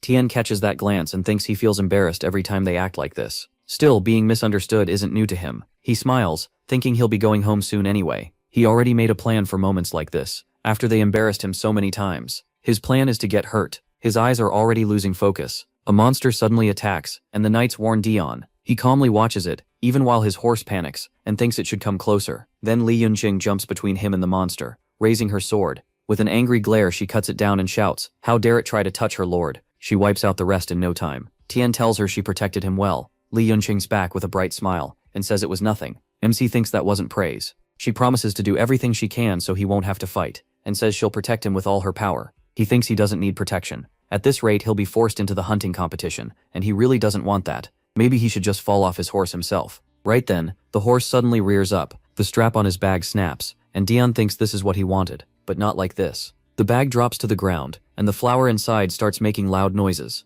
Noticing the horse is acting strange, he asks what's wrong with it. Did it hear his thoughts? Dan calls out an apology to get his attention, and the protagonist turns. Dan says he accidentally touched the horse because his foot got caught. Then he asks if Dion was hurt. MC stares at him, wondering how someone can apologize with that face. He gets down and says he's fine, but Tien should be more careful next time. Looking at the bag, he feels something is off, but stays quiet, in case Dan planned this. And why did that thing stop making noise? Did it die? He hopes so. Then the flower pops right out of the bag and lets out a loud cry, leaving the protagonist confused. He thinks a simple fall obviously wouldn't kill that flower. Trying to shove it back in, he quietly tells it to get inside and stop sticking out. Dan stands beside him and calls his name. Dan spins toward him and says they'll talk later, then notices the strange aura around him and says his name again. Dan looks at him and asks why he never gets angry. MC asks what he just said. Dan tells him he's made mistake after mistake today, and he still hasn't gotten mad. He thinks he followed him because he was supposed to be a disaster. To him that title should have meant rage. But all Dion showed him was patience and kindness. What if the Count isn't really a disaster? The protagonist looks at him and thinks Dan almost seems to want him to get angry. He's about to answer when one of the knights suddenly yells that more monsters are coming. Everyone needs to focus. MC rushes forward and tells Dan they'll finish this talk after the hunt. To Daeon, this feels like his chance to go home. Dan watches him with a dark look, wondering if he really is a disaster after all. He charges in, thinking that this time he'll definitely get hurt and go home no matter what. Then he spots a huge monster and thinks that one will work too. It's not so massive that the injuries would be too serious, if he's lucky. Li Yunqing cuts in front of him again and kills the monsters he was rushing toward. As she attacks, she loudly demands how they dare. Daeon watches her and thinks, is this happening again? Then he notices another monster nearby and decides this won't work. He needs a different target. He locks onto another monster and thinks that's his next ticket home. One knight happily shouts that he killed it, but another grabs his clothes and argues that he saw it first. Then both of them stop and stare in surprise. They look at Dion and ask what's wrong with their captain. He is staring at them so fiercely. The protagonist glares, wondering why they're trying so hard. He scans the field and wonders about the others. One knight suddenly turns and shouts that he missed one. Dan spots it at once and knows this is his chance. He spins the dagger in his hand and dashes straight for the monster. The knights are shocked when they see how he's moving, and they realize he might be using that stance. They hope he isn't about to use that skill. With a sly smile, Dan runs at the monster, thinking he's finally going home. Then he hears shouting and turns at once. He looks back to see several knights charging after him. They tackle him, yelling that they have to stop the captain, then hold him down and anxiously ask if he's hurt. Furious, MC shouts at those idiots and asks what they think they're doing. Because of them, the monster got away. One knight says the captain was about to use a dangerous move, the same skill as before, right? Dan asks what they're even talking about. The knight explains that it's a skill that boosts his top speed and the power of one body part for a short time, making him the fastest and strongest at the cost of terrible damage to his bones and muscles. The knights think that sacrifice once saved them in brutal battles, but this is nothing like that, so why would he do it now? One knight reaches for him and begs him not to ruin his body. He, who only wanted a small injury, shoves him away and says to leave him alone. He's going home.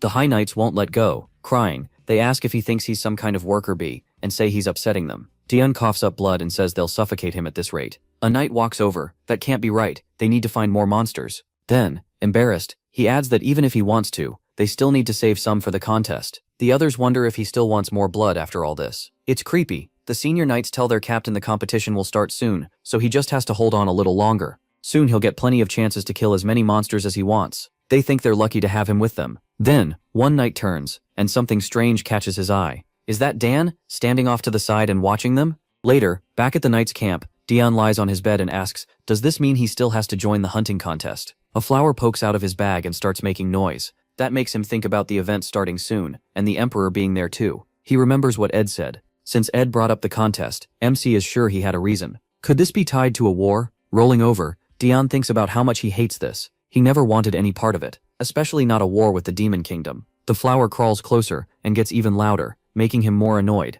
He snaps at it and tells it to be quiet. Then a knight calls from outside, asking if he may come in. The moment he steps inside, he freezes in confusion. He had thrown a pile of cloth over the flower to hide it, so the knight asks what he's doing. Dion claims he was just stretching, and asks what he wanted. The knight smiles, thinking the captain must be excited for the contest. The protagonist asks why he's here. The knight wants to know if he can take someone besides Dan as his partner, and the protagonist asks why. The knight admits he feels uneasy leaving him alone with that freak. Watching Dan while MC tore through monsters, it was hard to explain. He looked irritated, or suspicious, maybe even full of hate. Dion asks if that's really what he thought. When he says he gets it, the knight lights up and asks if he truly understands. The protagonist just smiles, calls for Li Yunqing and tells her to drag this man away. She instantly grabs the knight by the ear and says she agrees with her lord. The knight MC thinks he can't bring anyone else because of that stupid flower. One partner is already too much trouble. Ye Yun lets the fifth guy, then both of them point at themselves at the same time and declare that they'll go with him. They immediately glare at each other. Ye Yun says guarding her lord is her duty. She asks if it's his turn now when she'd already been with the captain before.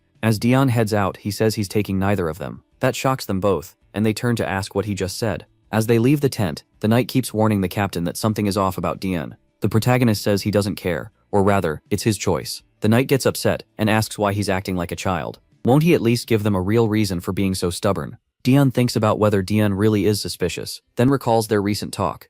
Back then, Dan definitely acted strange. Still, if it's just him, MC figures he can handle it. Dan spots them and bows, and the knight mutters that he's being suspicious already. He insists Dan shouldn't go. He quietly tells him to drop it, thinking Dan didn't survive this long by luck. After walking a little farther, a man approaches and asks if he's the honorary count. The protagonist heart, smiling broadly, the man mocks how real counts and honorary ones are treated the same. Proof the world is going downhill. The knight flares up at once and demands to know what he just said. Leon is angry too, but she stops him and asks who this man even is. People nearby whisper about the fearless noble. Maybe fearless, maybe just stupid, since he clearly doesn't know who he's insulting. Tien calmly asks who he is, and the crowd gasps at his tone toward the Empire's hero. They call the man the Emperor's favorite sword. He smiles and says he's glad MC asked. He is the true head of the Hart family. A real count. That shocks everyone around them, and he thinks, so this is Count Hart. The man points at him and says he's not some fake like the protagonist. People whisper that this must be the real Count Hart.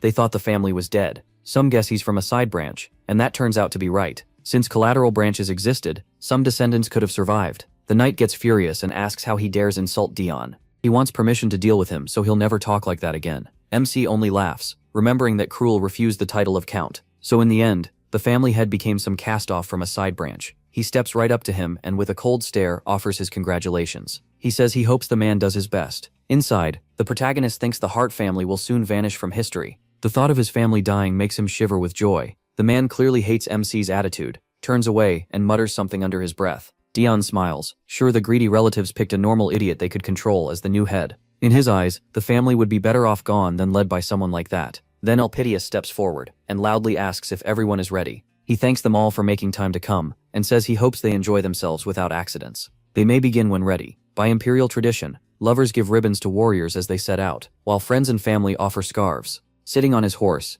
Dion asks, even though he expected nothing, aren't they giving him any scarves? The knight beside him awkwardly says they must have forgotten. Embarrassed, he blurts out that if he wants one, he'll get it right away. Nearby, a little girl hands her brother a scarf and tells him not to get hurt. He laughs and thanks her. That brings back memories for Leon. She says she once gave her brother a scarf during the 8-year war. Dion looks at her and asks if her brother went in her place. Smiling, Li Yunqing says their parents stopped her from volunteering. She had better sword skills and was healthier, so watching her sick brother leave for war terrified her. She says she never wants to feel that again. That's why she became a knight. Now her parents can't stop her from going to war herself. The protagonist tightens his grip on the reins and says that's admirable. Her story reminds him of his own life, except his ending was completely different. He leaves with Dan, wearing a sad look. The nearby knights wave them off and wish them luck. At the same time, a soldier from the Revolutionary Army stands beside Cruel and says they're fully prepared. They've gathered enough weapons and assassins that even Dion won't survive. This is the perfect chance to kill him, and Cruel agrees. He recalls what happened a few days earlier.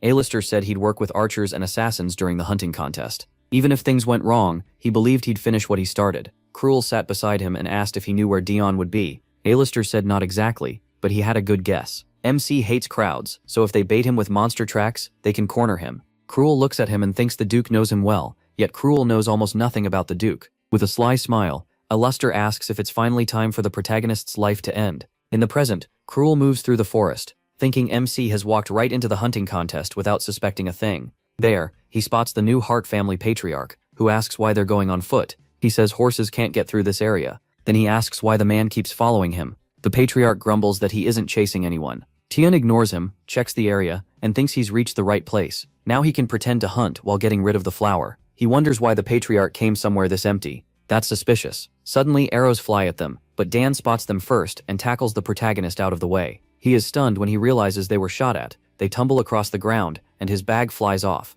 Tian holds his head and groans from the pain. Looking at Dan, he asks what exactly is going on. The man kicks Dan away. Dan falls onto his back, shocked, as several arrows slam into the ground between them. He stares at them, while Dion searches for the attackers. He spots a group of armed men and mutters, "Are they seriously not tired yet?" The whole group charges, shouting that they have to kill him. MC and Dan rush into battle against the revolutionary soldiers. He knocks aside attack after attack with his daggers and thinks this is bad. As he prepares to strike back, he admits he should have listened to the knights and brought more men. After killing one soldier, he wonders why he has to work this hard. Then he spots the patriarch hiding behind them. Du Weiqing spots his distant relative hiding behind a tree, trembling, and realizes he's completely useless. Dan has only just begun learning the sword. Glancing back, the protagonist catches two soldiers closing in on him. He retreats at once, knowing he doesn't have the stamina or skill to handle all of them. Using a tree for support, he plants a foot against it, then turns with a blank stare, and sees he's completely surrounded. One soldier notices, and smirks, telling the others to fire now.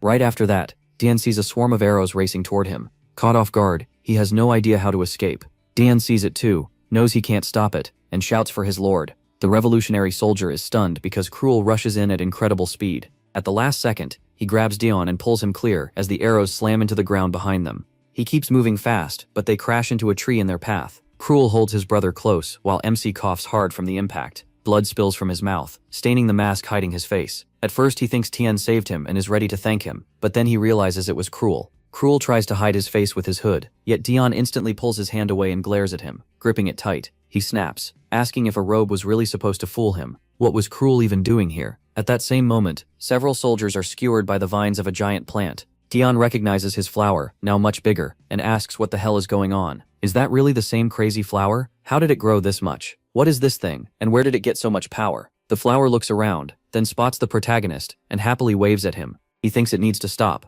It did kill the attackers, but somehow he feels even more threatened now. Several Imperial Knights rush over. One says he heard the alarm. Then he freezes in shock, and asks what that thing is. He's never seen a plant that monstrous. The patriarch peeks out from behind the tree, screaming that it came from Dion's bag lying nearby. He yells that the flower saved MC from the assassins, so MC must be controlling it. The knights stare across the clearing and wonder if the count really owns that monster. He gets up with an irritated sigh. He shoots the patriarch an angry look, stunned by the nonsense coming out of his mouth. Rumors about Dian are everywhere. So is this man fearless or just stupid? Looking away, the protagonist figures Cruel has already slipped off. Both of them are a headache. Either way, things are turning against him, so he needs to deal with the demon flower first. He steps up to it and it stares back while making loud noises. MC wonders if he really has to destroy it this time. That would be nice, but if he could have done it, he already would have. All of a sudden, the plant wraps itself around him. He never saw it coming. Startled, he yells, asking what it's doing. The thing squeezes him hard, making him cough. The knights can only stare, speechless, weapons still in hand.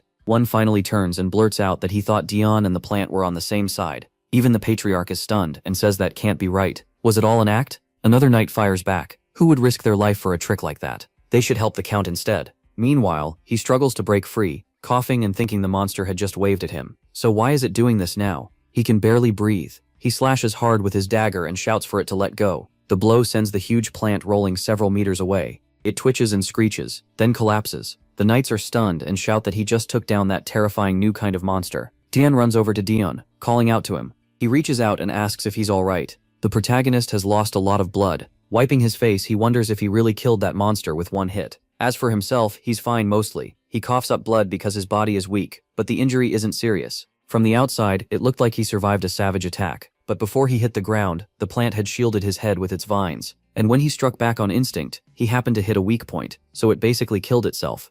One knight prods the plant with a spear and says it looks even nastier up close. As Dion walks away, he looks back at it and thinks it attacked him on purpose so no one would realize they were connected. No matter Dan watches him and recalls the moment the patriarch pointed out the plant coming from Dion's bag, he saw it too. The monster really did come from the Count's bag, and no matter how he looks at it, that's incredibly suspicious. But by attacking him and taking the fatal blow, it erased every doubt. It was the perfect way to end the matter. The patriarch keeps shouting that he told them already. It was all an act. That monster belonged to the protagonist, and they should believe him, the real Count Hart. As the knights carry away the giant plant, one tells him to calm down. How could a human control a monster? MC asks Dan if he's satisfied now. Dan sees how serious he looks and realizes he is. A smile starts to form as he remembers that the moment the monster came out of Dion's bag, he stopped trying to help and only watched. Now he's completely sure. He tells his lord that yes, he's satisfied. He really is a disaster. What kind of person can control monsters? That's impossible, unless he's a catastrophe. Dan decides